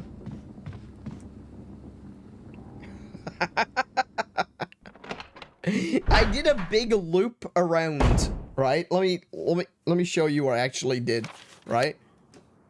I was in here and I went around through there, around there, up there, and when literally all I had to do was go upstairs.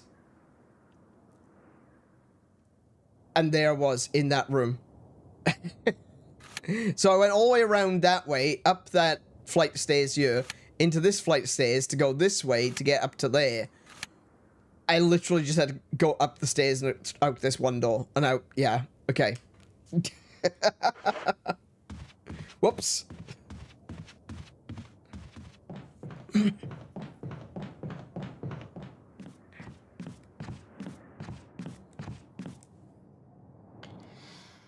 Ooh, I just had a thought. I think I know what's in that room.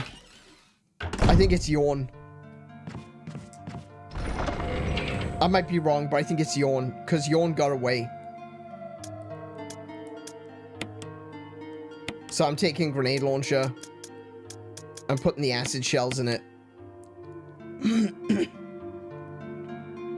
I don't have much... Oh, I've only got 7 shotgun shells left. Like, that's it. That is all I have.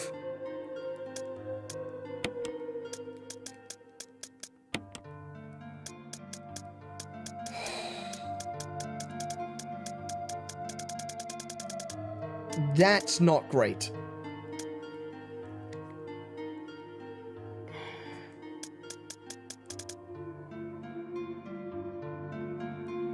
I'm probably gonna need a mixed herb with blue in case I get poisoned, which is a high possibility. Alright, so I need to be very, very cautious. If I'm gonna be fighting Yawn, I need to do it with the acid shells. And, I think acid... I'm pretty sure acid shells does the most damage to Yawn.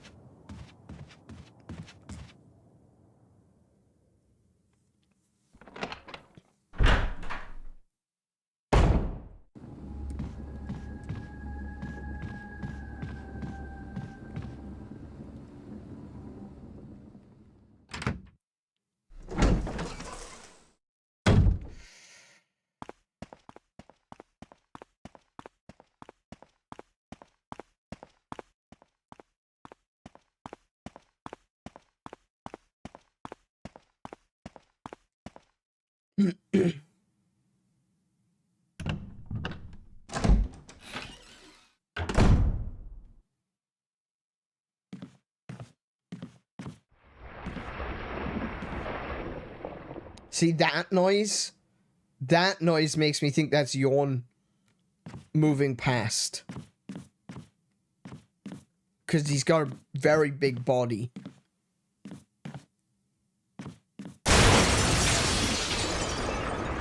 I was right.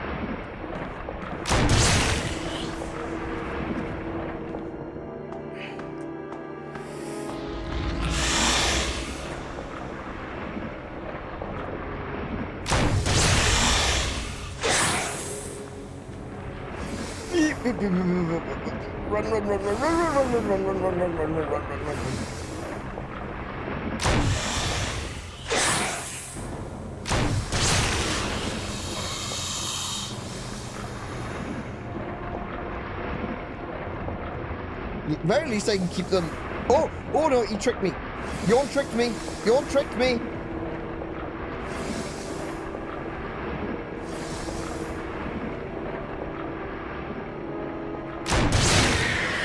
Oh, got him.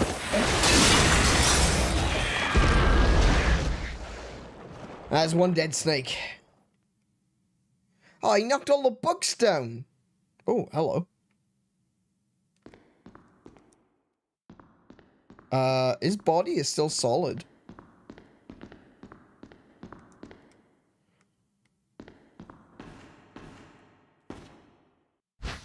Eagle of the South, Wolf of the North. Can't carry any more items. Okay. What? You know what? I took him out. I beat him. No problem. I guess.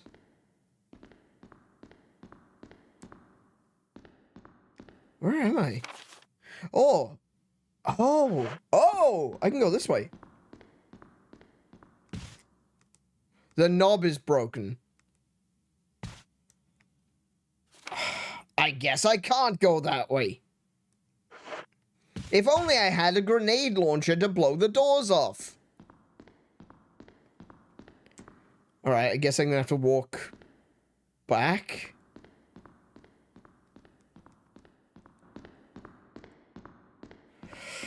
Alright. He's relatively short for a snake of his width. He really is. He's really thick, but he's short. He's just a short boy.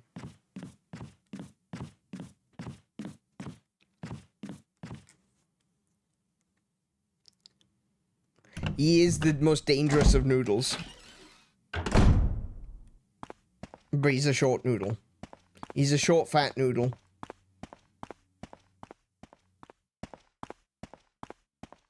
I'm going the long way round again! No, I'm not. Wait, no, I'm not. I'm going the right way. Hold on, I'm going the right way.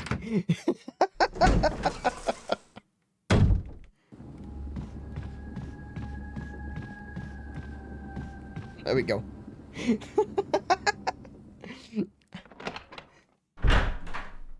I got distracted and I lost track of where I was for a moment.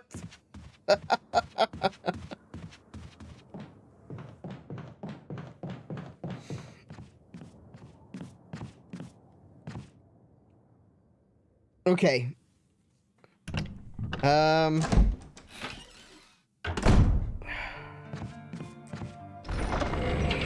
I'm really worried about my lack of ammo.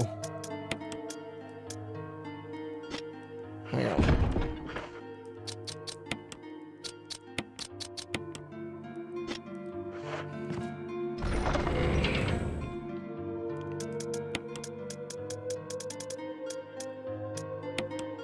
I'm gonna put the shotgun away and take the handgun back out.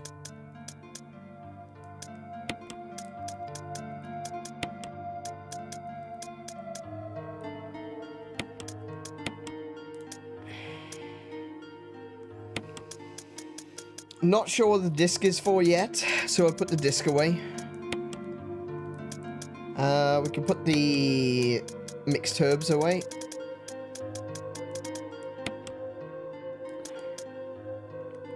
Cool.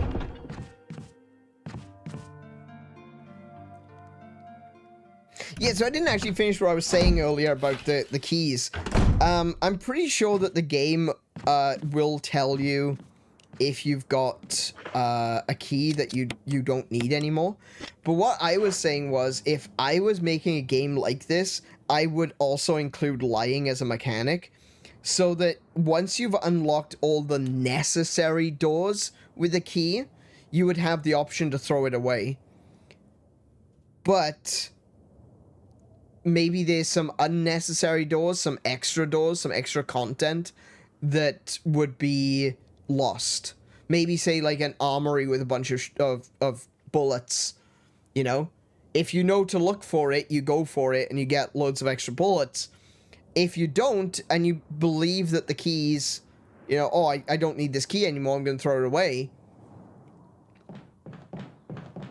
Because otherwise, the entire concept of throwing keys, why would you ever throw keys away? Like, there's no reason to throw keys away unless there's a reason to keep them.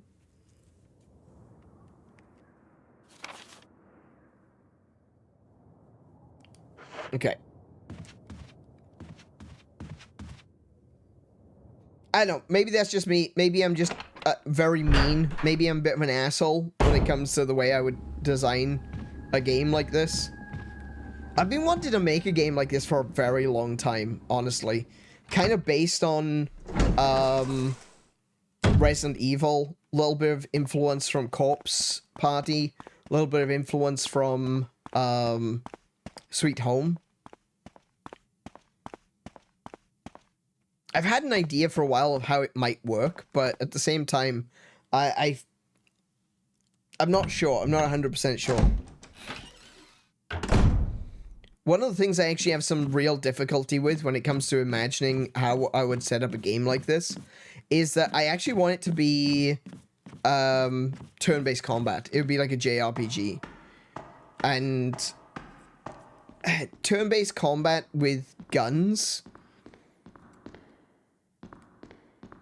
I just realized Yawn is gone. Turn-based combat with guns. It's not like it can't be done. You absolutely could.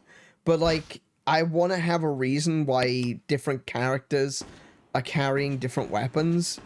And not just because, you know, oh, this guy can only use rifles. This guy can only use pistols. And it's like, I don't want to do that. I really don't want to do that. Because that feels unnecessary. But then at the same time, I don't want every character to be able to use the best weapon, you know? It's like you got 4 of the grenade launcher, you know? Something like that. Little influence from life being a bitch sometimes. Oh yeah, no, that door doesn't open. Okay. Yeah, exactly. I suppose in a way I could try to implement like an ammo system. And so the characters can only shoot if they've got ammo, which, you know, would make sense. But at the same time, because it would be like a turn-based JRPG style, probably with random battles, you kind of don't want ammo to be an issue. Because if you got random battles, you know? What if you just keep getting random battles and then you run out of ammo and you can't fight the boss?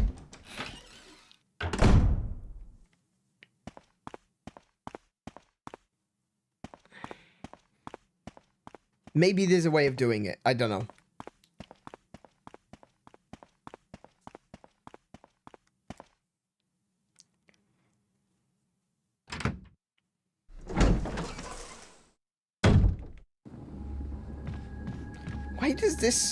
Why does this room have the creepy music? Is there someone in here still?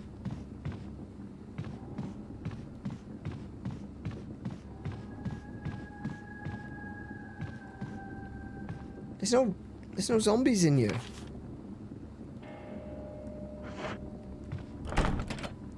It's locked from the other side.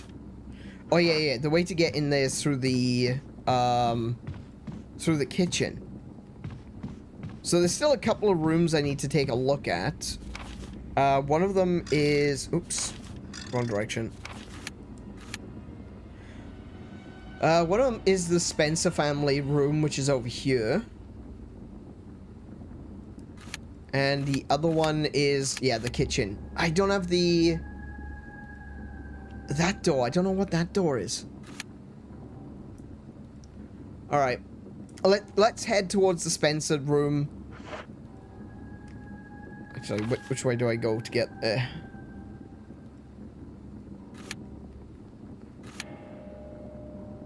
I could just go across the dining room. So that's this way? Yeah. Okay. I can go across the top floor in the dining room. Into the foyer. Down the stairs. Wait, can I do that? Oh, it would actually be quicker to just go across the top of the upstairs.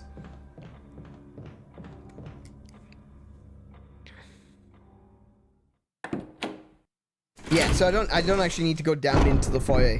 I can just go across the top here.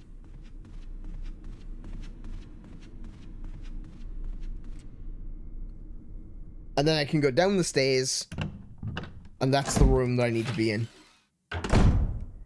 What have I got on me? Yeah, I'm probably fine. Oh.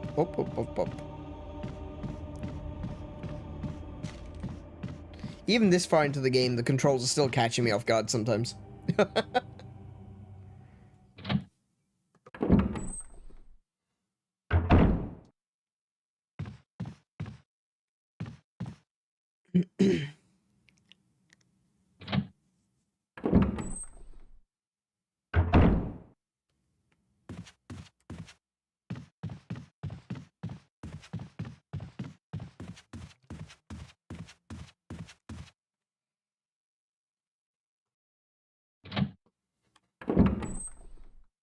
I suppose what I could do, rather than limiting ammunition, what I could do is limit healing items.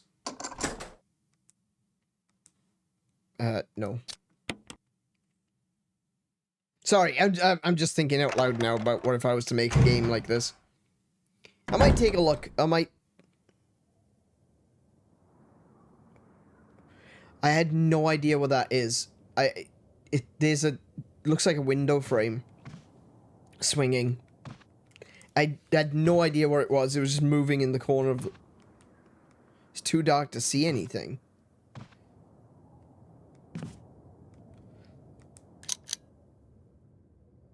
Oh, that's bright. Bloody hell. What we got here? Oh. Oh. A second one of those? Oh, I know what that's for.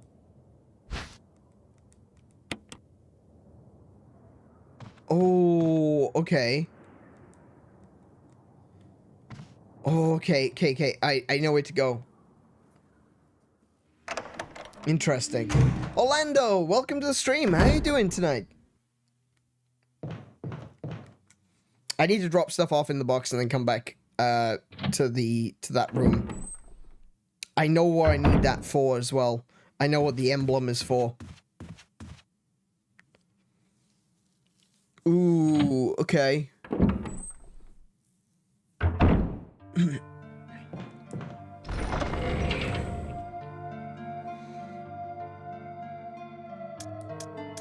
I guess I don't need this. I'll just put it into the box.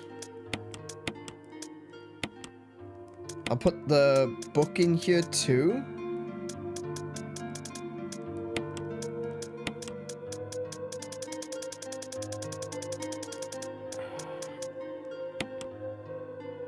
Oh, do you know what? I'll take that with me. I think I want to take the shotgun too.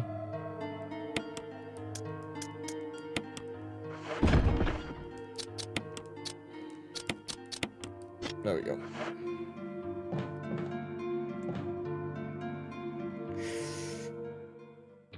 Oh, you know, it's the same with pretty much every game, you know? Towards the end of this game, I'm not really sure what I'm doing, because obviously I've played the end of the game less than I've played the beginning of the game. There's lots of times that I've restarted a game of Resident Evil, but I've not seen it through to completion.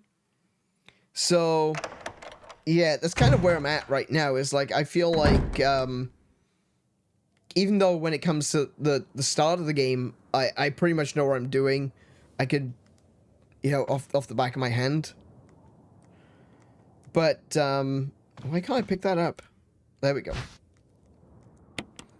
But, towards the end of the game, because you've played it less and less and less, it's, there's some things I just don't remember. And, unfortunately, I think I'm gonna have to go into the basement. Should have brought the other emblem with me. I shouldn't have left the emblem in the box. I should have brought it with me so that I could just go straight there. Any jump scares yet? Oh, we've had a couple. I just got the shit scared out of me by some hunters jumping through a window. I tell you what, I'm gonna swap the shotgun for the Magnum. I'll take the... Wait, where did I put it? There you go. Oh. Oh, I need that.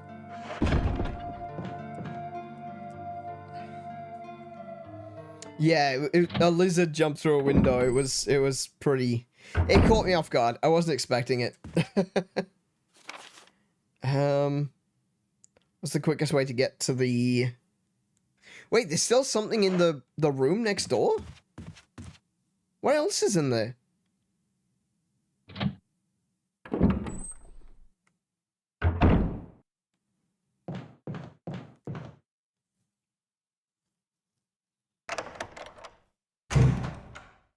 What did I miss?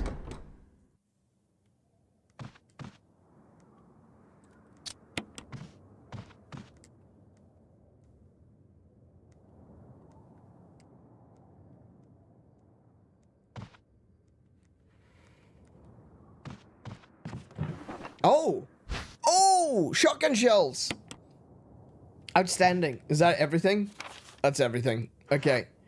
Alright, finally. I can refill my shotgun. That was getting scary. That was getting scary. I thought that I wasn't going to be able to, use my shotgun much. I still want to keep the shells. I want to keep them... I don't want to overuse them. I'm going to use them against the hunters. So, not going to waste it. Just going to chuck it into the box.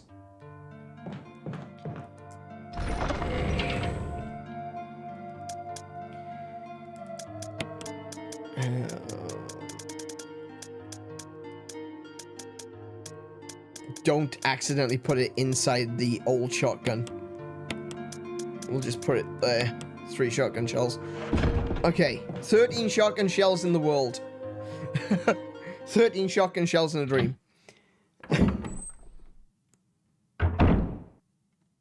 Yeah, ammo trauma is genuinely a thing. Let's see now. If I go upstairs, it'll be quicker. Let's go upstairs.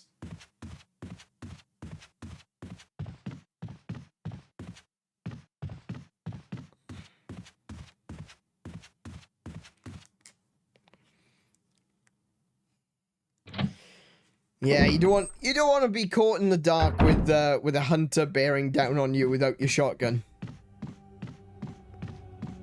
Especially if the shotgun, yeah, if the shotgun doesn't have any ammo in it, the shotgun's not gonna do very much, is it? It's like, I got my shotgun. It's completely empty.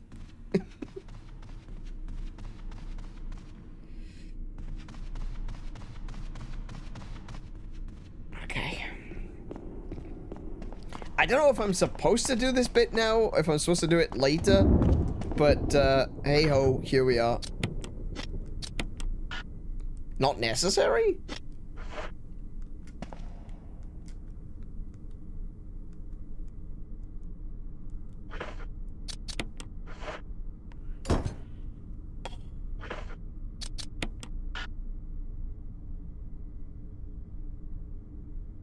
Now you get why I never kill spiders. Oh, I got lots of spiders to go. Oh, okay. Nice. Nice. That's right. Not necessary. Why do you keep telling me it's not necessary?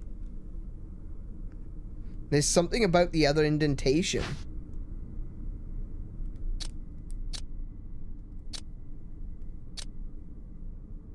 No.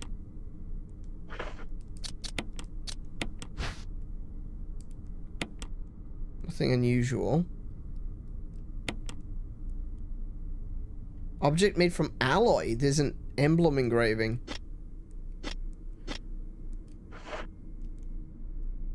There's something about the other indentation.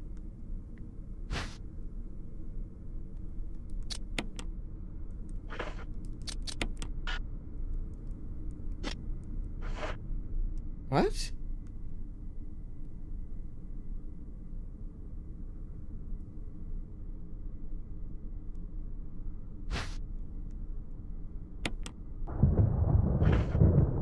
Oh, wait. I just realized. It's missing its border. Look, this one's got a rim around it. Ah, okay.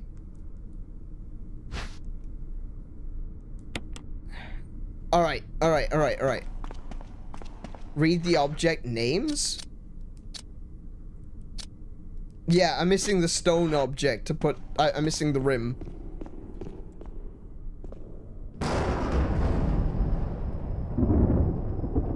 Yeah, no, I'm sure I'll find it eventually. Okay.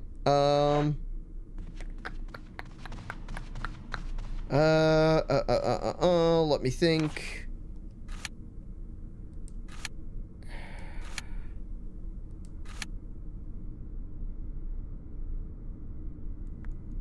The only place I have left to go is downstairs. It's back towards the kitchen. Which I'm pretty convinced that the kitchen's got a pair of Crimson Head zombies in it. I might be wrong. They might be hunters instead. But I'm pretty sure there's going to be a pair of Crimson Head zombies in the kitchen.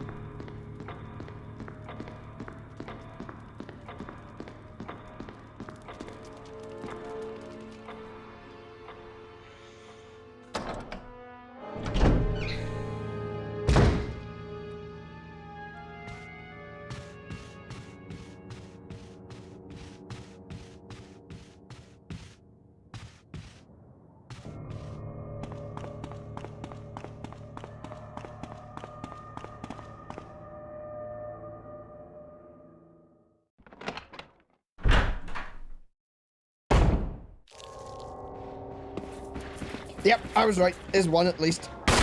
No! Ay. Oh, bugger, I didn't bring the shotgun.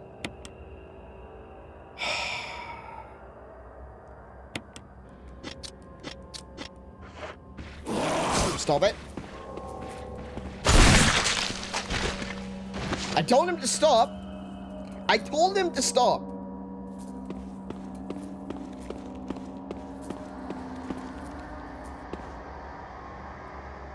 No, he's still there. Like, he's not... Okay. Power doesn't seem to be... Okay, so I can't go that way yet. So what about this door? It's locked from the other side. Oh, okay. I thought that one was, I thought that was a helmet door, which is why I didn't believe it when it told me that I didn't need the helmet key anymore. I was convinced that was a helmet door. I guess I have to jump in the hole.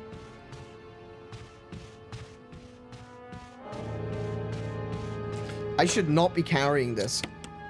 That is too dangerous. I could end up just wasting my ammo.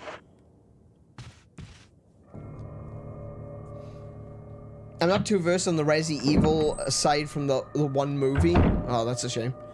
If you inject the virus into an already dead corpse, does it reanimate? Yes, it can. So the T virus is a virus that attacks cells and turns the reanimates them essentially. It's like a pseudo life, a pseudo animation. Basically the instincts of the creature are intact, but obviously because the person's been dead, they've got severe brain damage, so they've got no higher functions. All right, let's sort out the inventory. And then we can jump down that hole. Jump for gold. Yes, let us jump for gold. I'm gonna put the... I'm gonna switch out for the shotgun. Shotgun. I'm gonna take... I'm gonna take the shells. I'm gonna take the magazines for the handgun as well.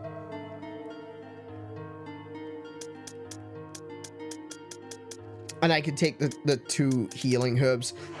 Like, there's gonna be a safe room at some point. I just need to make sure that I can make it that far.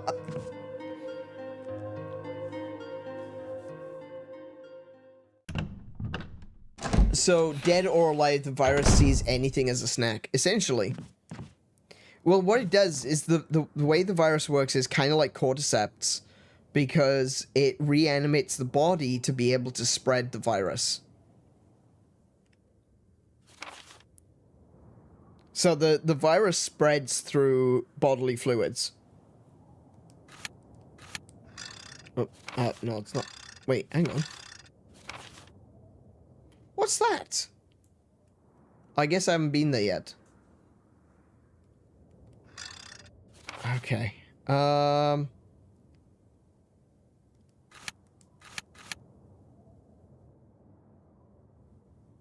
Where was the hole again?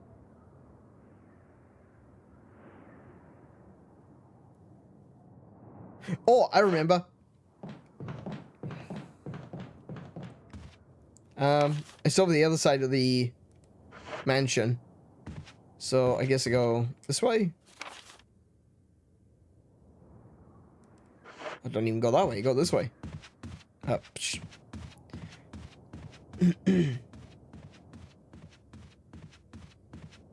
think the idea behind Crimson Head and Tyrants is that they need a secondary agent to mutate to that point.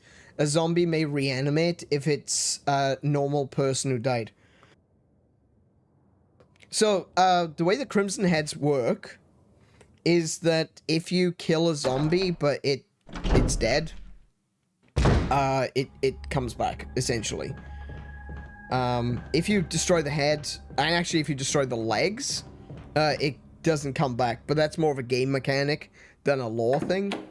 the reason that Crimson Heads were a thing was because during development of this version, they were trying to figure out if there's some kind of could they design some kind of a link between zombies and the lickers.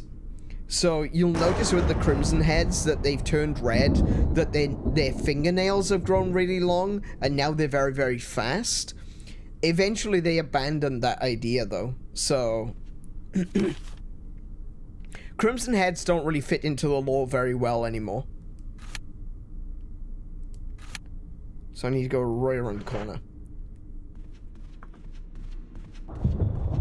I may have to leave you folks here to have fun jumping down holes. It's late for me and I've had a huge day. Oh, it is. It's already 11.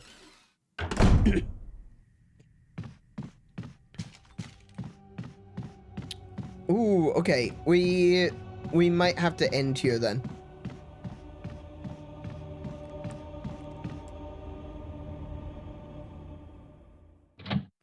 We'll go down into the room, we'll save in the safe room, and then we'll end it there for this evening. I think the TV... Sorry, my throat is getting a bit...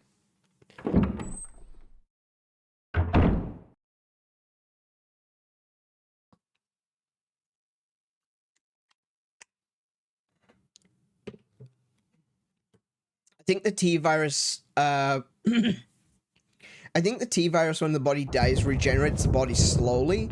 So I guess if you don't burn the zombie, it becomes regenerated like a tyrant. But tyrants have highest intelligence. Yeah, that's... I don't know if it's necessarily tyrants... tyrants do have the highest intelligence out of the creatures that are created by the T-virus, but I don't think it's necessarily intelligence that creates a tyrant.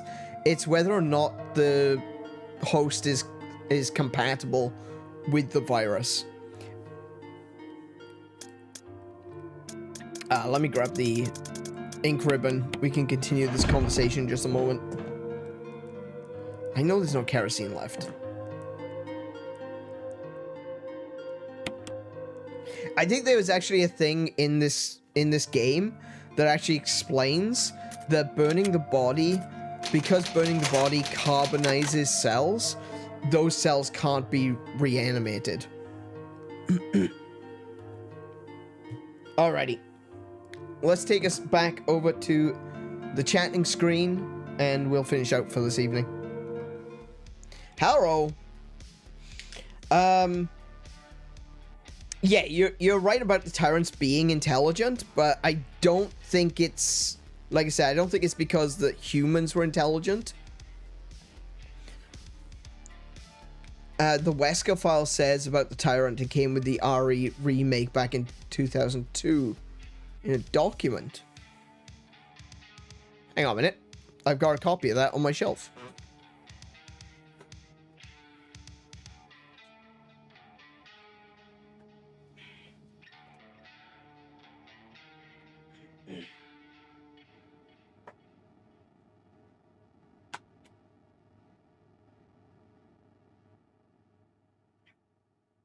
So is it in the manual?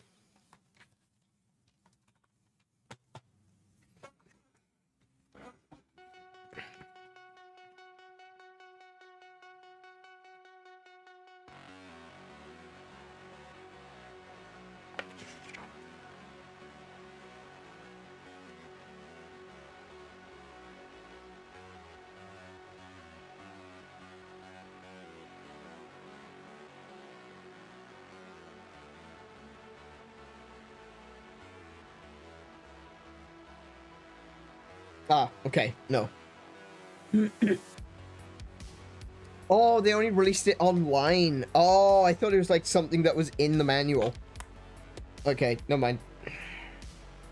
Yeah, I still got my original copy of Resident Evil, this game, when it first released on GameCube. I was actually considering playing the GameCube version because I've got all my new connections. I was very tempted to be like, you know what, let's play the GameCube version. That'll be spooky.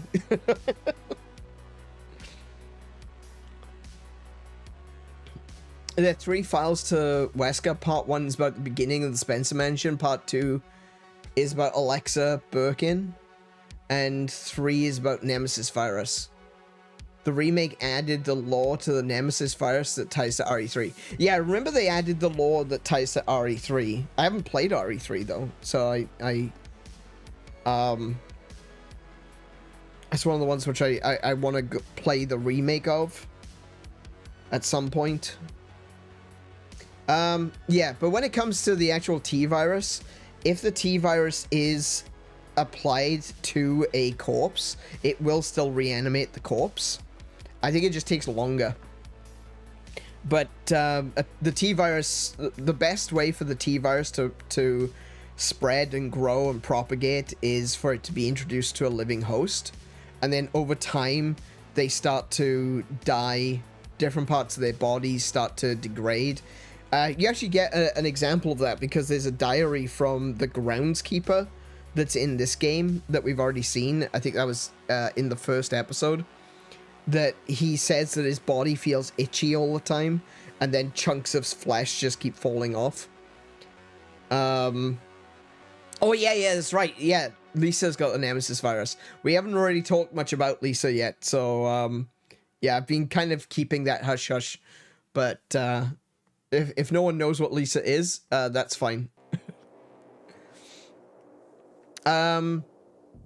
We did encounter a note that talks about Lisa, but that's all we've seen so far. Oh, that, and she bonked me across the head. No, it's don't apologize. There's nothing to apologize for. I mean, this is what, 2002. This is a 23-year-old game. I think I think people should, you know, have either played it by now.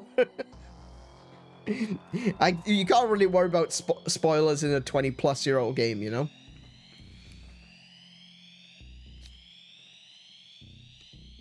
Wesker talks about all the Lisa story in the files. Ooh, okay. I tell you what, I might look for those. I might look for those and I'll read them when we actually finish the game. Yeah, Lisa... Okay. Yeah, okay, there we go. I guess it has been spoiled now, haven't it? Yes. The creature in chains that they keep talking about, the thing that was wearing the Leatherface style mask of many faces, that's Lisa.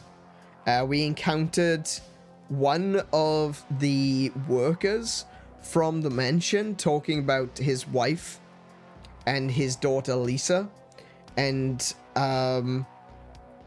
the last thing he writes about is that he heard one of the staff mentioning that his family was already ... And we don't know what that means. But basically, yeah, his wife is dead and Lisa's a monster. Oh yeah, no, okay.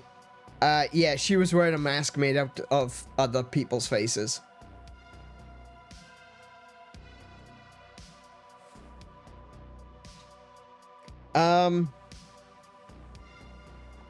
Yeah, so that's the whole Lisa thing. What I'll do is I'll check out the Wesker files, and I'll read them out when we get to the end of the playthrough.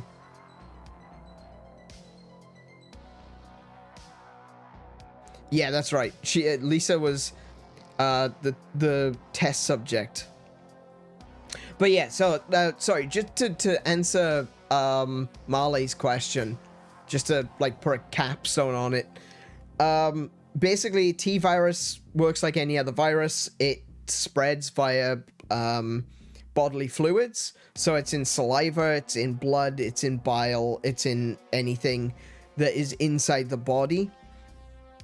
It can be spread through bodily contact, in terms of like the sharing of bodily fluids.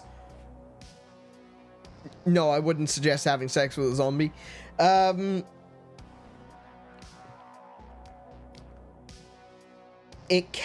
will happen is the T virus, which T standing for tyrant, The Tyrant virus is a biological weapon that is designed for turning the host into zombies, but it's to try and create the tyrants.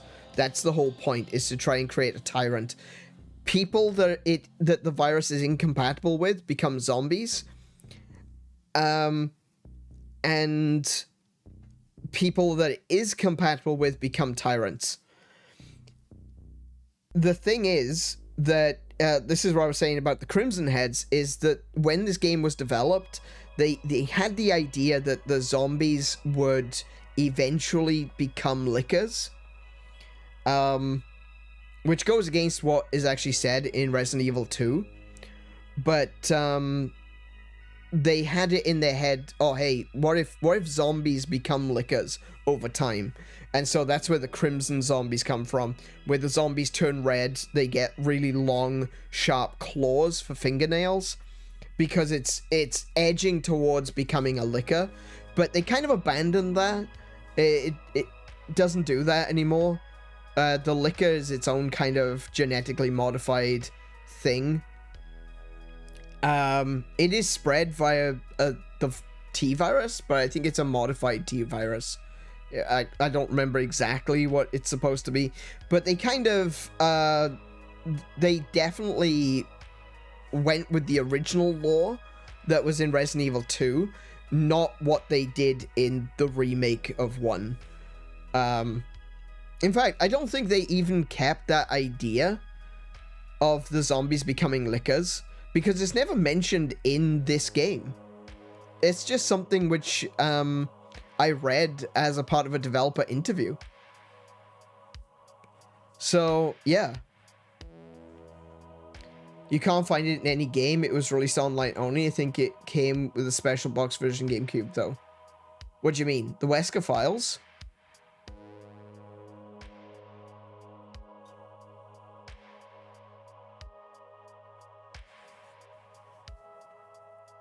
Or do you mean...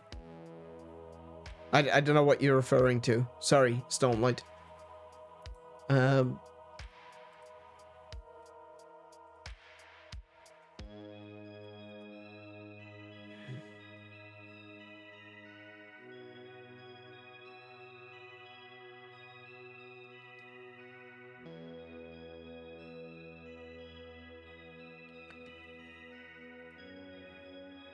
There's a special version that came with the files in it. Oh, yeah, that's fine. I'm sure I can find a copy somewhere.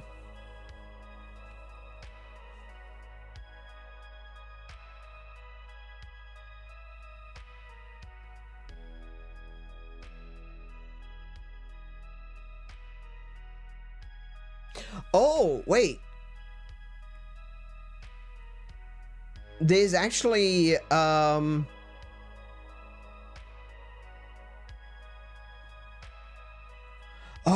no. Okay, so it's called the Wesker Report. So it was re-released. The Wesker Report was released with Resident Evil 0 in 2003. Hang on, I've got that too.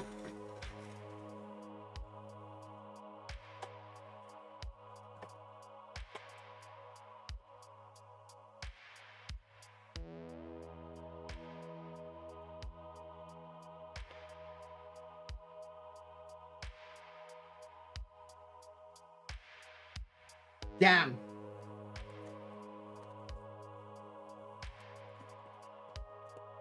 It's not in my copy.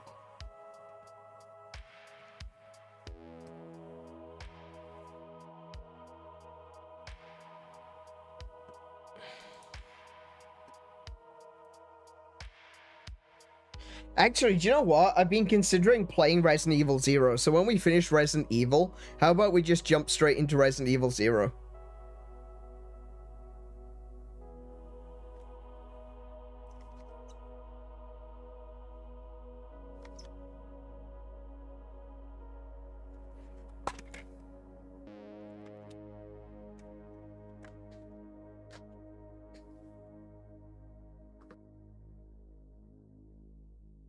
All right, okay.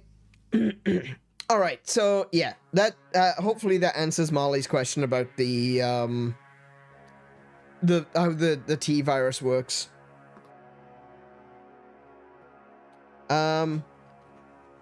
Basically, don't get bit. Basically, it talks about Wesker working with Birkin and Alexa, and how Birkin hated Alexa, and why Spencer built the mansion, lab, and Trevor family. Basically, the story continues in Code Veronica, and finally, how the Nemesis parasite was created. Oh yeah, that's right, because Nemesis was a parasite.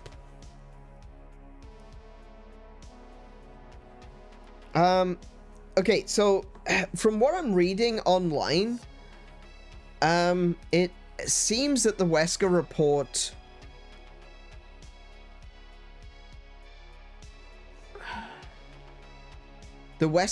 was originally a mockumentary that was created by Capcom to provide backstory, backstory for the events of Resident Evil series, and was offered in various releases of Code Veronica X. The video is a compilation of clips from Resident Evil, Resident Evil 2, Resident Evil 3 Nemesis, and it's narrated by Albert Wesker, voiced by Richard Wow.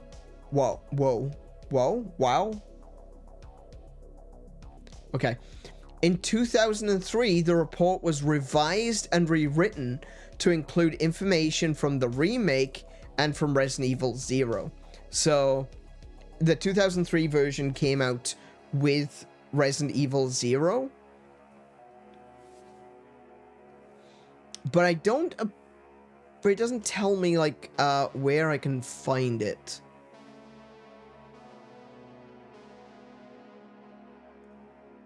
Oh, actually, I've got the complete thing. I just found the complete report. Yeah, I've got the complete Wesker report.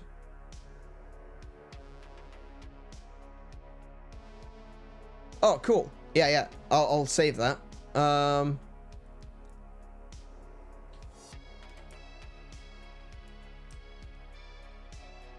Cool, I got it.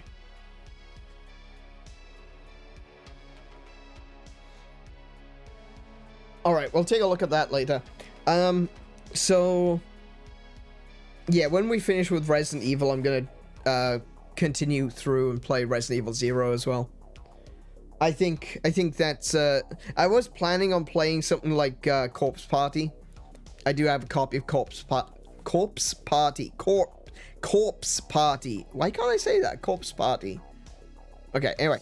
I've got a copy of Corpse... oh, wow. Why can't I say the word corpse in the middle of a sentence? I've got a copy of Corpse Party that I want to play on Switch. So I might play that. But I would like to play Resident Evil 0. I've been meaning to play it for a long time. I haven't finished it. I played it once when I was a lot younger. And I got about halfway through. And that's about it. I haven't actually played it all the way through. So I want to play 0. So, yeah. Might do that. Might do that in that case. I probably will have time. Because we're going to be finishing... we're probably going to finish... Shady Part of Me tomorrow.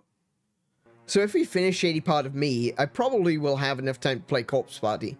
Corpse Party. Oh my goodness! My lips lock up. Every time I try to say Corpse Party in the middle of a sentence, my lips lock up. That's weird. I don't like that.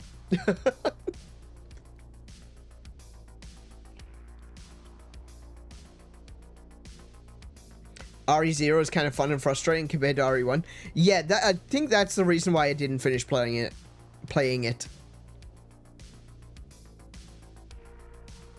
I thought too hard about the word and nerfed myself. That sounds about right, yeah. Yeah, I love RE. The original Resident Evil for me, or at very least this version of it, is a game I genuinely love. Up until last year where I played RE2 Remake, this was my favorite Resident Evil. And yeah, when I played RE2 Remake last year, I was like, oh my goodness, this is amazing. This game is genuinely fantastic. So, RE2 Remake has supplanted RE1 as my favorite game. But I still love this game. I know, that's one of the reasons why I'm playing it. Because I just love this game. Also, you probably finished Crow Country on Monday? Is that really only a 2-stream thing? Okay, interesting. I don't know how long Corpse Party is. I should probably not. I'm using the wrong browser there. They have updated Brave, and now all my saved pages in the wrong place. Bloody hell. Corpse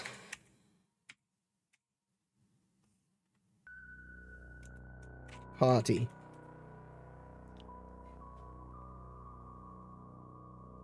Main story plus extras is estimated around 15 hours. Okay, I can probably do that in like 3 streams. If it takes a little bit longer, it takes a little bit longer. It's supposed to be 4 to 8 hours, depending on how long certain puzzles take you. Right. Okay, well, I did spend a lot of time in Crow Country just wandering back and forth, not knowing where to go. So, maybe it'll take me a bit longer, but we'll see. Kiko, have you actually played, or not played, but have you watched someone playing through Crow Country all the way through?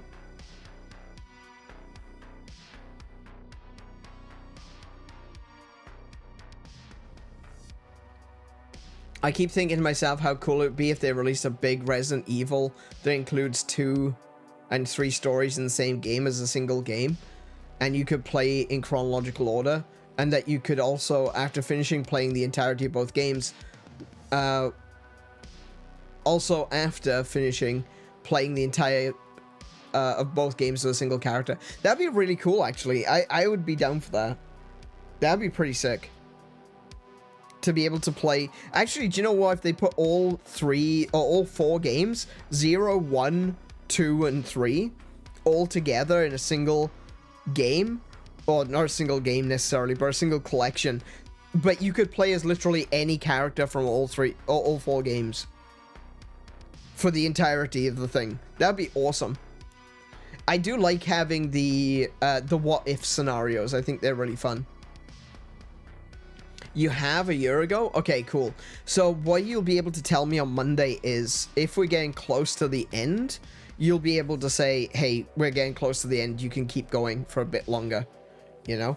So if I'm like a few hours away by the time we reach the end on Monday, you'll be able to say, hey, look, there's still a fair bit to go, so you're gonna have to do another stream.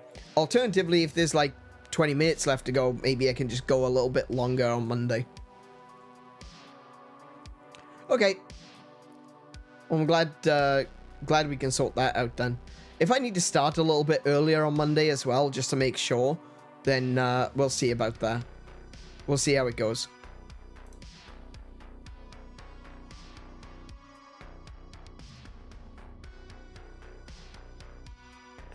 Okay. Alrighty. Well, I think with that, we're gonna have to bring this one to a close for this evening. I hope you have enjoyed this stream tonight. Let's just quickly go to the schedule. Because the schedule isn't really going to change between this week and next week, I don't think, except for Sunday. So we'll pull up the schedule just so that everyone can see what we got planned for the coming week. This is, of course, the schedule for this week. So tomorrow we're going to be playing Shady Part of Me. We're going to be concluding that one. I'm going to let it, you know, go as long as it needs to actually get to the end. Next week as well, we'll have Crow Country on Monday, Resident Evil on Tuesday, Hollow Knight on Thursday, Resident Evil on Friday, and whatever we're replacing Shady Part of Me with, that could end up being Corpse Party. You should, if you say it with an American accent, it's a way easier to say. Corpse party. Yeah.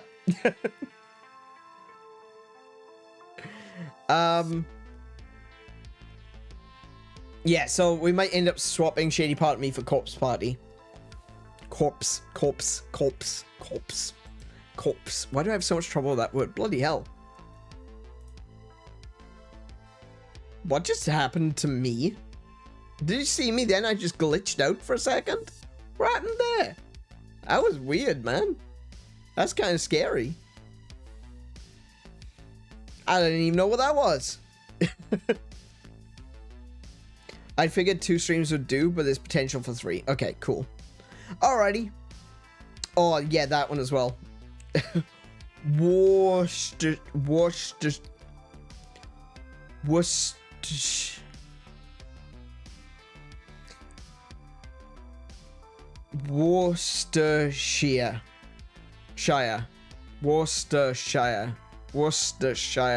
There we go. I could never be a rap star.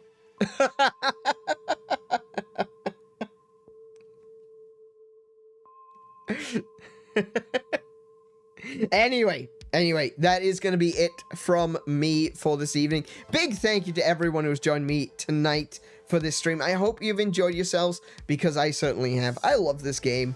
I love coming back to it. It's been a while, and so it's definitely warranted, you know. It's definitely worth coming back and experiencing this again, because it's such a good game. I'm looking forward to coming back tomorrow with Shady Part of Me. We're going to finish that one. It's a really cool puzzle game. I recommend coming in and checking it out if you haven't already. But with all of that said, if you're new here, consider subscribing. Stormlight, I'm looking at you. If you've enjoyed the stream, leave a thumbs up to let YouTube know that you liked it. Leave a thumbs down if you hated it. It's all engagement. That's cool. And if you want to continue the conversation when the stream is over, best place to do that is down in the comments. That's the word I was looking for. Don't forget to leave a comment at the end, because you can. I know you can't see it right now. VOD crew, you guys can see it right now. I know the VOD crew can see it right now. So you don't even have to wait until I finish the stream. You can go and leave a comment right now. Chop chop. So leave a comment, ask a question, say a thing. Let's continue the conversation. Let's talk about Resident Evil. Let's talk about zombies. Are zombies overdone? Are zombies still fun in 2025? Let me know your thoughts. What would you like to do if you could make a Resident Evil game? We talked about a couple of things now. I've talked about what I would do if I made a Resident Evil game. Stormlight has told me what he would like to see for a Resident Evil game. What would you like to see as a Resident Evil game? Either like a reimagining of Resident Evil, or just how would you like to see some of these games arranged in a collection, perhaps? That sounds really cool. I like Stormlight's idea there. So, leave that in the comments down below. And we'll end tonight by saying, be good to yourselves, be excellent to each other, play more video games, and until I see you, I wish you all peace and high scores. Good night, everyone.